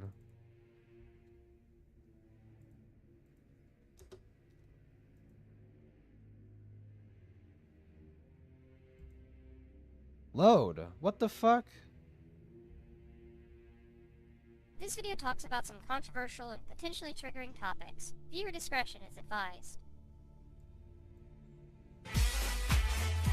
No, I just don't care. I can't go forward. Well, or at the very least, couldn't diffuse any situation that wound up with our community losing more of its members to frankly idiotic behaviors. So, here we are. In this video, I'm gonna... And this was 2024. This was January 31st. I'll wind up pulling back the curtains a bit and talking about the messier parts of the SEC because I feel like this is really important to organize and to address before everything winds up getting... Wait a minute. Oh wait, no, she was asked to leave. Oh, she was asked to leave in April. Okay. So out of hand that it becomes a problem later. The SEC has kind of always, but especially recently, had a bit of a communication problem. Mind you, I do think we are better off nowadays than we were when I first joined the community in 2016, but frankly that bar isn't exactly super high. Because when I joined the community, it was super fractured and clicked up between commentary groups. It was kind of hard to make any friends if you weren't a part of the cool kids clubs, and so communication was practically impossible. Nowadays, we're a lot more tight-knit as a community, and with additions in the form of the SEC Nexus, a chat that I made to be a hub for SEC members, and the SEC Courthouse, where we go talk about our issues with each other. Doodletones was the one who created that? That's actually really funny. We'd have a much easier time not having these moments of giant explosions. And I'd say to a very small degree you'd be right, but in the long run, we still have a long way to go. It's not enough to just be able to talk things out. You need to be able to listen, you need to be able to understand, you need to be able to deal with problem solving. Try not to get wrapped up in emotions when they're not. Exactly. You need to plan and calculate how you're going to smear children as liars to protect the pedophile that groomed them. Yes. Productive and be able to properly convey them when they are. As commentators, we should already have at least some of these skills to some degree. I ain't saying we need to be perfect. A lot of us are still in our late teens to early adulthood, and while I don't mean for this to sound offensive, a lot of the sideshow commentary community is on the spectrum, so like there is probably a bit of a barrier there. Who knows? But I believe if you're able to articulate an argument against why someone's overrated list is bad, you should be able to articulate within a conversation about why you're uncomfortable with, say, oh my fucking god. Is it just this for 3 fucking hours? 1.75. someone being okay with someone else who groomed minors. I don't know, maybe I'm being ableist, but in any case, it's pretty... I'm sorry, wait, what? About why you're uncomfortable with, say, someone being okay with someone else who groomed minors. I don't know, maybe I'm... What? It's on the spectrum, so like there is probably a bit of a barrier there. Who knows? But I believe if you're able to articulate an argument against why someone's overrated list is bad, you should be able to articulate within a conversation about why you're uncomfortable with, say, someone being okay with someone else who groomed minors. Oh, for a moment. Okay, no, this is about... Wait, this is funny. This is about fucking Vigil. This is about Vigil. Are you fucking kidding me? Are you fucking kidding me, dude? Hold on, I need to shut my door. Dude, are you fucking serious?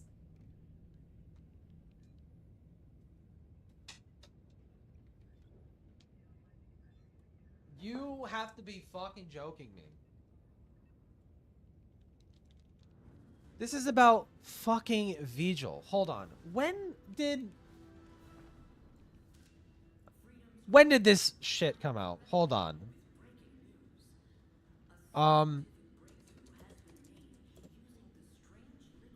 Loud Convoy Doodletones.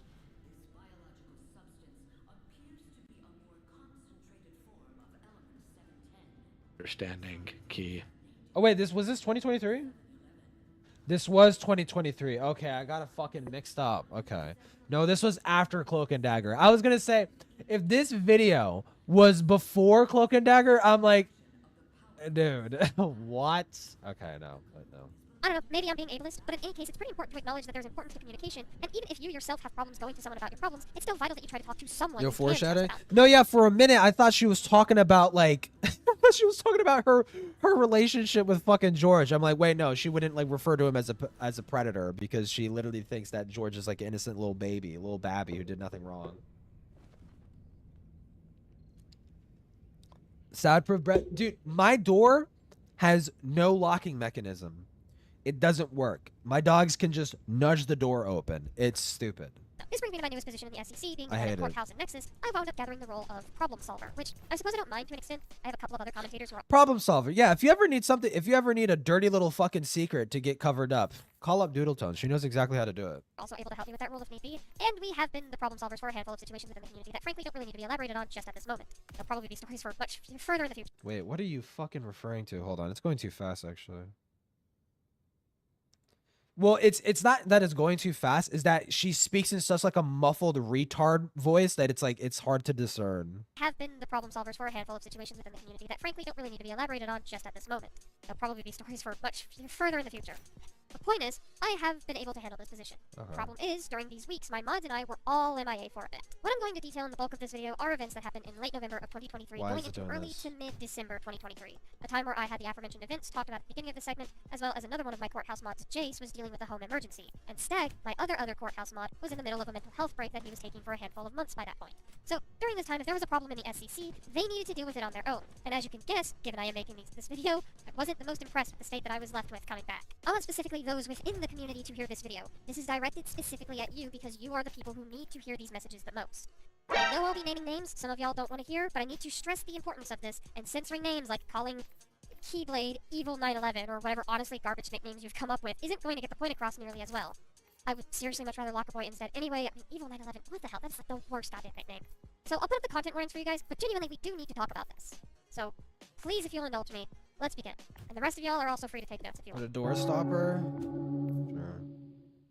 So, before we get into the things that I've missed, let's talk a bit about the context leading up to the storm. So, V Omega is a particularly controversial ex-member of the SEC who is known for his antagonism. Dude, I don't understand why they kept having to like relitigate the same fucking shit over and over and over and over and over and over and over again. I mean, they did that, and every time they did it, they put their fucking foot in their mouth and would end up like contradicting something they said earlier. So I'm kind of glad they did, but I don't know why they did. Behavior, his defense of zoophiles, grooming minors, and being an attempted rapist. He was ousted from the community in 2020 once we learned of these behaviors, and ever since then his name has unfortunately plagued our community. Most of us obviously do not want V around ever again. However, we found out that another now ex-SEC member known as Vigelsio didn't seem to share that sentiment, keeping V around for roughly 3 years. Now, some of us in the Cloud Palace, wow, it's almost like everybody knew where Vigelsio resided, that had some of V's victims in it, mind you, knew of this information, and instead of telling us that this was the case, kept it under wraps. You had said in your own fucking video covering this situation that you had known, and you just randomly assumed that he stopped being friends with V at some random point in time. Stupid, dumbass. We got up in arms over it, and thus 7 hours worth of content was released in the form of 2 Cloak and Dagger videos. Whoa. Which makes this video effectively now the third one if you need to look at it in that way. In the first video, we saw the removal of users Bummer Patrol, Map Station, Neko Shadows, and Blaze at Home, also known as Tippy, those who kept the friendship secret. We also saw the removal of a user known as Keyblade Master, whose attempt at retribution left a vindictive and malicious mark on his reputation. All he had to do was keep his mouth shut. More on him later, though. Then, the second video was a more elaborated on extension of the story where Tippy Key and their friends retaliated to the existence of the first video, where some of the more inner workings of the Cloud Palace Cinder were blocks, brought to the public, maybe. problems with how we treated our members in their time of grief, how much we let more annoying or problematic behavior. Wait, hold on. That's interesting. Wait, what were you saying, Doodle? Then, the second video was a more elaborated on extension of the story where Tippy Key and their friends retaliated to the existence of the first video, where some of the more inner workings of the Cloud Palace were more brought to the public, problems with how we treated our members in their time of grief. Problems how we treated our members in our time of grief. You mean how, like, when Ellie was grieving the death of her father, people were telling her to shut the fuck up, right? And that nothing was done about that? Yeah, you guys want to act like you're on your moral high horse, being like, why didn't Tippy is so fucked up for saying Tippy, or no, Keyblade is so fucked up for saying that he hopes that fucking Ellie Melly fucking kills herself or whatever the fuck. Like, dude, calm the fuck on. Why are you grandstanding now when you weren't there before? Tippy? No, there is a person named Tippy. There is a person named Tippy involved in this situation. How much we let more annoying or problematic behavior slide because we didn't think of them as all that harmful. We saw people ready to defend the group that was ostracized and refused to listen to any form of reason when sat down to be discussed. And I would have thought that maybe having this dirty laundry aired out as much as it was, that people would realize the problems with how my group communicated and would be more willing to sit down with each other and talk things out. However, it appears that maybe people like Vigil, Key, and Tippy were bad examples. And like, I guess I get it. I probably should have figured that they would be, given when you really break down the issue the three of them had, they are admittedly on the more extreme side of things. Vigil was a coward, is a coward even. Because when V was faced with accusations of grooming, Vigil didn't want to hear that side, and at the time actively villainized those who came out about their stories of V's abusive behavior. That's why he stayed friends with V. Yeah, and you protected and enabled him up until it got too hot to handle. Yeah. V for as long as he did. He didn't want to face the music, didn't want to be confronted with the likelihood that his friend was a horrible and He had no reason to. You were grip on going that to protect fantasy him. Well, now look at where we're at with him. He was confronted about his continued alliance with V, and instead of wanting to discuss it further, ran away before any confrontation could occur, which isn't exactly an applicable problem to every situation. Plus, I guess that it is a bit hard to make such a point stick with people anyway when Vigelsio got it off easy, especially when paired with Key and Tippy. Though, what else could we say about Vigil, other than that he might have been a creep himself, as indicated by the testimony of a user by the name of Dual Taku? Okay, so Taku wanted me to go ahead and set up a call with you because he wanted... Oh, that's good that she's amending that now, because in her video she literally like accuses him of being like, so apparently Vigil is now like a fucking pedophile, right, guys? And it's like, no, in the own no, that is not concrete. That is nothing to write home about. You're a fucking retarded. To clarify some things about the comment that you left in the Float and Dagger video. Sure. Which I know this might not be the this might not be the best thing to say. Oh my god, we already seen this fucking clip. Oh my god, we already seen this. Already seen it. Already seen this. You already showed this in the literal previous video. I kind of assumed like I know this was back on. Yeah, this. To give information on Vigil. The three. This is why her videos are like 3 fucking hours long, because she just retreads the same fucking shit, shows the same clips over and over and over and over and over again. And I think it was around that time that I was like relatively cordial with him and V at the time. But yeah, no, that's what he said to me. It's frankly unfortunate that we only have the one testimony. I figure maybe more could have been said about Vigil and V likely having similar interests in kids or otherwise befriended each other. Please be a pedophile, please, no, please. It could be that Taku's testimony was an isolated Please be a incident. pedophile. Just make this drama so much easier. Just that one time. Though it also could be far worse, and we just wouldn't know either, given the sparsity of information on Vigil. Either way, Vigil's want to keep V around would allow V an indirect connection to the rest of the Cloud Palace. And worse yet, some of V's victims... Wow, so like, why would you keep him around if that was ever a fucking concern? Stupid. Retard. Full extent of communication those two had. We don't have any DMs between the two of them. We don't know of any voice calls they had. So we don't know how much information Vigil had been giving to V for the 3 extra years he was allowed in there. Gulp. It's genuinely a terrifying thought when you sit down and actually consider the possibility of how much info was given to someone who should not have that info. It's even scarier when you consider how recently it was that V tried to come back. In my video on Nekokoda, I talk about V's return under an account titled the Alt-CC, who showed up in 2022 to target the likes of Studio Needing More and Just Sylveon, 2 individuals who had been harassing me for over a year by that point. Why would V know of any of this unless he was either A, still lurking around the SCC, or B, being fed info by someone who was there while it was happening? I really want that to sit in with those in the community, because y'all are the ones that this affects the most. Vigil was not only in the Cloud Palace, you know, he was in a few commentary groups. Purely Odd Grandmasters, or POG for short, has far more minors in it. Hell, it's run by Umbris, who only turned 18 in 2023, so the importance of not having that connection is vital. V also came back in 2022 to target his previous victim, Nekokoda, so we know that he's not above continuing to victimize those who he genuinely traumatized and given the opportunity. By the way, in case anyone's wondering, yeah, it did indeed bug me how easily Vigelsio got away with all of this. I wish I could talk more about— Oh, does it? Oh, does it? Oh, does it? Dude, you fucking suck. You fucking suck, dude. Oh my god, it really bothers me how he got away with it for so long. Even though he told us, even though he never kept it a secret, that he was friends with V the whole fucking time, and everybody knew, and he was told, and some people in the Cloud Palace had a problem with that, and then he cried about it, and we respected him enough to not bring it up ever again. if only someone did something about it. His endangerment and toxic Fucking attitude. retard. I wish I could have held him more accountable. But given how quickly he ran away with his tail between his legs, there was kind of nothing more I could talk about. But this isn't just an oopsie-daisy issue. This is a matter of people being endangered by the inaction of others. An issue that's going to come up all video because it shows that no one paid attention to that part. Oh, no! Then you had Tweedledee and Tweedledum. Tippy was, to put it bluntly, an impulsive liar. Dude, listen to this fucking smarmy ass fucking shit. This smarmy ass victory lap. Like, oh my god, this is so gross, disgusting behavior. Like, this is so fucked up and twisted, guys. And then she is like the #1 contributor to this fucking shit proliferating inside of her community for so fucking long. It all comes back to Doodletones. It all comes back to her, dude. Stupid fucking bitch. To be caught lying at various moments within the Cloak and Dagger duology, she was caught blatantly lying to Lio about her intention of keeping Vigil and V's friendship a secret. Actually, She loves making this video. She Lio, loves did making you know this that video. Tippy actually lied to you in that call? Because I noticed after the fact.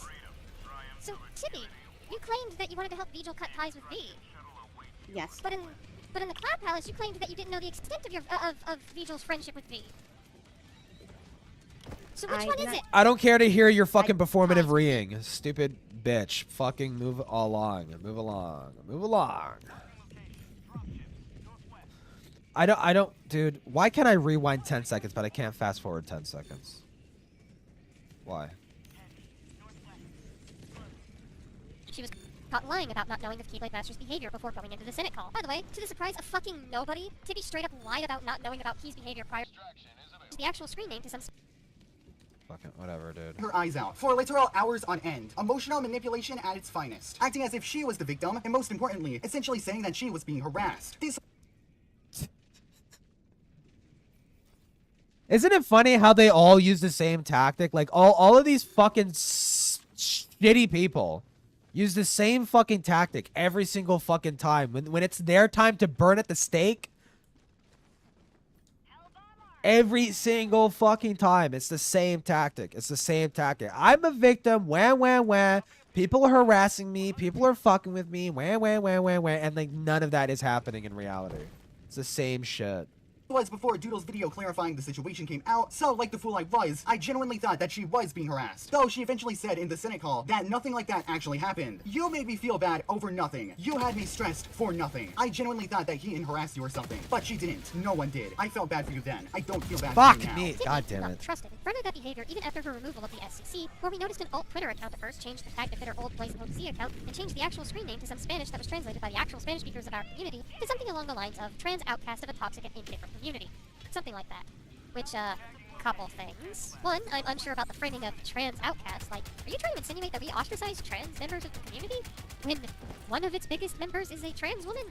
We ignoring the fact that we have a surplus of trans members in the community? I'm not sure about that one. It's a weird way of framing what happened into something more of a transphobic nature than it was. Because, Tippy, you weren't outcasted because you were trans. You were outcasted because you not only lied to everyone constantly about what got you removed from the Cloud Palace, but you kept victimizing yourself or throwing others under the bus at the first sign of any trouble. Seeing with Zeppy, musically bright, and even Keyblade himself. Not a single person would have batted an eye for you being trans in this community, and you know what? You know that. But of course, that wouldn't fit the other narrative. Because even if we give her the benefit of doubt and just write off the weird language barrier, and she was only referring to her identity as the girl in a vacuum, she's still explicitly calling the SCC a toxic and indifferent community, which again is a weird way of wording what happened. Wow, no, not the SCC. What made us indifferent? I'm pretty sure the situation surrounding you was because we were very much not indifferent to the possibility of the Omega getting back in contact with his victims. You know, I'm pretty sure that was the case, but maybe I'm wrong. Maybe I misunderstood the situation from the beginning. Maybe it was that we were totally indifferent to Vigil and V being friends, and that's why you had to tell us that the two's friendship wasn't a thing anymore. Yes. In your own fucking video. In your own video, you had pointed this out. You had pointed this out that you knew, and then nobody had a problem with it, and you protected it. Yes, in your own fucking video. Cloud Palace, yeah? We're told the absolute degenerate to keep it secret? Like, by now, we all should know not to trust Tippy at her word, right? But some people are allegedly still doing so, or at the very least are in disbelief of the concept. And that's rather disappointing to hear. She's shown time and time again that she has little regard for what she says and how it affects others. She has shown that she's willing to omit what's being said to get what she wants, which honestly does put a lot into perspective, but frankly, there's not a ton that can really be done about that, and we're not about to unpack it all. Even as I script this, she's trying to change the situation to make her seem less in the wrong. A user by the name of my frames are Hyena too reached out to me shit. as I was scripting the next chapter to the story and showed me some direct messages between him and Tippy, where she tried reframing the situation as one where she was lied to, where she merely didn't want shit to escalate, and then attempted to guilt trip Alex back into a friendship between the two of them. I mostly want to focus on her retelling of the situation here, because I think it's truly telling as to how much she both cannot get her story straight and actively did not pay attention to the things that she was being scolded about, or otherwise, at the very least, she didn't care. She admits to having the knowledge of the Vegelsio being friends with the Omega, which was a part of it, yeah, but then she goes on to saying that Vegelsio lied to her about a vague, multiple things. What the fuck is this retarded music, dude?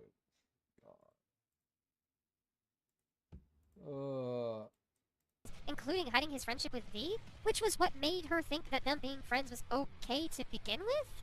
But like, that's not what you told us, Tibby. In the first Cloak and Dagger call, you straight up told Lyle that you were trying to get Vigil away from V, remember? I do. I was there for that. So, Oh my god, yes, you've already fucking played this! You've already played this. You've already played this. You've already played this. Please. Let's Tibby here move to on. use Musically's ideation in this way, as it almost weaponizes it against us, trying to paint the SCC as much worse as if we were actively pushing Musically to set action, when at worst, she was just told to butt out when she didn't have any information, trying to defend two people she barely knew. It'd be incredibly hypocritical for us to do that too, since you acknowledge that he got chucked out on his keister for telling someone else to end their life. My voice So, into the intentional void? or no, Tibby is Good. implying some particularly awful insinuations. She also had to specify that she didn't try to silence any minors about the friendship between Vigil and V, but instead only talked to the absolute degenerate about it. But she didn't try to silence him, she just didn't want it to escalate outside the friend group. Yeah, how did you intend to do that? Did you maybe tell Degenerate not to tell people about the friendship between Vigil and V? Or at least say something to that effect? Like, how did you intend to keep this knowledge within your friend group, Anyway, but again, this isn't always applicable to a situation. Maybe it's at the line. Just everything that comes out of her mouth.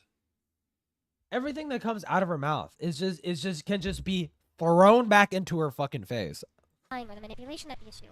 Maybe the situation calls for a different approach. Keyblade Master is someone whose actions really only showed malice. In Cloak and Dagger, his crime was telling a fellow commentator to kill herself a week after she tried doing exactly that. Had he not done so, well, we probably wouldn't be talking about him today, but he wasn't exactly known for keeping his mouth shut. The notable part of this was that he was saying this behind the back of the victim, also trying to get away with toxic and aggressive behaviors. Now, what's... Dude, it's so fucking crazy. It's so crazy how we're gonna fucking burn Keyblade for something he said in private, without the victim's knowledge, right? Like that, like he literally said it in private, and like we're gonna burn him for that, but not the people that were literally telling Ellie to her face inside of Cloud Palace that, hey, pick a better time to grieve, you whiny bitch. Pick a better time to grieve about your dead dad, fucking dumb whore. You're not gonna do anything about that? Very interesting to note was that this was not Keyblade's first foyer into behaviors like this. All throughout 2023, the dude was being a dick about a situation involving some CinemaSins This parody whole commentator fucking who admittedly community were quite sucks. vigilant in their coverage of a different CinemaSins parody commentator. I talk a bit about that in the worst of 2023 video. Keyblade in this situation made a crude pot shot at these commentary Sin users, particularly to poke at the vague wording of his commentary target in the video. Though I will give IGN credit for this. Unlike a certain What someone the I know, fuck they aren't is trying to make a living off this? of harassing someone. Do you have the slightest idea how little that narrows it down? Holy Obviously, shit! we get what this was trying to say. It's a direct pot shot at people who, in their own right, came off as fairly malicious in nature. And right now, the worst thing I could say is fair game. At least until we learned that, apparently, this pot shot gave the group some heat. Apparently. We still haven't seen any evidence of this heat, much less any further proof that Keyblade was actually the cause of any of it, but either way, the group still had every right to not like Key's pot shot or find it in poor taste. Absolutely, they have that right. They showed their distaste for the joke, saying that it went too far, and then when asked for an apology, Keyblade gave us this callous and vindictive dismissal, obviously not seeing himself in the wrong when he very much was. I'm still waiting if you're gonna make an apology video or not. Well, that depends. What is there to apologize for? As throughout this video, you've kept misinterpreting a singular joke to make it sound worse than it realistically is, and have done nothing to persuade Wait, me is that this about the Ellie shit? what I did was bad and worth apologizing cat for. group Instead, someone? you've given me ample Apparently. reason to not take you seriously and continue on my day without looking back, since the way you presented yourself This is guy's unprofessional, epic. to put it kindly. Which, on its own, was kind of shitty. Like, Key, you were kind of the catalyst to this year-long drama lasting as long as it did. What? What? What? You made him that. You made him that. You guys could have just ignored him. A matter of fact, in the call, you had basically said that Keyblade, you could go off and do whatever the fuck you want and talk to whoever. Like, just, you can't do that in the Cloud Palace. We don't want you in the Cloud Palace. That wasn't enough. That wasn't enough. He was chased over to other communities, and like, people were telling those communities, like, hey, this guy said Ellie O'Malley should kill herself, or blah blah blah, or whatever fucking retarded dumbass shit, right? Like, they literally chased him. They made him the sacrificial lamb of this whole fucking drama, dude. And while I will agree that Destroyer Shine... And you know why? You know why? Because he spurged out. Because he spurged out in the call. Because he spurged out when Elio was fucking yelling at him. That's why. They thought that shit was so fucking funny, or like they tried to fucking milk him. That was the whole fucking purpose. That was the whole reason. Friends should have definitely provided evidence of the harassment existing, or better, that it came from you specifically. Even without that, these people still felt as if your pot shot went too far. You just turned around and spit in the face of those who felt as if they were owed an apology for a joke that was directly at their own expense. See, Keyblade felt angry, and when Keyblade feels angry, it becomes at the expense of others. The stuff surrounding the sinning haters is relatively tame in comparison to Keyblade's other instances of malicious or otherwise vindictive behaviors. If we go back even further than 2023, we had a whole situation of— It's so funny she's saying all of this, and yet, like, she hasn't ever, like, apologized. She hasn't ever, like, directly, like, even in that Lio call, that Lio and Truly call, she never directly apologized to the victims of George. Never. She never did that. She never did that. They were in that call talking about their grievances, and she never fucking apologized directly to them. Never did. Involving two Cloud Palace members, Avi Haltman and Donimation. Basically, that situation started when Avi, needing space for his own mental health, told Donnie that he was stepping away from him. Unfortunately, during a very particularly heavy time in Donnie's life. This wound up with Key, who already had issues with Avi in the past, weaponizing Donnie's tendency to develop triggers against Avi by convincing Donnie that Avi had become like himself. This was then pointed at Avi in the form of two text document messages, where in the first one, Keyblade outlined every grievance he had with Avi, no matter how big or small. Seriously, feel free to pause this— What? Talk about their boobs? Wait, what? Dude, what the and read fuck? it yourself. Some of these gripes are downright fucking petty. This ultimately was Keyblade telling Avi to stay away from him, but mere months later we would see a second iteration of this message, telling Avi Oh my god. to stay out of any voice chat with anyone that Avi had hurt with these ever so problematic behaviors. It was effectively Keyblade trying to push Avi out of the Cloud Palace under the facade that he didn't want Avi to leave or get kicked from the Cloud Palace, so basically hoping that Avi would leave on his own accord after Key's attempts to isolate him from behind the scenes. A notion that I really didn't like even at the time, so I really didn't like that, and I would never do that myself multiple times, ever. basically sat Avi and Donnie down separately at first to tell them that we were going to get them to talk to each other. You know, communicate. I would never take I would never take a victim of child grooming, and tell them that actually they weren't groomed, and that the pedophile is actually a good guy, and that you guys are evil fucking monsters for smearing him as a disgusting freak that he is. Because yeah, I would never do that. Both of them did have communication problems in their own accord. Donnie would flip out at the mere mention of Avi's name, which once got Keyblade yelling at me in DMs about it, and Avi would mute people he didn't like, which to Key's credit did sometimes cause problems in voice chats. And before any alarms are raised, both Avi and Donnie agreed to this discussion beforehand. I wasn't just going to drag them into a call unprepared, and even then the call still took months to actually happen. However, when Keyblade heard that I wanted to get Avi and Donnie to sit down and talk, apparently Key didn't like that, so he roped Umbrus into it, attempting to interrogate me out of solving the problem in my own group. What was said in those calls, frankly, isn't of importance right now. I do have them recorded, so maybe in a future video I can let those play out via Lio Convoy, but for the sake of time and brevity, I'll skip out on what was said in those calls in this video, mostly so I can spend more time focusing on Key's malicious behaviors pointed at myself. There was a document Key had Umbrus write called The Plan, and I promise this is the most batshit insane part of Keyblade's whole ordeal that I almost— This is the most like fucking unga bunga fucking retard way of cleaning this fucking mess up, by the way. making this up. So going through the details of Key's— I don't even play this game, but I've seen people play it. This is like how a retard cleans up that fucking viscera. plan. He wanted to lie to my face about their true intentions of what to do with Avi, make tons of assumptions about my character, put me in a lose-lose scenario where no matter what I answer they wanted me cornered, weaponize abuse that I faced against me to try to paint what Avi did in a much— the normal kind of issues that arise from a fucking communicative approach, and that's where the rest of these stories come in. Because I feel like only looking at the extreme examples won't get my point across as well than if I were to use the lesser and more common problem that we see arise from time to time. So, I guess from here we can start talking about— Who the fuck is this? Angel Simtoki, previously Nightmare Kakamine, or as I'll just refer to her for the sake of ease and the fact that everyone already kind of knew her for such in the community, Morgan, was an ex-SCC member who got ran out of the community while I was getting ran to the emergency room to get my gallbladder removed. Fun times all around. I just love getting the DM that Morgan was leaving the Cloud Palace in my hospital bed. Anyway, she'll be— Oh no. The internet drama is ruining my sanitary. Holy fucking shit, dude. our example of how neutrality— Clearly not enough. Clearly not enough. It was not stressing you out enough. be a problem. So back in the day, there was this guy in this community called RCV5. He and another user by the name of Tooth Lily, who I will just call Habit for the sake of ease, had dated back in 2016. Then, in November of 2023, Habit released a doc detailing their relationship, accusing RCV of grooming them. Now, Habit was like 14 through 17 What the fuck, dude? during this relationship, and we were initially led to believe that RCV was much older, but Wait. What?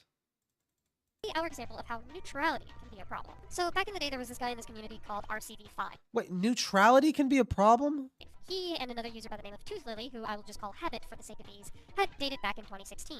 Then, in November of 2023, Habit released a doc detailing their relationship, accusing RCV of grooming them. Now, Habit was like 14 through 17 during this relationship, and we were initially led to believe that RCV was much older, but when cross-referencing, found out that he would have been roughly 17 through 20. Now, that's not to say that Habit wasn't groomed. There certainly could have been a power dynamic there, for sure. We've seen it before with the Omega and Joni Rue.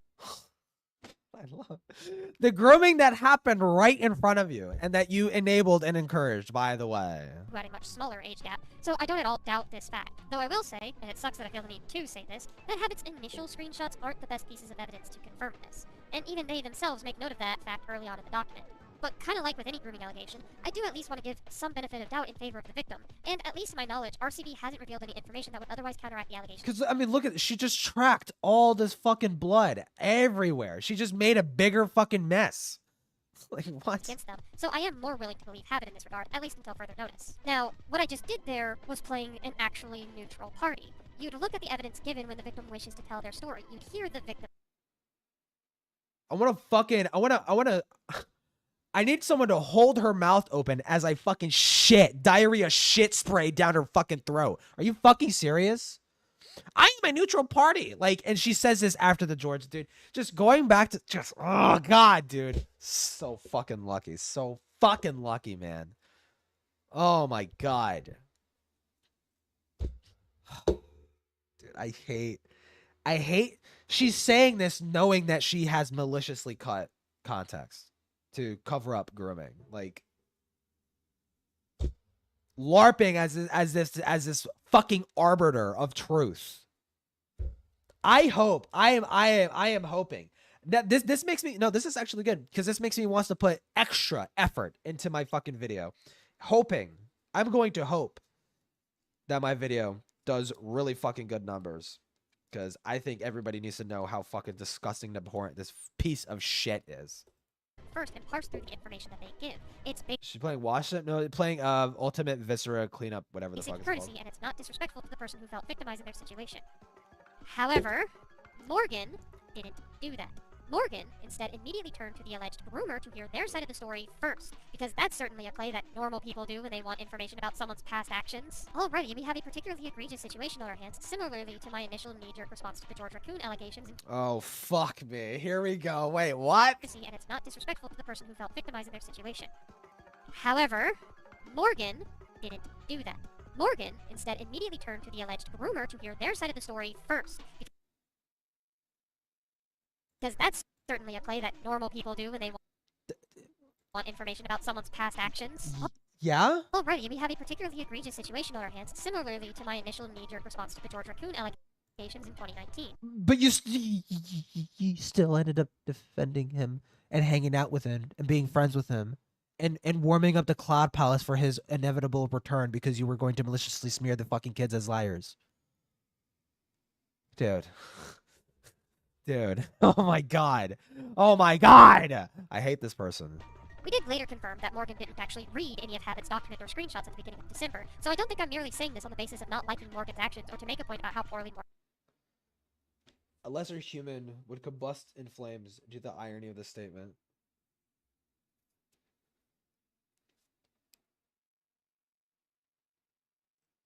I wish nothing but the worst for this fucking person. Morgan handled the situation.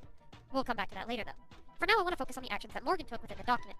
We see within the DMs of Morgan and RCV that Morgan specifically went to RCV because she was tired... Like, she probably needs to get hit by a fucking car, if I'm being honest. ...of his silence on the matter. RCV then, in turn, explained that his silence was because his mother convinced him that nobody would listen to contrary evidence. Which, no, if you have it, you probably should be trying to clear your name, but whatever. Again, we'll come back to that. Morgan then went into the Nexus to talk about it. Why is... Dude, George literally said the same fucking thing. Like George, like... See, but here's the thing. George actually didn't have any contrary evidence, and he, like, literally admitted to grooming, but you still defended him anyways. 11 days later. Now, Morgan had deleted the initial comment before I could see it, to which was days after the situation happened because, reminder, that I spent the night in the ER, so that's amazing. But thanks not long enough to Stardust Zombie, I was able to get the original comment where Morgan mentioned that she had a talk with RCV to talk to him about what he did to have it, but that she was afraid to post that side of the story on Twitter.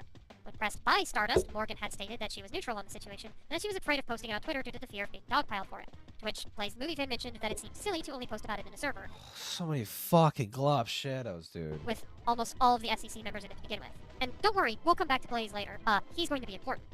The back and forth with Morgan continued, with people basically wondering what the fuck Morgan was on, and she's responding in turn with the most drain bed responses she could give, until Habit took notice of the chat and chose violence. We'll get to the rest of that later, but I want to focus on another important factor here in regards to Morgan's messages in the chat. I feel like if I read those messages, like it would just show another form of hypocrisy, but I just, I don't know, I'm already fucking inundated. Because as I mentioned earlier, she didn't actually see all of the evidence that Habit gave. Now, I want to clear something up here and say that my initial insinuation being that Morgan didn't read anything might have been a bit misconstruing, because Morgan did read the screenshots in the doc, or so she says, but by her own admission within the Nexus chat, she didn't watch the following video that Habit had posted to update everyone with a more in-depth look at the DMs. And this is where I want to come— Wait, so Angel is another fucking victim of grooming, and like we're just like chastising her for not handling her own grooming like appropriately, like, and like the groomer themselves showing up in chat and fucking screaming and yelling and berating this fucking kid. Is that what's happening? Back around to And like the child is being further, what? Well, I'm gonna relook at this, dude. What the fuck? my initial neutral stance example, because if you were paying attention, more keenly listening viewers might have heard me state that the initial screenshots were not great evidence. And they aren't. But that's not the only bit of evidence that Habit gave. It certainly wasn't— Your stance, hold on. When a drama is brewing, your stance shouldn't be, I am neutral. Your stance should be, well, what does the evidence say? Your stance shouldn't be, I'm neutral. This should not be your stance. The only piece of evidence that we had at the time of Morgan's messages in the Nexus. Habit had updated the doc after posting it, or at least I presume they did, as it's labeled as an update in the doc, so that kind of implies that it wasn't there prior. And if Morgan had made these messages before that video was linked— This is coming from the SEC has a communication problem video, by the way. Like, and she doesn't even, she's like, you have to take a neutral stance, always, all the time. I might have been able to let— You have to instantly take a neutral stance, even if contrary evidence exists. Morgan's neutrality off with a bit of a side eye and move on. But Morgan talked about her neutrality 11 days after the update was made and acknowledged the video's existence within the chat, thus clarifying that she did not indeed have enough of an educated opinion on the matter to claim her neutrality in good faith. Because when you actually acknowledge the contents of the DMs that Habit shows within the video— Take the fucking bucket with you, you fucking mongoloid. Holy shit, dude. This person plays like a fucking ape was given like a fucking controller for the first time in its fucking life. Oh my god. Image is painted as to where the notion of grooming came from. We watch as these two do some— Like, just watching this retard trek back and forth. Take the bucket with you, you fucking idiot. Some sort of pet play Oh between my the two of them. god. That's where the weaker screenshots come from, because we do not see any sort of boundary crossing or controlling attitude from RCB, and at most it's just cringy roleplay, which grooming does not inherently make. That is until August 1st, 2019, where the attitude between Habit and RCB was shifted pretty drastically. Going by the context clues, this seems to be after a breakup of some sort. The DMs kind of get fairly sparse, I noticed, after May of 2018, but it's not really any of my business of what happened there, so I ain't gonna speculate. Regardless, RCB being— Wait, how is it not grooming? How is it, like, you are sitting here saying that the shit that happened between Junie and V is grooming, despite that having a lesser age gap than this. But this isn't grooming, like doing like weird fucking like romance shit. Hold on, what are they saying? That is until August 1st, 2019, where the attitude between Habit and RCB— I mean, they were fucking dating and shit, right? was shifted pretty Was there any like sexual messages? I have to go back to do that. drastically. Going by the context clues, this seems to be after a breakup of some sort. The DMs kind of get fairly sparse, I noticed, after May of 2018, but it's not really any of my business of what happened there, so I ain't gonna speculate. Regardless, RCB being worried about their friendship is where things get interesting. The language used towards Habit starts to get fairly controlling. At least I think that's the right word here. Like, this part where RCB demands an answer out of Habit as to how drawing made them feel is merely the beginning, because every so often past this point, the two wind up having a conversation that winds up continuing with the demanding attitude. August 7th, 2019, RCB tells Habit how bad of a partner they were in the relationship, and informing Habit of this lack of care they apparently had, because you need to put effort into it, because working together is what makes a relationship work. Putting more of an onus on the Habit, trying to make them feel bad about the relationship not working out, and, I don't know, given this—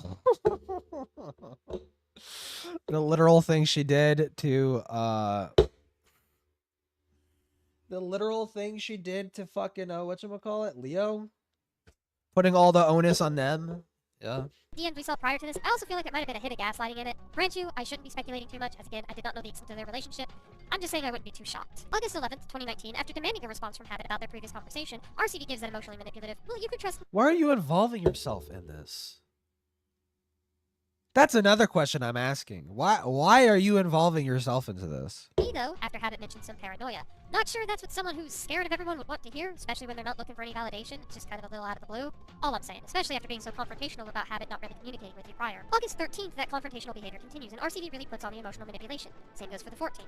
By the 15th, RCB claims that he'll give Habit some space by not DMing them for about a week, and that lasted 4 days, because RCB claimed it was unhealthy for them. And lastly, September 2nd, we see RCB be jealous of Habit's significant other, saying that no matter what I do, the significant other will always do it better. Even if you don't want to call this grooming— That sounds like well, at the very least, he's trying to hold RCV. Or not RCV. Whatever fuck. Not RCV. What's the person's fucking Habit? They're trying to hold Habit like emotionally hostage. Is that not what's going on here? That is like pretty fucked. Kept Habits in space by not DMing them for about a week, and that lasted 4 days because RCV claimed it was unhealthy for them. And lastly, September 2nd, we see RCV be jealous of Habit's significant other, saying that no matter. I feel so worthless because I feel like no matter what I do, Gren will always like, dude. This sounds like exactly like George. Well, actually, to be fair, George was worse because he was literally suicide baiting over a boundary being set. But I tried to hide these feelings, but it's like he's putting this pressure. Like, it's selfish. This is selfish and disgusting fucking behavior. How is he the victim? What I do, the significant other will always do it better. Even if you don't want to call this grooming, RCV is still noticeably manipulative. Okay. So going to him for his side of the story isn't going to give you more than an "it wasn't me." Regardless of what he claims his intentions were, something he obviously defaulted to in the DMs between me and Morgan, even if we give him the benefit of doubt and assume that he was telling us the truth of his intentions, the actions don't give us much reason to assume otherwise, and it still doesn't change Habit's feelings on the matter, something he obviously was trying to do throughout these DMs. RCV is able to read a room. He noticed the discomfort between me and Habit. It was something he got onto their case about at several points, and whatever happened between the two of them when they were dating, or whatever happened that caused the breakup, it was clear that Habit just didn't quite feel the same way about their friendship as he did, and instead of backing off, he pushed himself onto them much harder. So this was what Morgan was missing in the full story. This was what she dismissed before going to RCV. Okay, Morgan is like a different person. Okay. With the intention of possibly debunking the allegations against someone she considers a friend. This person is a fucking person plays like a fucking actual Neanderthal. This is what she thought she was being neutral about, which is another thing that I want to talk about before heading back to the Nexus screenshots. It's not really much to say that you're neutral and not act upon it. Morgan saw the DMs in the document and then turned to RCV hoping that he would disprove the allegations, which inherently implies that she thinks less of Habit's evidence. That's not neutral, that's showing a clear bias in favor of the accused party. Okay, so she's not chastising Habit, she's chastising this Morgan person. Okay.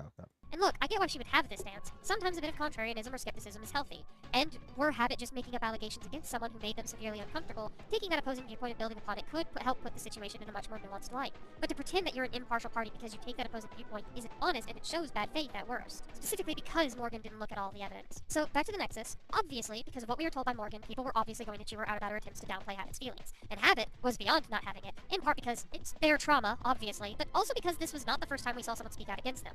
Just days before this conversation happened, there was a guy called Obaz who dropped the whole document trying to disprove the allegations against RCV. And like, I have problems with that document too. For instance, the guy tries to get on the Habit's case for bending the definition of the word grooming, but he literally redefines the word to only be applicable towards adults. He even clarifies which definition he's using, being the one that you get when you search the definition on Google, but the very definition he uses doesn't make that distinction, so he's just flat out lying to us. And it doesn't take much to disprove that. One might try to argue that Obaz was only using the Google definition to emphasize the common use and that I shouldn't get so caught up in detail when he's arguing from a more general perspective, but even to that I can still argue that most other places don't make that distinction either. Now, as I discuss this particular talking point, I am allowing other websites' definitions of what grooming is to pop up on screen, and you're free to pause and read them as you may. Some of these definitions do correlate with what Obaz says. I didn't go out of my way to cherry pick anything, but you'll find that overall they're few and far between. Some sites didn't even have relevant definitions at all, and depending on if you were looking at an English dictionary, a legal definition, or a psychology article, oh my fuck, you can just easily summarize this point. You'll find that different distinctions were specified within the definitions, but commonly I found that websites that define grooming in the way that we're talking about it purposefully do not make it a point to say that only adults can be groomers, and I think that might come into the fact that we have a much better understanding of the behavior now than we ever did prior. The notion that only adults can be groomers is one that I definitely understand, given that we do commonly see groomers that are adults. Plus, grooming is commonly agreed upon requiring the victim to be younger than the person doing the grooming, so it makes perfect sense as to where someone would jump to the conclusion the abuser is of adult age. However, what making a statement so matter-of-factly does is conflate grooming with pedophilia, which is not what that is, at least not inherently. Like, yeah, it's maybe exceptionally common for the relationship between an adult groomer and their child victim to get sexual. I guess I can maybe concede there, although I don't know the statistics myself. What I do know is that grooming both doesn't have to be that way and can make any age the target, and applying otherwise makes grooming a very circumstantial crime that can only happen under very specific circumstances. So grooming for money couldn't be called out. Grooming a younger adult, an impossibility. The utilization of power dynamics to get someone comfortable with sexualization enough to get in bed with them? No. Dude. I'm gonna fucking kill whoever invented semantics. Been trying to be rectified within the document. Obaz does literally nothing else to try and debunk the actual actions taken by RCV that might or might not have been considered grooming. And the only evidence we actually have about the age gap discrepancy being an issue is Digital Tide, who made a tweet about it with the wrong ages. Something that, yes, should be rectified if it hadn't before. The other instances of Obaz calling on people using incorrect information does not have any names or dude, fucking beside them, nor are they really oh my god. So Dude, this is why I only went over like the most notable dramas in regards to Doodle Tones, because I think I'd rather like fucking like I think I'd rather have like a hot rod shoved up my fucking ass, like an actual like burning hot, boiling hot fucking like metal rod stuck shoved inside my fucking asshole, popped outside my mouth, than fucking like actually go through this whole fucking shit. So at best, this is just wrong and nothing evidence. But there's nothing else going on, dude. To make a vague point, and at worst, these could be much more malicious on Obaz's part, purposefully taking these out of context. Plus, he goes on this big diatribe about Amity, Habit's spouse, ghosting them to focus on her own life problems. Like, I get that these are serious allegations, I do, but like, come on, guy. Them having other things come up doesn't mean that these allegations were made just to destroy RCV. Get better evidence of intent, please. Anyway, so now that I've outlined that mess, it should come as no surprise that when Morgan also wanted to absolve RCV of his manipulative behaviors, that Habit was going to be infuriated. And infuriated they were, rightfully so. The conversation quickly devolved into a shouting match after Morgan used the disapproval of the chat to enforce her fear of publishing RCV's side of the story. But frankly, I feel like doing things this way just made it worse for her. At least if she published it to Twitter, she could have given herself the benefit of Twitter possibly burying the tweet. But this basically forced the contrarianism into a much more confined space and had everyone's attention who was online to see it at the time. Especially the very person she's casting doubt upon. Remember that Morgan definitely didn't go to Habit with these doubts directly, so it's not like Morgan wanted the victim of the behaviors to hear her thoughts. Keep you playing Voices of the Void? It's too fucking confusing. Like, no, you don't have to do. Obviously, I'm not saying to go around and interrogate every victim willy-nilly, but obviously Morgan wants us to be on her side. That's why she was afraid of posting onto Twitter. Plus, I think it's to be said how much Morgan was making Habit's abuse all about Morgan. It's Morgan that's afraid to talk about the abuse. It's Morgan who is worried will dogpile her. It's Morgan whose opinion should matter the most as an impartial third party, or so she says. Very similar to Obaz's document, actually, who wound up sharing very similar sentiments about how important his words were compared to the victims. As someone who has also spoken out against allegations in the past, allow me to say that there is a point to saying believe the victims, because they'll know how they feel and react to a situation. They know more about the abuse they face than I'm us kind of outside. tipsy And right although now not from this every fucking allegation White is Claw. believable at face value, and we shouldn't always believe the victims blindly, when the point of your involvement is to make the situation about you and your feelings, and you were not directly a part of it, stop it. Do not go further, because you do not have an actual part in the situation. Further exacerbated by the fact that Morgan is trying to denounce the information and evidence that actually exists without any further evidence to debunk the claims made against RCV. I also want to touch on the rest of the Nexus's attitude and actions in this situation. We'll come back to it much later, but while I get the anger, some of y'all are trying too hard. Again, we'll come back to that later, though. Another thing I want to mention about the conversation that's not a criticism of the SEC itself, but gets back to the conversation at hand, apparently, RCV's mother enabled the relationship.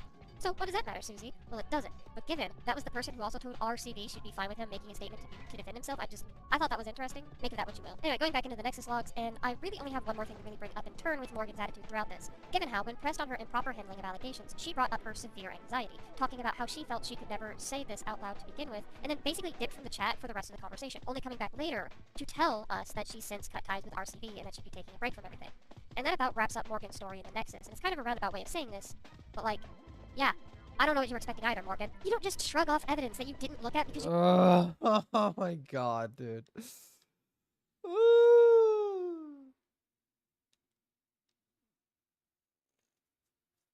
Fuck me, man. Fucking kill me now.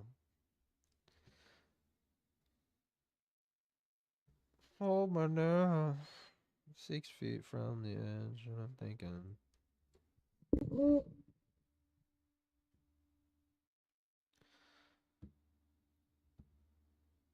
Dude, my streams will never make it. They'll never fucking make it, dude.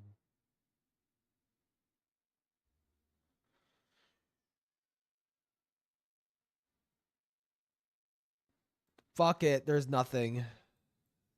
There's nothing. I'm just gonna play game. Hopefully live with like nothing playing. My frames will be like not shit. Rather be confused and play games than listen to diddle tones for 1 hour? Yeah, not freaking stupid fucking bitch. Lying, wretched whore bitch.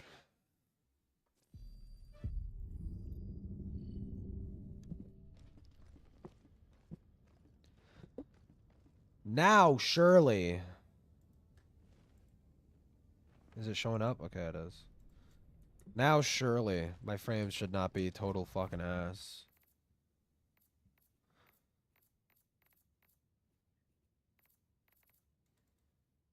Do I use this? Do I care to use this? No, I'm going as an ODST. Fuck that shit. I didn't do enough ODST LARPing. Bom bom. Bom bom bom bom bom bom bom. Bom bom bom bom bom bom bom.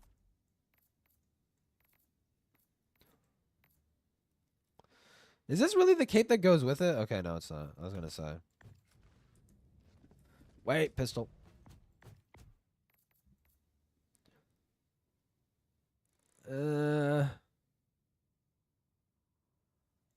Sure, fuck it.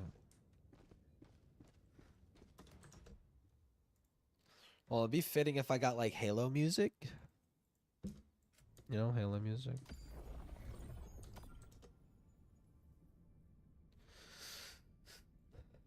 Let me see, like, let me get some Halo combat music. Bomb bomb. Bomb bomb bomb bomb bomb bomb bomb. Hell yeah. Don't.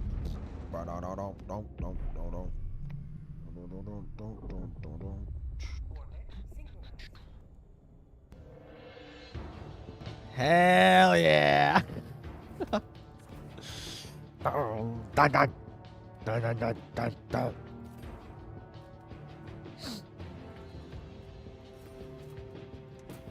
Fuck yes, dude.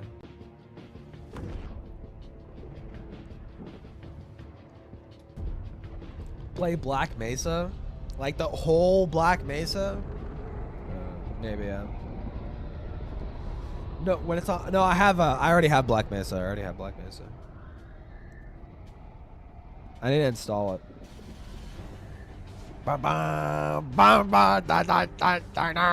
Dude, it's so fucking good.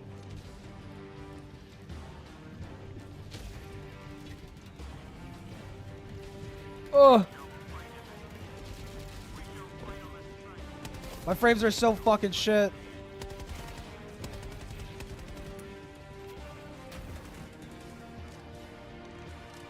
Yes.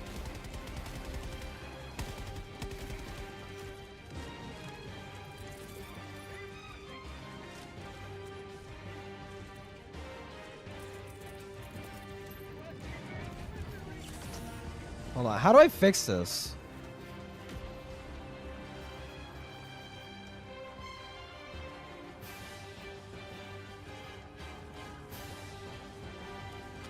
It's still fucking shit.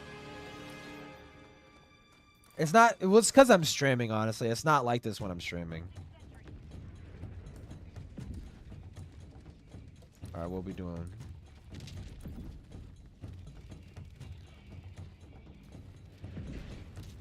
This looks too fucking awful. It's my frame's gonna be shit anyways.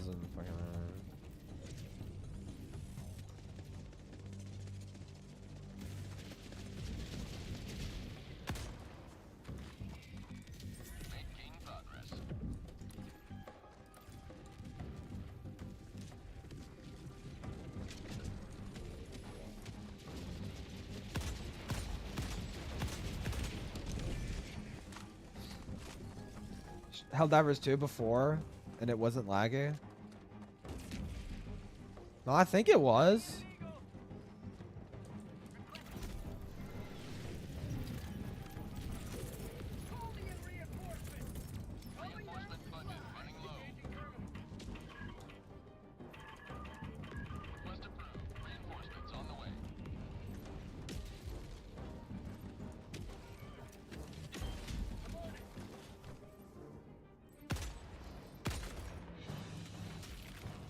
I don't know why it does this. Hold on, they'll figure it out.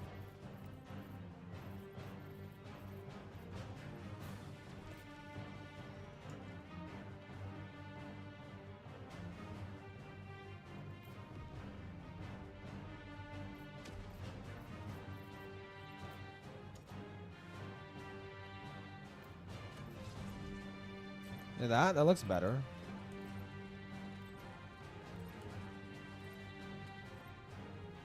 Holy shit.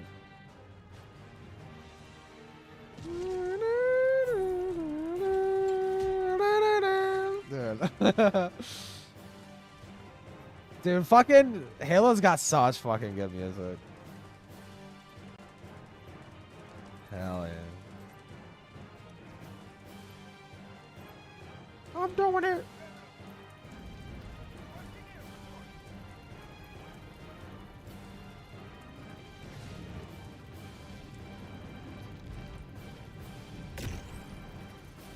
The fuck?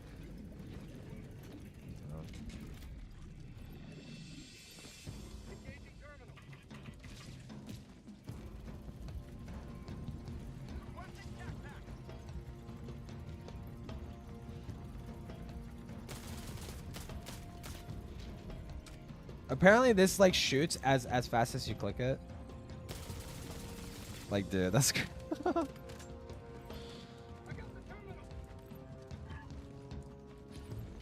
oh wait, shit, it's shooting. Fuck.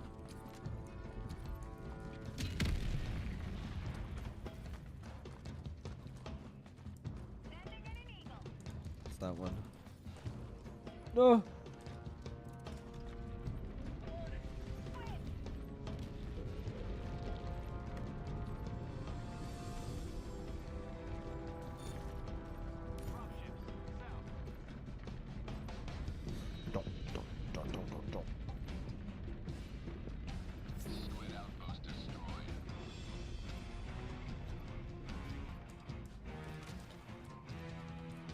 Bro.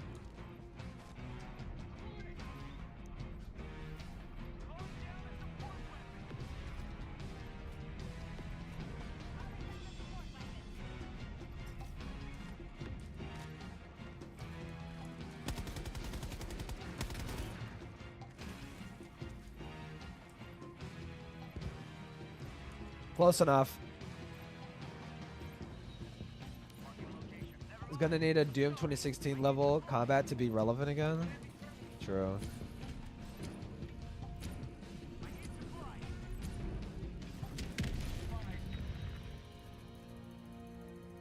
There we go. Boom.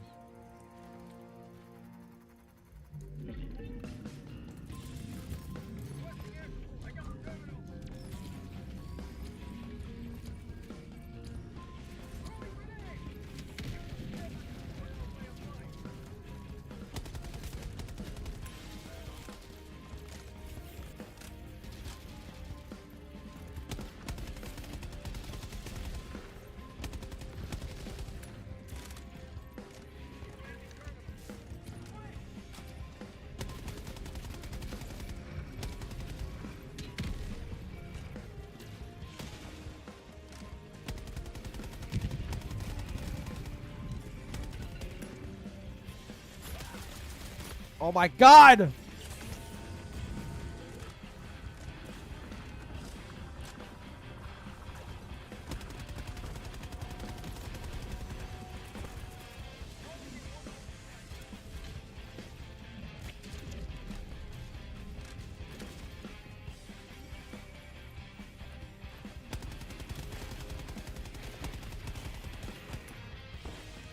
Dude, there's not enough ammo in this fucking magazine.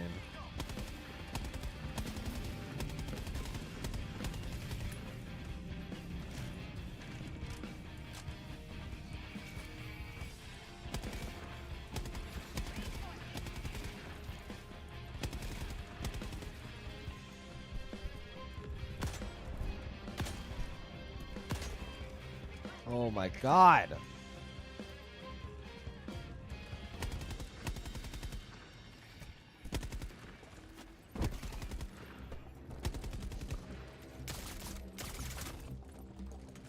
Fucking not, bitch.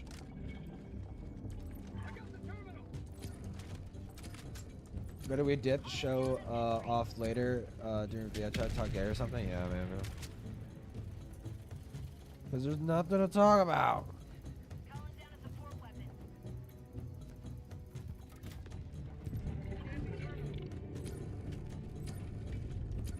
See ya. I'm gonna finish the objective first.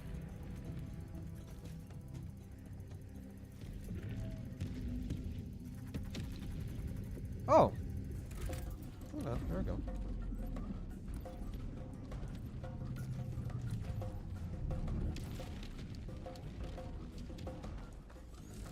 I'm out of here.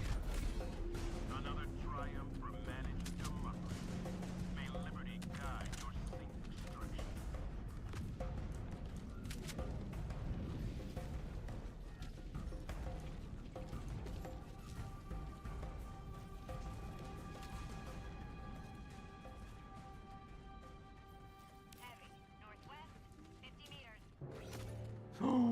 Ba ba ba ba. Hell yeah, dude. I fucking love this song.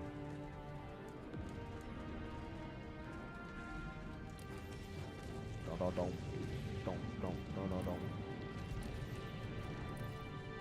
Was the backpacker?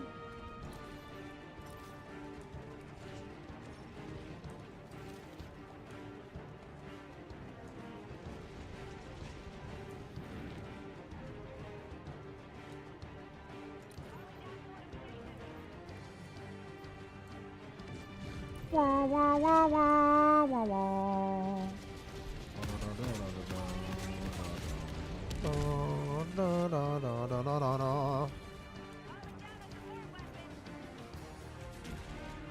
Dude, I need to replay Reach. Holy shit.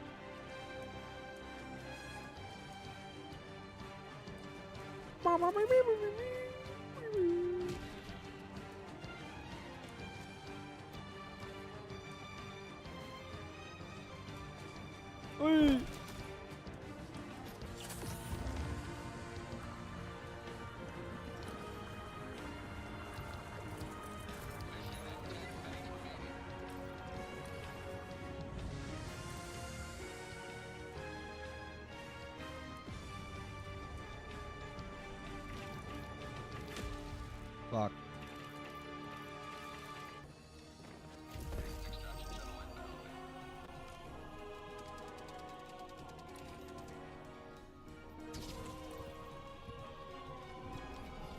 Oh my god, why is this so close?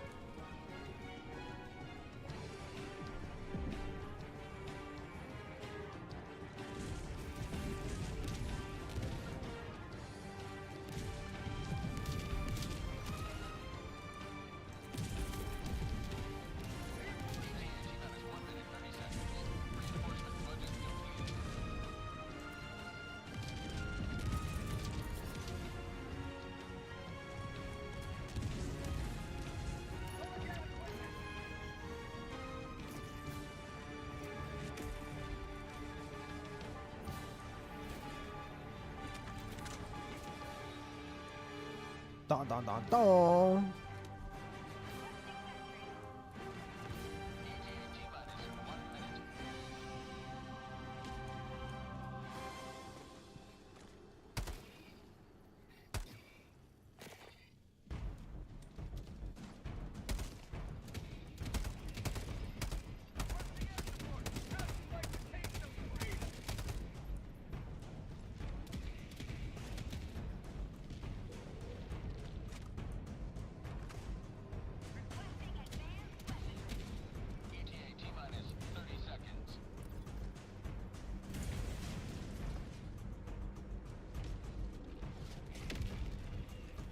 Lol.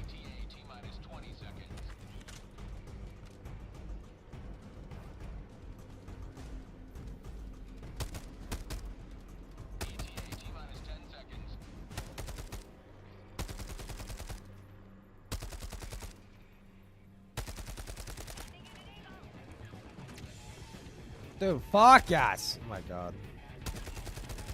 Which one's it? Is this Reach?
What the fuck are we doing?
What the fuck are we doing? What are we doing? Are we going or no? Are we going or no?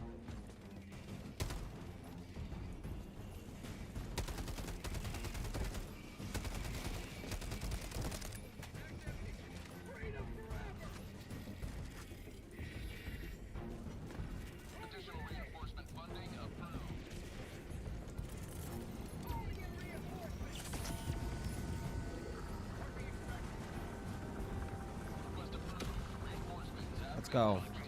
Holy shit.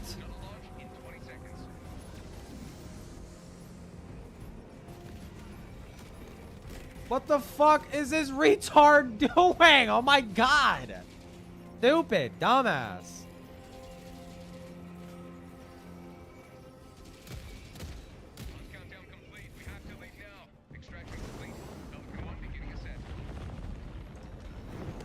A complete fucking dipshit.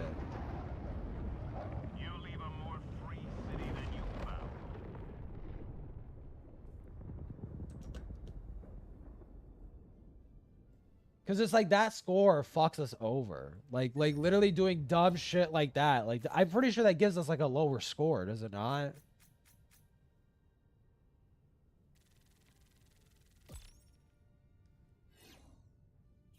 Yeah, like look, we did literally everything. We did literally everything because this dipshit wanted to fucking kill a guy. Complete fucking dipshit, dude. Dumbass. Fucker. Does that count to liberations or one? Whatever, dude. It's only just one. All right. I